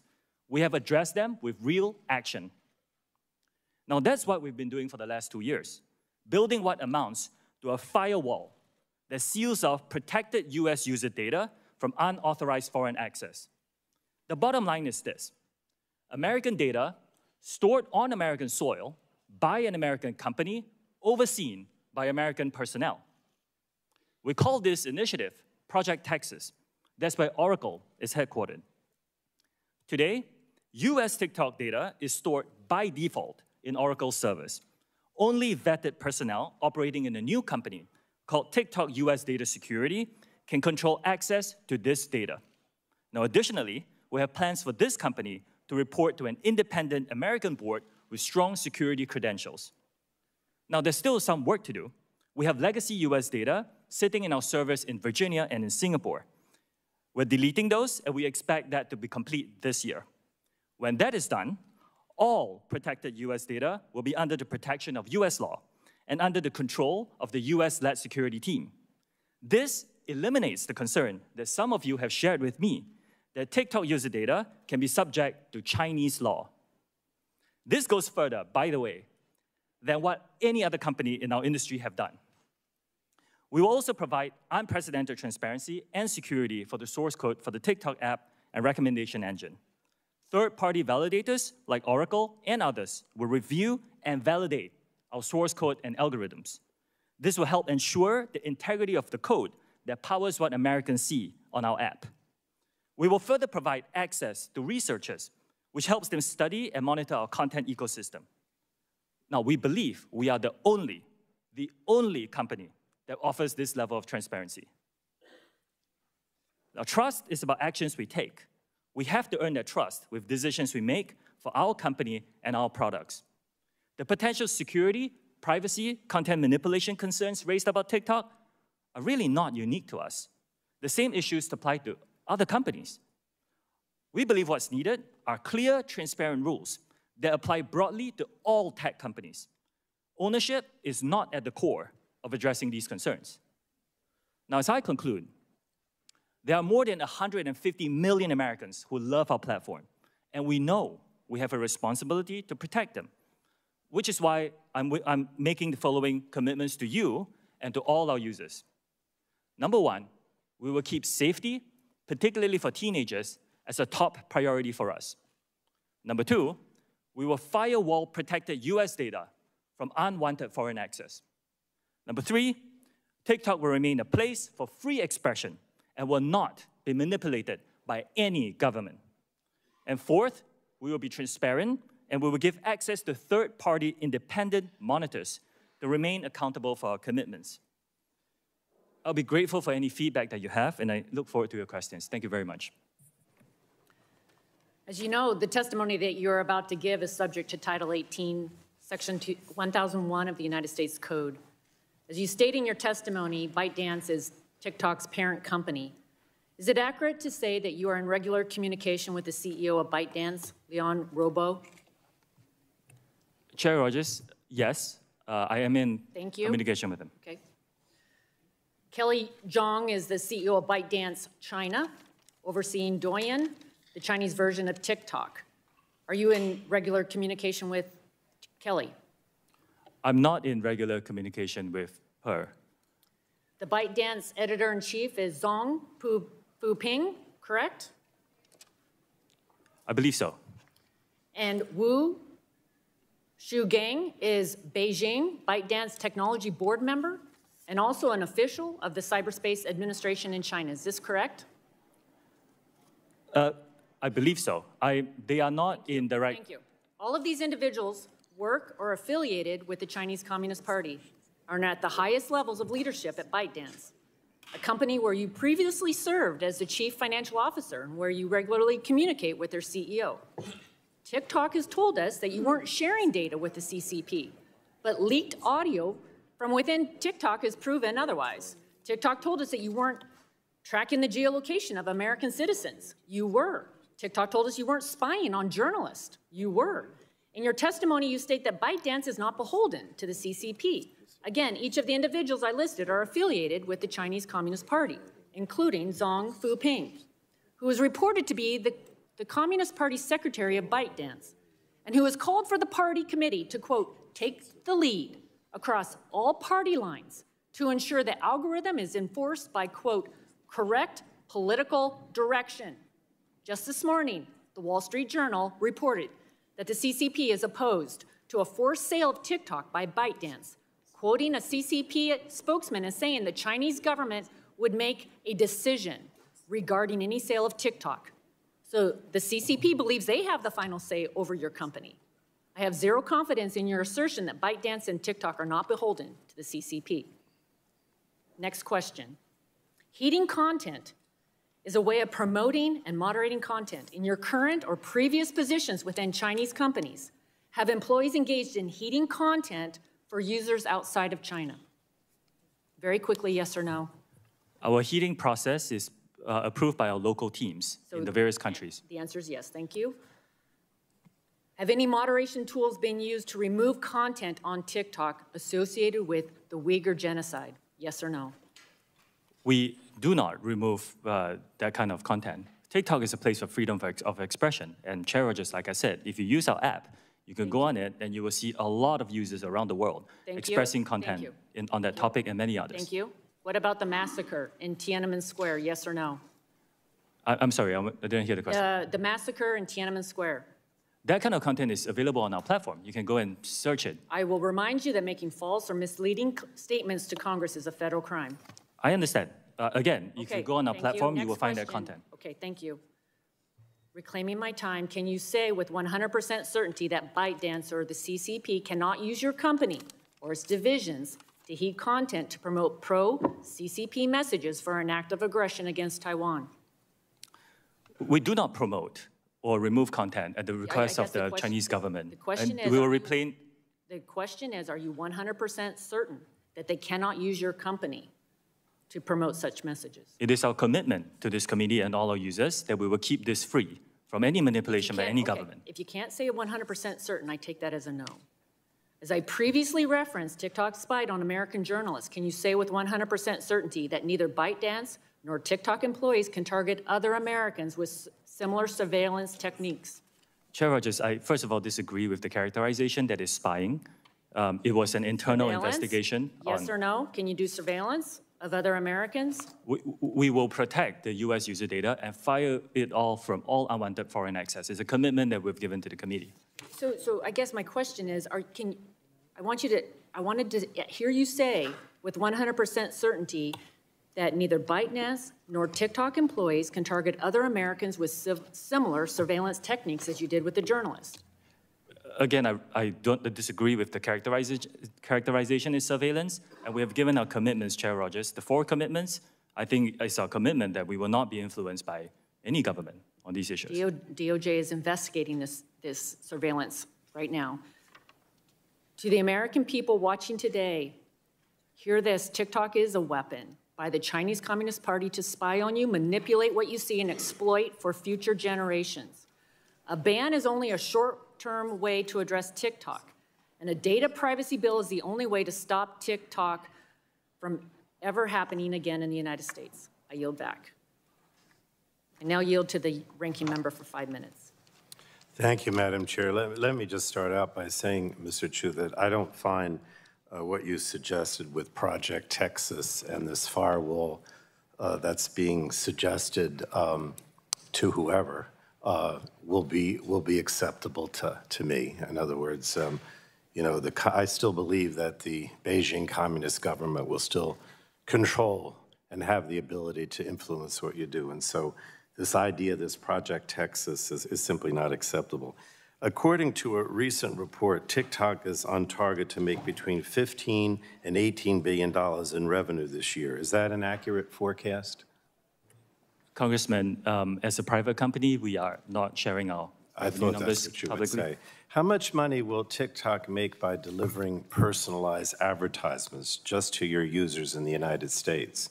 Will you give me that information? Again, Congressman, respectfully, as a private company, we're not disclosing that. Look, the impression you're giving, and I know, I can understand why you're trying to give that impression, is that, that you're just performing some kind of public service here, right? I mean, this is a benign company that's just performing a public service. Maybe that's not what you're saying, but I don't buy it, right? My concern here is primarily about the privacy issue, the fact that TikTok is making all kinds of money by gathering private information about Americans that they don't need for their business purposes, and then they sell it. And I mentioned this legislation that the chair and I have that would minimize data collection and make it much more difficult for TikTok and other companies to do that. So if you want to make some commitments today, I'll ask you to make some commitments with regard to this legislation. And, you're going to tell me, well, the bill isn't passed, and so therefore I don't have to do it. But, you say you're benign, you want to do good things for the public. So let me ask you, why not, what about a commitment that says that you won't sell the data that you collect? Would you commit to that, not selling the data you collect? Congressman, I believe we don't sell data to any data brokers. You don't sell to anyone? We don't sell data to data brokers. I didn't ask you data brokers. You sell it to anyone. In other words, under our bill, you could only use the data for your own purposes, not to sell it to anyone. Would you commit to not selling your data to anyone? Congressman, I actually am in support of some rules. I didn't ask you whether rules. Yeah. I asked you whether the company, TikTok, would commit to not selling its data to anyone and just using it for its own purposes internally. I can get back to you on the details of that. Okay, get back to me. All right. Another thing that's in our bill says that we would prohibit targeting marketing to people under the age of 17. Would you be willing to agree to prohibit targeted marketing to people, Americans under the age of 17? Congressman, we have actually stricter rules for advertisers in terms of what they can show to our users.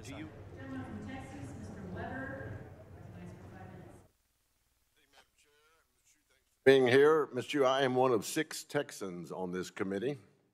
I'm over here. So when you invoke the name of Texas, you get my attention. Ms. Chew, when you were the CFO of ByteDance, did the Chinese government instruct you on how content was to be moderated on Douyin or TikTok, yes or no? Sorry, Congressman, would you mind repeating that question? When you were the CFO of ByteDance, did the Chinese government instruct you on how content was to be moderated on Douyin or TikTok? I was not in charge of that. That's You were the not. CFO of Okay. ByteDance. We have a discrepancy there. Reports have shown that TikTok accounts managed by Media Links TV, a propaganda arm of the CCP, pushed divisive content before the recent midterm election. Mr. Shou, yes or no, to your knowledge, has the CCP coordinated or utilized TikTok to influence users through algorithms, state-paid content creation, or in any other capacity? No, they do not do that. We do not promote or remove any content on behalf of the Chinese government. You don't, but did the Chinese government, do you have any knowledge of that? We do not do, Congressman, we have only one process of removing content on our platform. Okay. And the process is done by our content moderation team headquartered in Ireland and Ireland and the US. And we will only remove content if it violates our guidelines, and that's something that we audit, or if there's a valid legal order. So, okay. Several reports, hearings, and leaked internal documents have indicated that TikTok has repeatedly censored or de-amplified content that is critical of Chinese Communist Party policies in the U.S. and abroad. Are you aware of those reports? I don't think that's accurate, Congressman. Are you aware of those reports? There could be some reports that say that, but that action itself is not your something testimony here today is that you can keep up with stuff and make it as clean as possible, quote unquote. Are you aware of those reports? I want to make it very clear that there is content on TikTok that's great and fun. There is content that's critical of China. That's not what I'm saying. Are you aware of the reports citing that fact? Again, like I said, the fact is, if you go onto our platform, you will find content that is critical of China. Well, we're going to talk about that. Now, this committee is looking at reforming Section 230 of the Communications Decency Act, which has already been mentioned here today. Do you think that censoring history and historical facts and current events should be protected by Section 230's good faith requirement? Congressman, that is a more complex topic. I will need to speak to my team and get back to you on the specifics. Is your team behind you? It's my broader team. I will speak to them and I'll get back to you. It's always good to have folks behind you, isn't it? Not them. Oh, no. Oh, okay, I got you. Here are my concerns with TikTok. Your claims are hard to believe. It's no secret to us that TikTok is still under the thumb of CCP influence. And let's be honest, TikTok is indoctrinating our children with divisive, woke, and pro-CCP propaganda, all while threatening our national security with Chinese spyware. In fact, let me look at my notes here. You had an exchange with Anna Shou. In your exchange with Congresswoman Shou, you said that, quote, extreme fitness videos shouldn't be viewed too much. You remember that exchange here today? What extremist videos? With Anna Shou out of California. Any content that is has extremist content is not allowed on our platform. It will be, we identify them. Was that also true about the gun video that you saw today? Was that extreme content that should have been taken down? I would need to look at the specifics of the whole video. There was a bit of lag just now. We couldn't see the whole video. Okay, you know it threatened our committee chair here. That is unacceptable. Okay. And, so you're aware of that extreme video. And why did it take 40-plus days to get it down? Does it take literally an act of Congress? Should we plan to have a committee hearing every time, every day, every time there's something brought up so that we can limit the content on TikTok? Should Congress plan to do that, Mr. Shou? Congressman, we work very hard to remove violative content on our platform. Okay, well, let me move on. With Congressman Huston, he asked you about your wages and your stocks, and you said you prefer to keep that information private. Now you know how we feel about American public's information. We prefer to keep it private as well. We don't think TikTok does that. So, Madam Chair, my time is up. And if this committee gets its way, TikTok's time is up. Madam Chair, if I may, in my response to an earlier question. Gentleman's time has expired. Chair recognizes Mr. Ruiz from California for 5 minutes. Thank you, Chair Rogers. I echo my colleagues' concerns about TikTok's impacts on the health and well-being of the American public. As a doctor and the ranking member of the Select Subcommittee on the Coronavirus Pandemic, I am troubled that TikTok is rife with medically inaccurate information, including dangerous misinformation and the intentional disinformation about COVID-19 and vaccines. TikTok's community guidelines state that the company will remove content or accounts that involve, quote, misleading information that causes significant harm, unquote. However, since the early stages of the pandemic, TikTok has been used as a platform for people pushing misinformation, disinformation, including by those casting doubt on the safety and efficacy of life-saving vaccines. And despite TikTok's pledge to address harmful misinformation, these videos are being viewed millions of times. For example, the Institute for Strategic Dialogue found that a sample of 124 TikTok videos containing vaccine misinformation were viewed 20 million times. And Media Matters found that a sample of 18 videos with COVID-19 misinformation were viewed over 57 million times. Here's another shocking study. The Journal of American Medical Informatics Association found that when searching hashtag, quote, coronavirus on TikTok, almost 30% of the videos that came up contained misinformation. Videos in that sample containing a high level of misinformation were viewed a median of 9.4 million times. Mr. Shou, why are these dangerous videos falling through the cracks of your company's efforts to enforce its own community guidelines and remove harmful misinformation? Before I answer that, in my response to an earlier question from Representative Dunn, Mr. Shou, you're in my time. Answer my question. I understand, but if I would like to clarify something. I'm clarified. I have 5 minutes okay. in my time. You're in my time now. Answer my question. Yes, any dangerous misinformation is we partner with third-party experts to be able to identify and help us with subject domain expertise. And with the expertise that we recognize, we rely on those to develop policies to recognize and remove content that could be. Your efforts have failed, and they're dangerous, okay? It's public health risks that you're putting millions of people's lives at risk for not being able to do a better job. And I'm concerned that TikTok's features make it users uniquely vulnerable to the spread of this misinformation. For example, TikTok makes it extremely easy to reuse audio and videos to create content, which allows misinformation to quickly spread through the platform. And TikTok's algorithm to recommend videos means that a user viewing one video containing misinformation can easily result in their quote-unquote For You page becoming filled with videos containing similar misinformation. This is a dangerous feedback loop. So is TikTok taking any action to modify these features so that they no longer facilitate the spread of this misinformation or this misinformation feedback loop? Congressman, again, like I said, any dangerous mis or disinformation, we work with third parties to recognize that, and it's proactively removed from our platform. Okay, so it doesn't need to get into those loops at all. So I can go back and read you the data.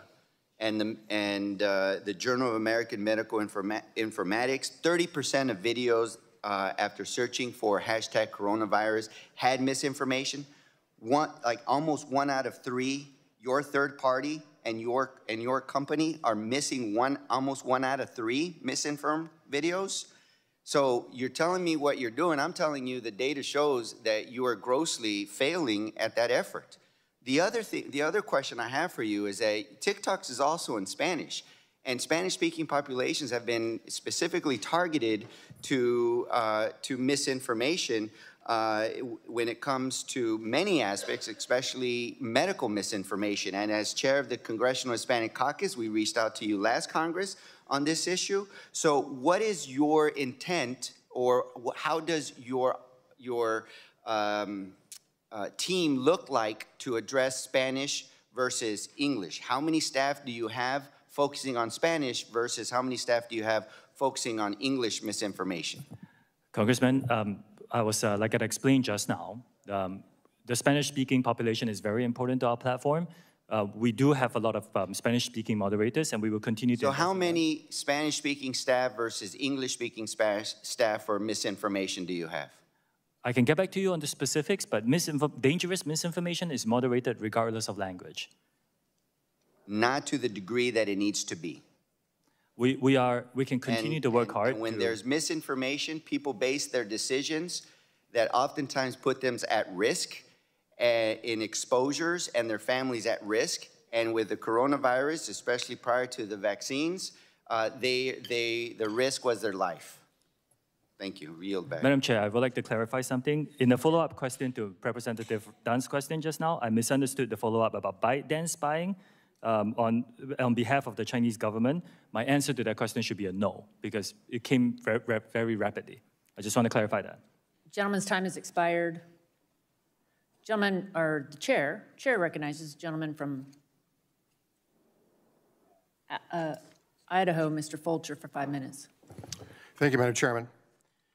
Mr. Chew, we've been going a long time here by now, and a lot of questions have been answered, and a lot of them have not been answered. And primary thing I want to do is just share some thoughts of what I've seen, learned today, been exposed to. First of all, I've got to compliment you on having a product that's impressive. It is a very influential tool. It is addictive, and that's what you want users to be exposed to, is something addictive, and it is a data gathering masterpiece. So clearly, it's got the potential to sell products, connected like-minded people with that artificial intelligence capability in a viral fashion, and perhaps spread information quicker, better than anything else that's been developed out there. Now, I'm just going to tell you, I'm not a subscriber, at least a willing subscriber. But probably in that database somewhere is my preferences with colors or foods or who I've spoken to or what I've said or my favorite newspapers. I don't know. But that's available to be sold or given to whomever or whatever. And the whatever is what bothers me. And I'll use myself as an example again. If, for whatever reason, I became a target in this, I became somebody you didn't like, and I know that'd be hard to believe because you gotta like me. But let's say you didn't, or a company didn't, or for whatever reason I became an app target. That artificial intelligence algorithm could be shared or spread selectively to a targeted audience that, with negative information that maybe has been paired up with that knowledge and that app to make me look really, really bad. Or to the converse. Same thing could be done to make me look really, really good. Here's the problem. It's someone else or some artificial intelligence algorithm that has inordinate power to subjectively combine strategic data with strategic audiences to shape whatever thoughts and news they want. And I've equipped it, not even knowing it. And that process could apply to anyone or anything. There's the danger. It could be the President of the United States. It could be their kids. It could be a company. It could be a political party. It could be a news outlet. Anything could be targeted for that selective viral spread of just some information. Mr. Chew, this may be genius, but that doesn't make it fair. It doesn't make it good, and it doesn't make it accountable. I wouldn't want my government to have that ability. I wouldn't want a company or a political party or my friend August here or my mother to have that capability. And I certainly don't want that to be accessible to anyone in China. Now, there's no question it's got immense value. And as proof of that, you're here. Because this hasn't been a fun day. I know that. Hasn't been a fun day for us either.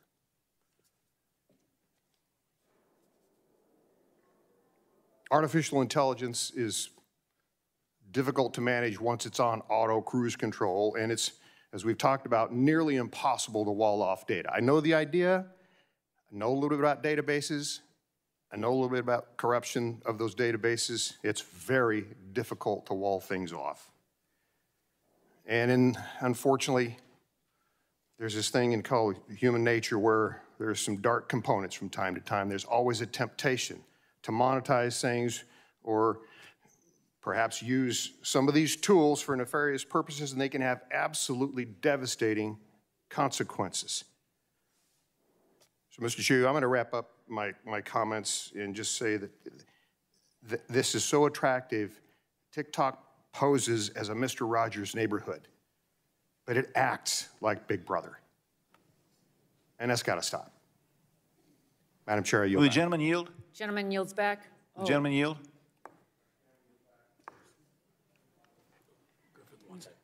Oh, gentleman yields. Yield to Mr. Morgan Griffith. I thank the gentleman for yielding. Mr. Chew, earlier we had submitted into evidence the TikTok ByteDance and their ties to the Chinese Communist Party report that was filed as an exhibit last week with the Senate in Australia. If you have any comment, I'd like to get it on this paragraph out of their summary. Our research confirms beyond any plausible doubt that TikTok is owned by ByteDance. ByteDance is a PRC company, and ByteDance is subject to all the influence, guidance, and de facto control to which the Chinese Communist Party now subjects all PRC technology companies. We show in this report how the CCP and the PRC state agencies together, the party state, have extended their ties into ByteDance to the point that the company can no longer be accurately described as a private enterprise. You keep calling it a private enterprise, but all the countries in the world are saying it's not a private enterprise, it's part of the Chinese Communist Party. What say you, sir, yes or no? Is it part of the Chinese Communist Party, as everybody thinks, or are you still living in some mystical world? I disagree with many conclusions. So you're living in the mystical world, I yield back. Gentleman yields back. Chair recognizes Ms. Democrat, right? Yeah. The gentlelady from Minnesota, Ms. Craig, for 5 minutes. Well, thank you so much, Madam Chair, for yielding. Mr. Chew, I'm probably like a lot of parents who are also members of Congress out here. I know a number of us, when you testified earlier today, you mentioned that the over 35 segment was a growing group of potential users. As if over 35 is old, and I realize that my own children think that I'm ancient, our 4 boys. But like a lot of us up here, we understand that there is some potential good, and of course, many of your influencers are doing what they're doing for all the right reasons. But one thing in your testimony you said a lot was safety. But as a mother and as a member of Congress and as someone who's very concerned about drug use in our country, I was surprised that that didn't come up once in your testimony, no real reference to it here today. You know, I've raised my concerns in general about social media platforms serving as an illegal marketplace for drugs in prior big tech hearings, and I plan to continue that focus during today's hearing. Mr. Chew, a March 8th, 2023 article in the Washington Post detailed the fact that TikTok has made little progress in combating the sale of illegal drugs on your platform. In fact, Colorado Attorney General Phil Weiser said that getting drugs on a platform like yours was nearly as convenient as using a phone to order a pizza or call an Uber. That same article mentions that law enforcement agencies have been frustrated by TikTok's lack of competition in the form of data sharing. In my view, TikTok has taken little action in response to this crisis. According to a May 2022 blog post from TikTok, you donated $125,000, or 0.001% of your 22 revenue, to an anti-drug effort on your platform in the form of ad credits. You also redirected #drugs, #fentanyl, and other obvious hashtags away from posts selling drugs to a community resources page, as if a teenager looking for drugs is going to look for them at hashtag drugs. Drug dealers have easily worked their way around this, using emojis and slang to communicate that they have drugs for sale. To this day, it is possible for anyone to log into your platform and acquire drugs, and the consequences of that can be fatal. What are you doing to move past these token efforts to prevent teenagers from accessing drugs on your platform? Look, as parents up here today, we may not understand everything about your platform. I'm not a tech guru. Many of us up here may not use exactly the right language, but we know when our kids are at risk, and our kids are at risk on your platform. So what are you going to do to move past these previous token efforts? Congresswoman, we do take illegal drugs content on our platform very seriously. It violates our guidelines to proactively identify and remove them. And as you pointed out, if anybody searches for any drugs on our platform, we do point them to resources to help them with that. At the same time, we have also taken product changes. Like, for example, we don't allow our under 16 users to use direct messaging. And the reason is because, we wanted to, there was a trade-off here. And we believe that, it will protect these younger users better from getting contacts from people trying to push illegal activity. So we will continue to work on it. Again, no company can be perfect at this. We're not saying we are. Mr. Chew, I, with all due respect, the no company can be perfect line has been used way too much today. I'm going to reclaim my time. Clearly in the 3+ hours you've been before us today, what you're saying about Project Texas just doesn't pass the smell test. My constituents are concerned that TikTok and the Chinese Communist Party are controlling their data and seeing our own vulnerabilities. If you were an American company, we could look at your 10K, we could see who your shareholders are. The answer you provided earlier today, you'd rather not tell us what your compensation is or how it's derived. Well, no American CEO would like to tell us that, but they have to because they're an American company. So what you're doing down in Texas is all well and good, but it is not enough for us to be convinced that our privacy is not at risk. So how can you say that you're protecting American users' privacy with the CCP being so heavily involved with ByteDance? It's not possible. China won't even carry your product. How is it that you can convince us that our privacy is not at risk? And more than that, our kids' privacy is not at risk in this country. In my opening statement,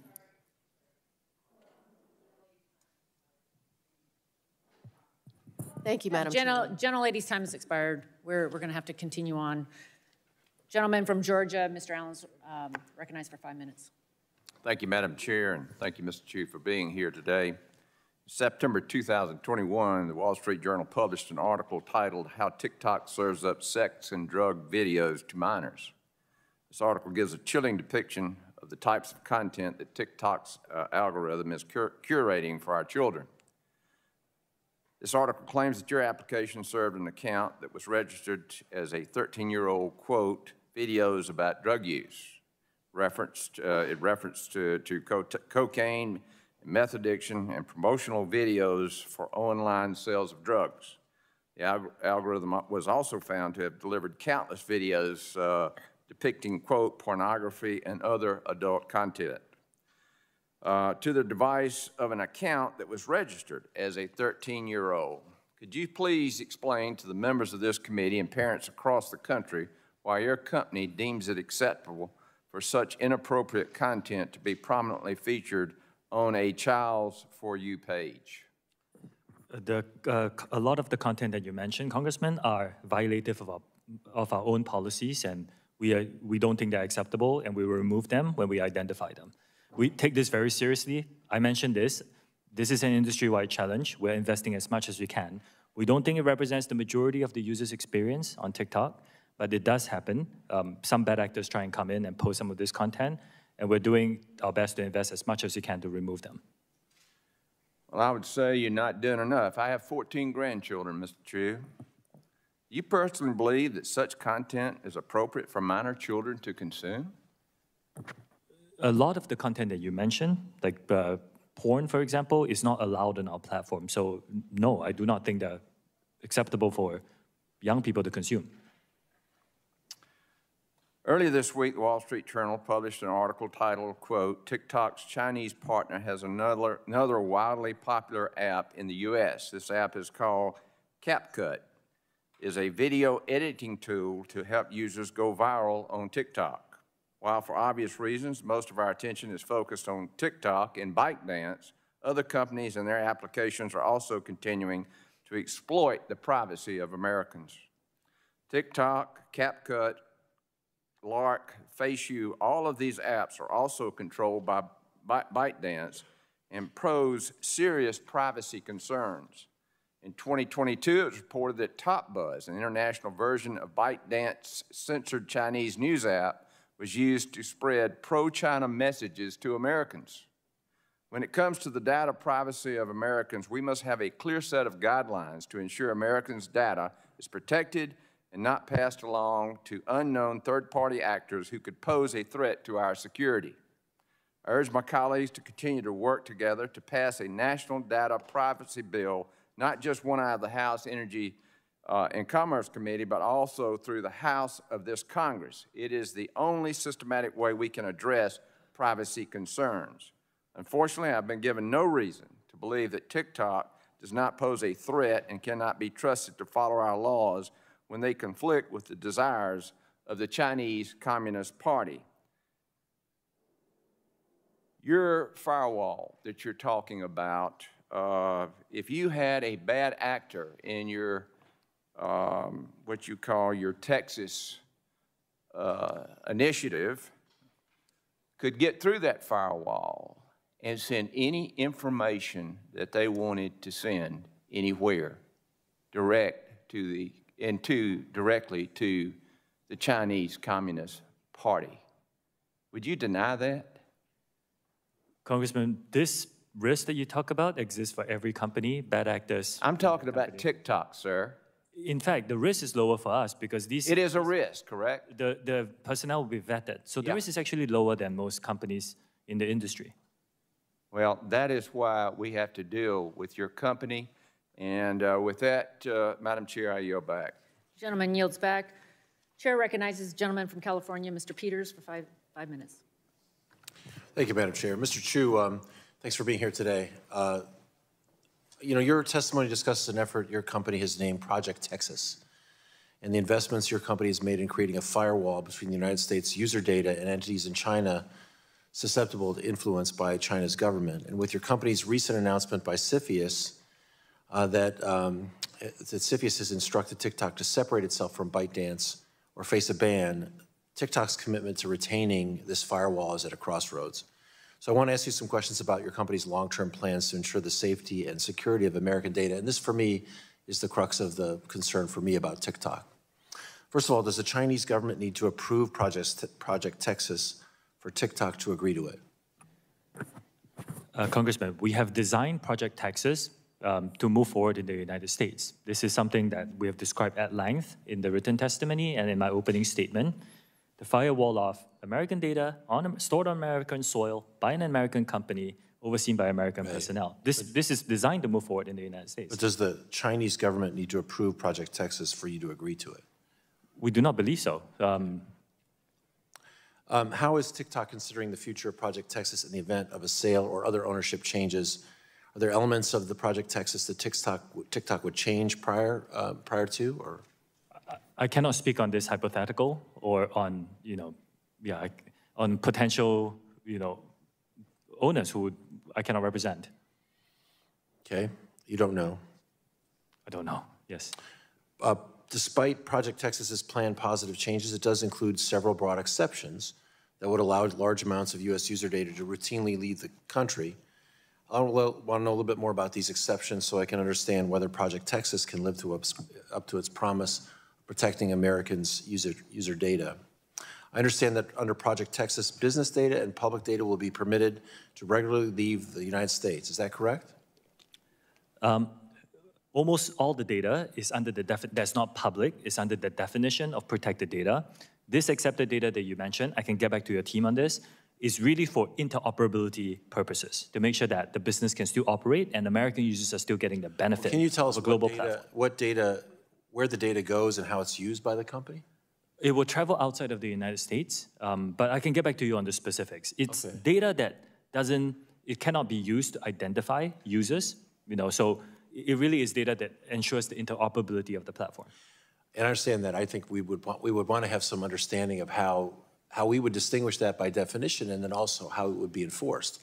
I can get back to you on those specifics. How is the U.S. data used to promote certain content back in the United States market, for instance? I'm sorry? So you'll have U.S. data feed the, all right.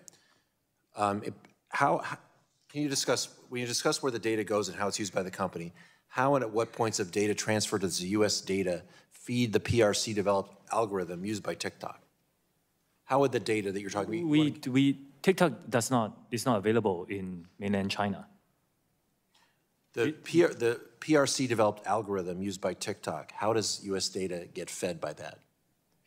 The algorithm that leads to the U.S. app is in the Oracle Cloud infrastructure and is trained by U.S. and global data. Again, TikTok is not available in mainland China.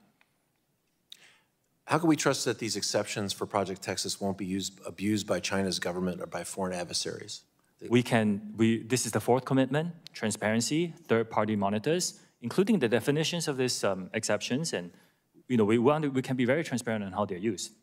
Okay, I guess my question will be that you want to get back to me in writing, that's fine, but how we would distinguish between the data for interoperability that you suggest needs to be shared with what data wouldn't be shared? It's again, it's first of all, public data is not part of the protected data definition because public data is what users want to share globally. So if you post a video and you want someone in France to see it, just by definition, it has to leave the United States. Otherwise, the world cannot see it. Now, there are certain aggregated and anonymized data sets that's useful for interoperability for advertising, for example. Right. And that is part of what we're talking about. Right. I can get back to you on the specifics, but I think we'd also want to know how it's anonymized and what oversight and enforcement we can count on. Okay, I can get back to you on specifics. Thank you. I yield back. Gentleman yields back. Gentleman from Texas, Mr. Pfluger, is recognized for 5 minutes. Thank you, Madam Chair. Mr. Chew, I got to hand it to you. You've actually done something that in the last 3 to 4 years has not happened, except for the exception of maybe Vladimir Putin. You have unified Republicans and Democrats. And if only for a day, we're actually unified because we have serious concerns. Does TikTok support good? I mean, is TikTok a platform for good? Just yes or no? I believe yes. Okay. Does TikTok support freedom of speech? Yes, it's one of the commitments I've given this committee. Do you personally support the First Amendment? Congressman, I'm here to talk about As the CEO of TikTok? I'm here to talk about TikTok. As the CEO of TikTok, do you support TikTok supports freedom of speech. Thank you. Does TikTok support genocide? Again, Congressman, I'm here to talk about TikTok. Does TikTok support genocide? Does TikTok? No. Okay, thank you. Okay, but I'm here to talk about reclaiming my time. I'm going to go to a video now, and it's from Enes Kanter Freedom. And I'd like you to see Enes Kanter Freedom, who has spent his entire career post-MBA fighting against human rights violations within the Chinese Communist Party. Go ahead and play this video, which highlights a situation that allegedly shows some human rights violations inside China. Please play.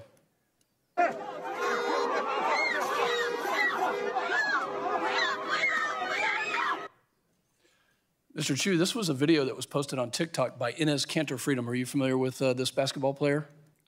I'm not familiar with the specifics of this, but I can tell you that. Are you familiar with the player Enes Kanter Freedom? Congressman, I'm not familiar with this. You just have to open TikTok and just search for this kind of content. It really exists. I've read the moderation policy. Let me just quote what you've talked about: content moderation. TikTok has a moderation policy, yes? We do have community guidelines. That one of the guidelines says material that in the sole judgment of TikTok is objectionable. Is this an example? Banning Enes Kanter freedom, is that an example of objectionable material inside the Chinese Communist Party in mainland China? We do not take down content simply because it's critical of China. He was banned 1 week after this video. We do not do that. And I can check on the specifics. If you need a note, go ahead. The note says he's not banned. His account was taken off 1 week after. We can check on the specifics. We can check. Yeah. So let's get to some other questions. Thank you for the slide. Your privacy policy states that you collect a great array of data, keystroke patterns, app file names and types, sometimes approximate location, GPS location. Are keystroke patterns and rhythms part of TikTok gathering, the data that is gathered by TikTok? If you're talking, Congressman, specifically about keystrokes, keystrokes, we do not engage in keystroke logging to monitor what the users say.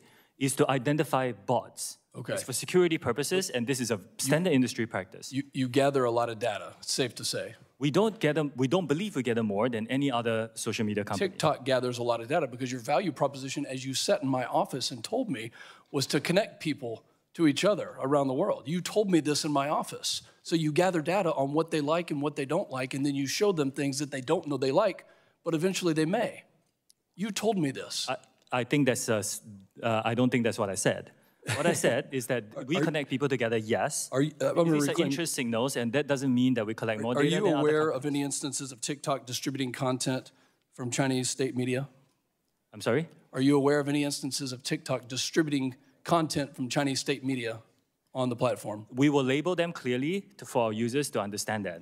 Do you disagree with FBI Director Wray and NSA Director Nakasone when they said that the CCP could have the capability to manipulate data and send it to the United States? Do you disagree with their statement? Their statement says could. So do you disagree with that? No, I don't disagree with that. Okay, so it is possible that the CCP, under the auspices of ByteDance, which is your parent company, which you get paid from, has the ability to manipulate content that is being shared with 130 million Americans, yes? Congressman, I just want to make sure I'm understanding all these questions. I don't disagree with them that there are data risks in general. That's what I meant. There's a big data risk but because on us specifically. Are there engineers located inside mainland China that work on TikTok? Not Douyin, but TikTok. We are not the only company that has that. Are there engineers inside mainland China currently working on the algorithm for TikTok? Congressman, like I said, as you told me in my office. There are other companies that, as I told you in your office, there are By the way, I'm going to reclaim my time. Please rename your project. Texas is not the appropriate name. We stand for freedom and transparency, and we don't want your project. I yield back. Gentleman yields back. Gentlelady from Tennessee is recognized for 5 minutes, Mrs. Harshberger. Thank you, Madam Chair, and thank you, Mr. Chew, for being here today.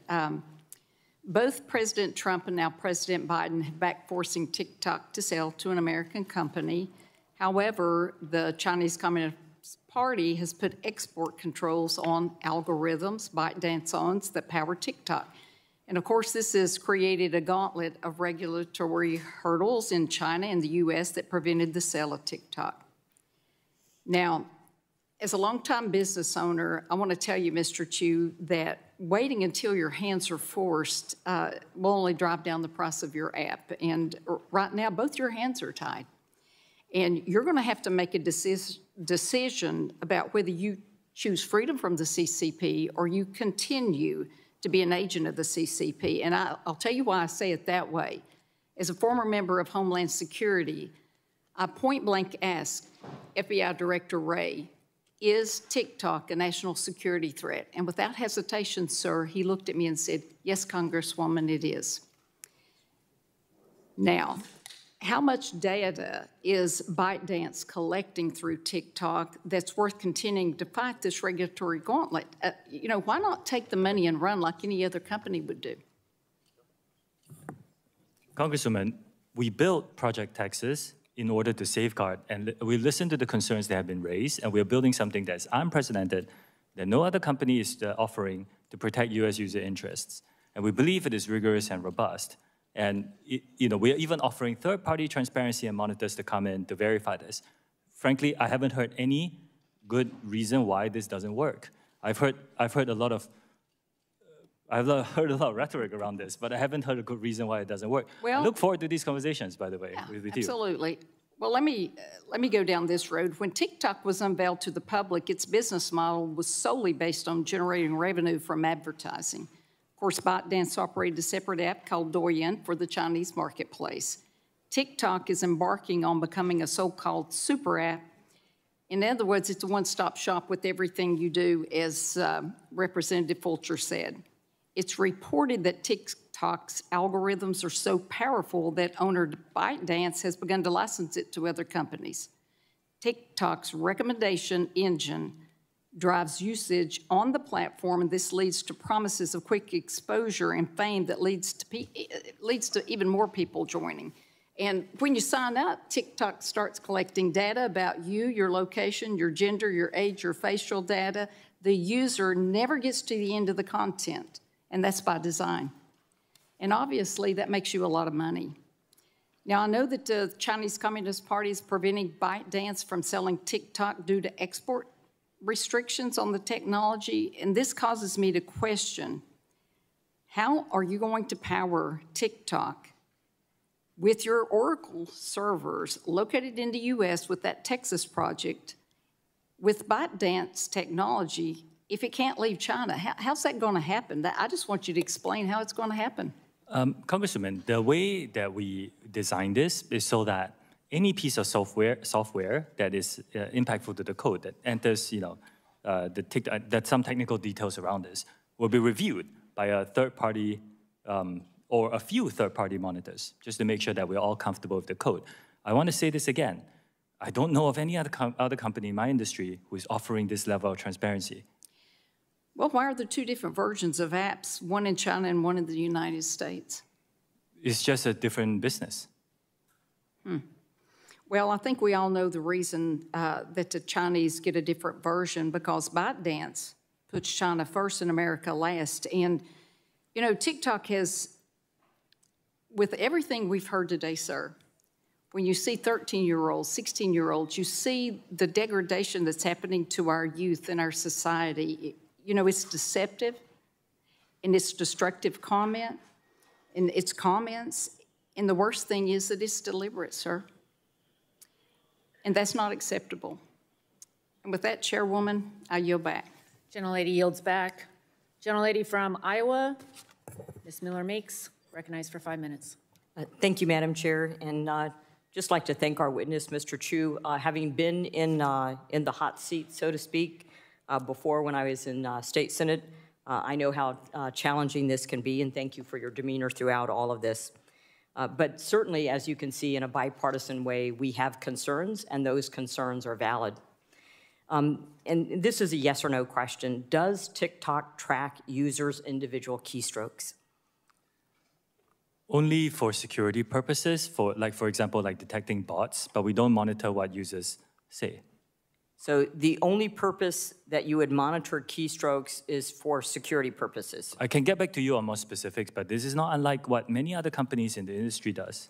So the keystroke monitoring does not go beyond what common industry practice in comparison to platforms like Facebook or Instagram use?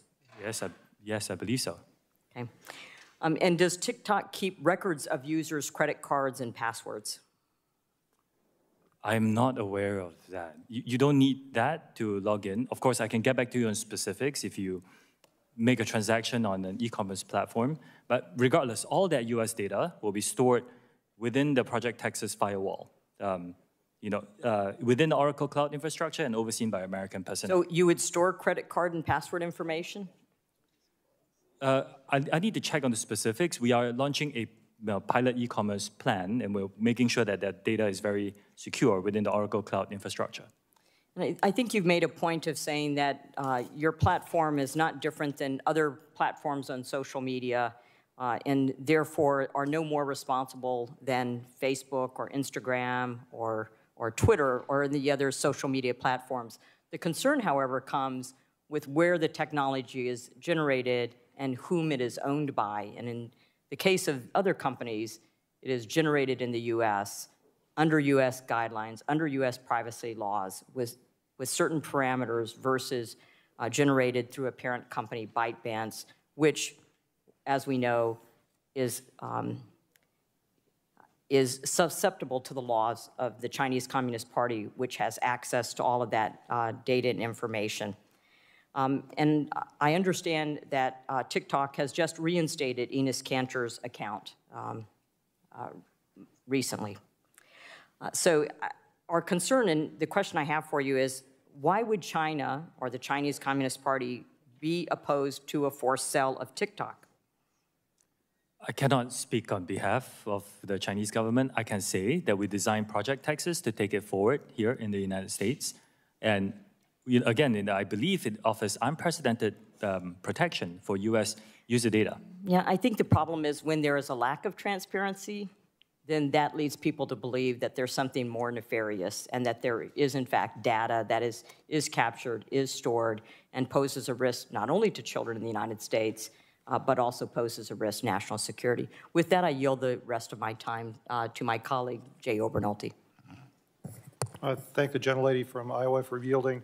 Mr. Chew, I'd like to continue our discussion about Project Texas and the technical details about what you're proposing to do. So you are migrating all storage of U.S. user data to the Oracle Cloud infrastructure, and you think that that'll be done by the end of the year. Was that right? Again, I can get back to you on the technical parts of it. The migration today, by default, all new U.S. data is stored by default. Sir, I'm just using what you said in your testimony in your opening here. It is stored there by default. What I said in my testimony is I'm deleting legacy data that sits in Virginia and Singapore. That's the difference. When this migration is complete, who will have access to that data?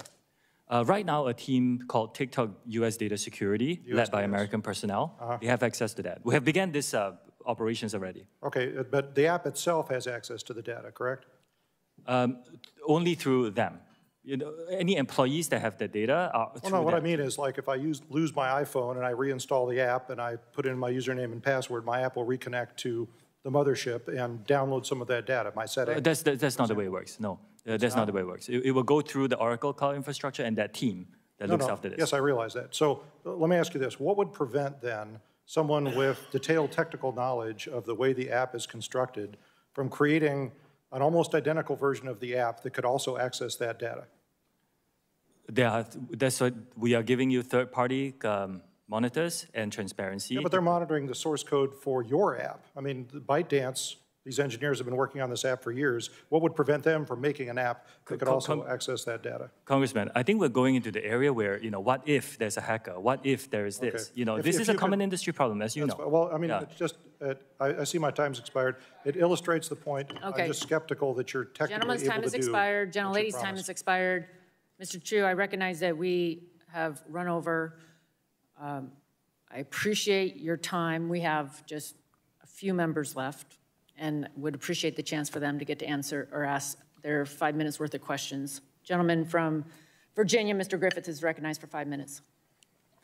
Thank you very much, Madam Chair. Mr. Chew, you share legal counsel lawyers with ByteDance, yes or no?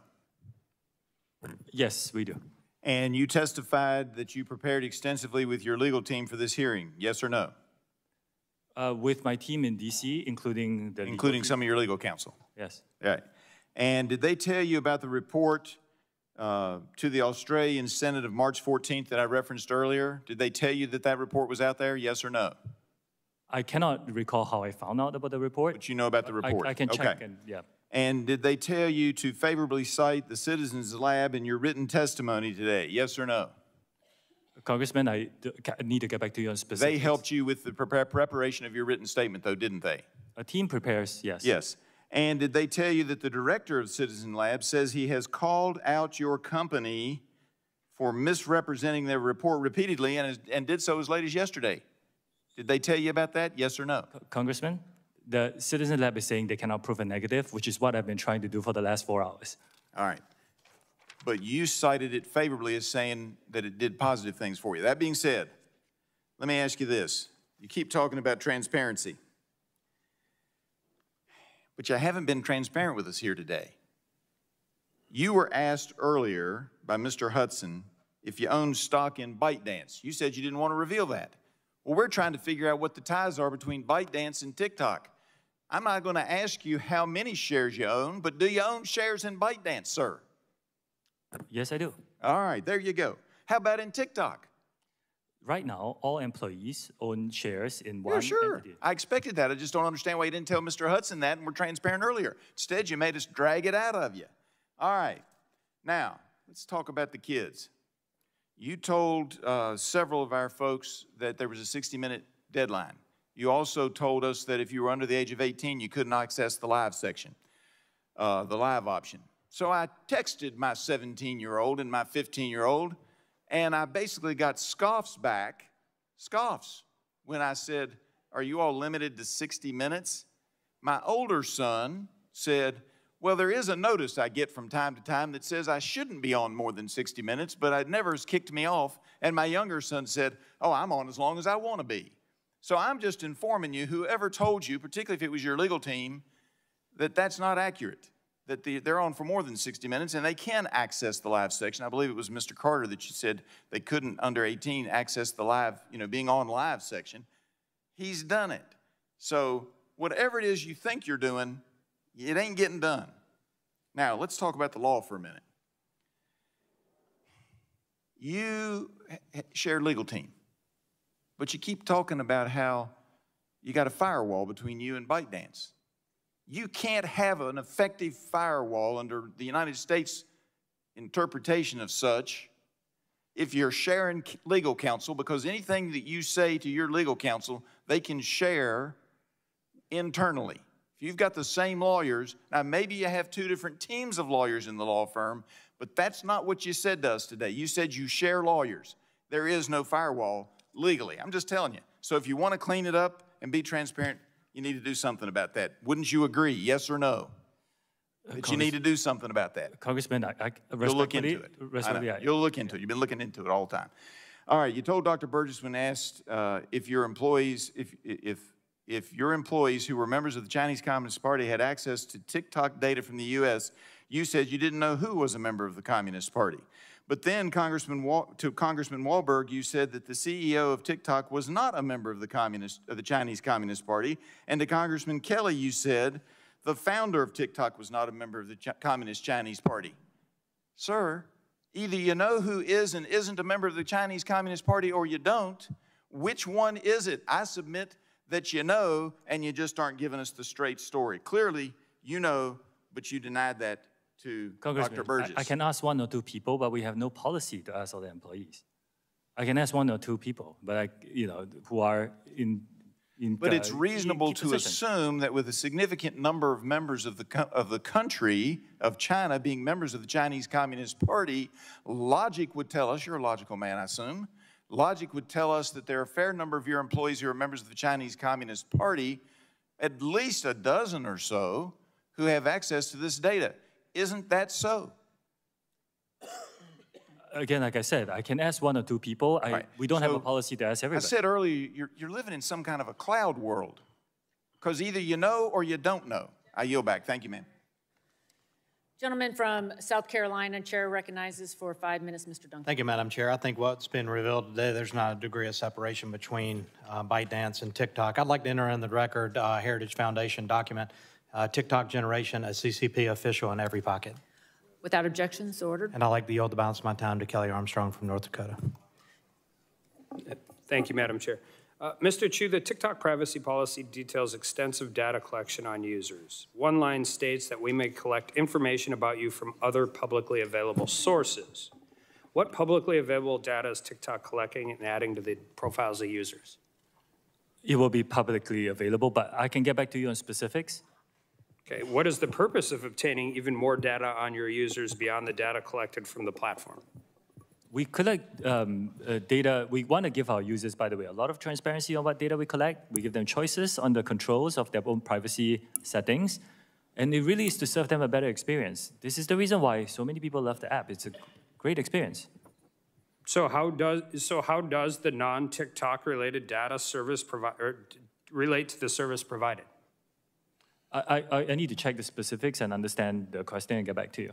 Okay. Yeah. Do you think the average TikTok user knows that you are and understands that TikTok's data collection extends to information outside the use of the app?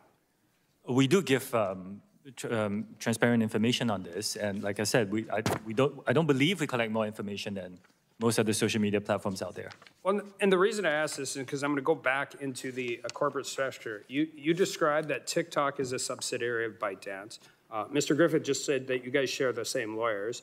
You have stated that your direct report is the CEO of ByteDance, but you've also stated that at certain levels, TikTok operates without direct daily control from ByteDance. You have used content moderation as an example for that. TikTok's privacy policy states that you may share user data within your corporate group. Does that corporate group include ByteDance? If you are talking about that one entity that has the share for Chinese media licensing purposes, I think it's called Beijing Douyin Services. If you're talking about that entity of the government share, the answer is, we have cut off, all access of U.S. data sets to that. So employees of the entity. But your user privacy, so your corporate group, ByteDance is part of your corporate group. ByteDance is the top company. So yeah, you're talking about the other entities within the group. So you just testified that you firewalled this. Does that statement, so you're saying the TikTok's executives that operate independently of ByteDance, but does that statement not hold for sharing of access to data? Well, I was talking about that one entity that has, many of you have raised some concerns, that's the entity that I'm talking about. The entity with the Chinese government's investment that is for the purpose of Chinese internet licensing for the Chinese business. Let me ask it a different way. What other entities have access to TikTok user data? Well, after Project Texas, we're going to move it so that only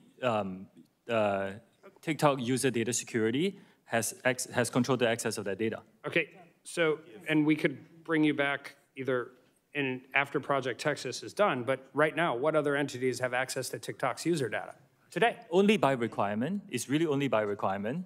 Certain employees may require some access of data to help build the product. But for US, we have moved it for Project Texas, and by the end of this year, it will be firewalled away.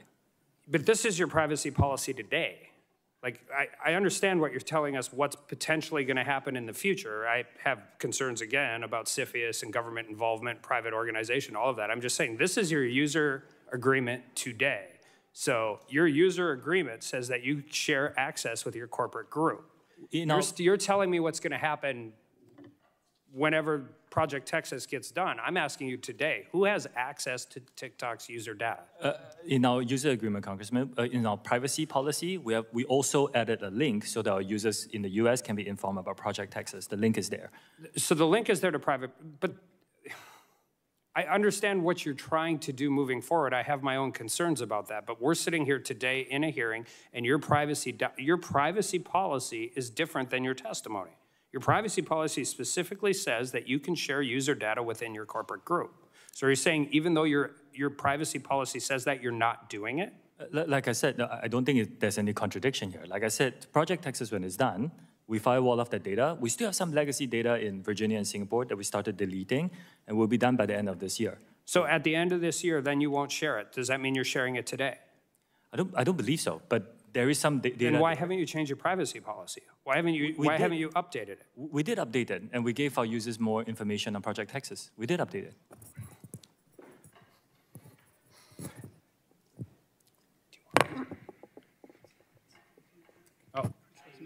Oh, sorry. Gentleman yields back. Gentleman from Texas. Chair recognizes for 5 minutes Mr. Crenshaw.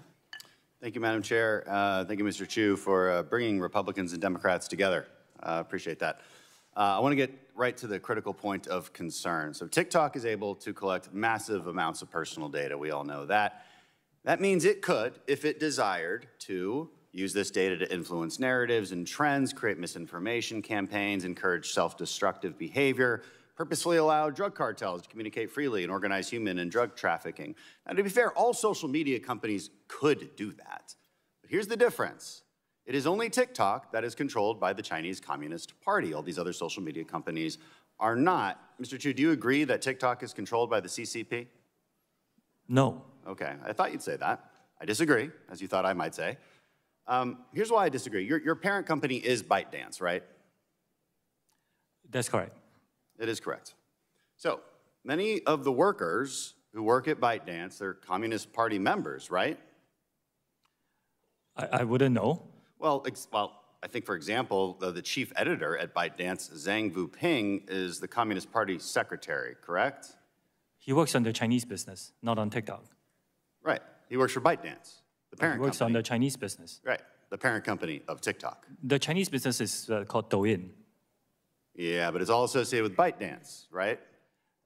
So ByteDance owns a number of businesses. Right. They are you all report to ByteDance. Everybody's part of ByteDance. Okay? And do you know of any other employees that work for ByteDance that are part of the Chinese Communist Party? Like I said, ByteDance owns Chinese businesses and they operate in China. You don't know how many, but you acknowledge many must be card-carrying members of the CCP, right? They're in the Chinese business, yes. I mean, the CCP holds what's called a golden share in ByteDance that allows the CCP to control one board seat in ByteDance. That's publicly That's reported. not correct. It's not correct? It's been publicly reported. They admitted to it. You can, on our website, we have updated it so we can give people more transparent information on this. They have a share in a subsidiary that is only for the Chinese business. It has nothing to do with TikTok. And it's for the purposes of content licensing in China. So there's not an internal CCP committee, which is a regular thing that happens in China. They have a CCP committee internally inside the company. I run TikTok. I cannot represent the Chinese business. Talking about ByteDance. No arrangement in ByteDance? So here's the main point of concern. China's 2017 national intelligence law states very clearly that, quote, any organization or citizen shall support, assist, and cooperate with state intelligence work in accordance with the law and maintain the secrecy of all knowledge of state intelligence work. In other words, ByteDance and also your TikTok employees that live in China, they must cooperate with Chinese intelligence whenever they are called upon. And if they are called upon, they're bound to secrecy. That would include you. So, Mr. Chew, if the CCP tells ByteDance to turn over all data that TikTok has collected inside the U.S., even within Project Texas, do they have to do so, according to Chinese law? Congressman, first, I'm Singaporean. That's fine, but there are employees of yours and ByteDance's in China. We understand this concern. In my opening statement, we said, we hear these concerns, we didn't try to avoid them or trivialize them. We built something where we take that data and put it out of reach. This is what we did. We put it out of reach. Out of reach, but they own you. No, we put it out of reach by storing them. ByteDance owns TikTok. If ByteDance is and the CCP owns ByteDance because the CCP owns everybody in China. And so by law, they can make them do whatever they want, and they say that by law, you can't tell anyone about it. So they can make you hand over that data. Is that correct? The data is stored here in American soil by an American company overseen by American We thought that, but leaked audio from 80 internal TikTok meetings shows that U.S. user data has been repeatedly accessed from China when you said it hasn't been. And here's the other thing, following back on my colleague's line of questioning, in your own privacy policy, it says that you may share information within your so-called corporate group. Is ByteDance part of that corporate group? If you're talking about the share of the entity with the share, like I shared with the previous... is ByteDance part of the corporate group? ByteDance as a holding company is part of the corporate group, yes. It's part of the corporate group. Yeah. Okay, so your own privacy policy says you have to share data with ByteDance. And if the CCP says, hey, ByteDance, you're going to do what we say, and you can't tell anyone about it because by law, according to that 2017 national intelligence law, they have to do it. That's our concern. Maybe you haven't done it yet, but my point is that you might have to. And that's where our concerns come from. I mean, over 300 TikTok employees have worked for China's state-run propaganda media. That's just from looking at their LinkedIn profiles. Okay, so and my last point is this. I want to say this to all the teenagers out there and TikTok influencers who think we're just old and out of touch and don't know what we're talking about, trying to take away your favorite app. You may not care that your data is being accessed now, but it will be one day when you do care about it. And here's the real problem. With data comes power. They can choose what you see and how you see it. They can make you believe things that are not true. They can encourage you to engage in behavior that will destroy your life. Even if it is not happening yet, it could in the future. The long-term goal of the Chinese Communist Party is the demise of the American power, and that starts with our youth. At any moment, they could demand that all of TikTok's data be used to design an AI algorithm with the sole purpose of promoting Chinese interests and destroying our society from within. You want to know why that's Democrats and Republicans have come together on this. That's why we are so concerned. Thank you, and I yield back.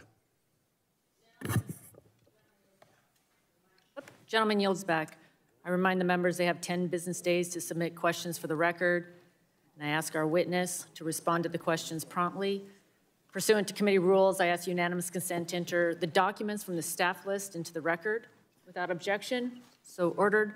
Members should submit their questions by the close of business on April 6th. Without objection, the committee is adjourned.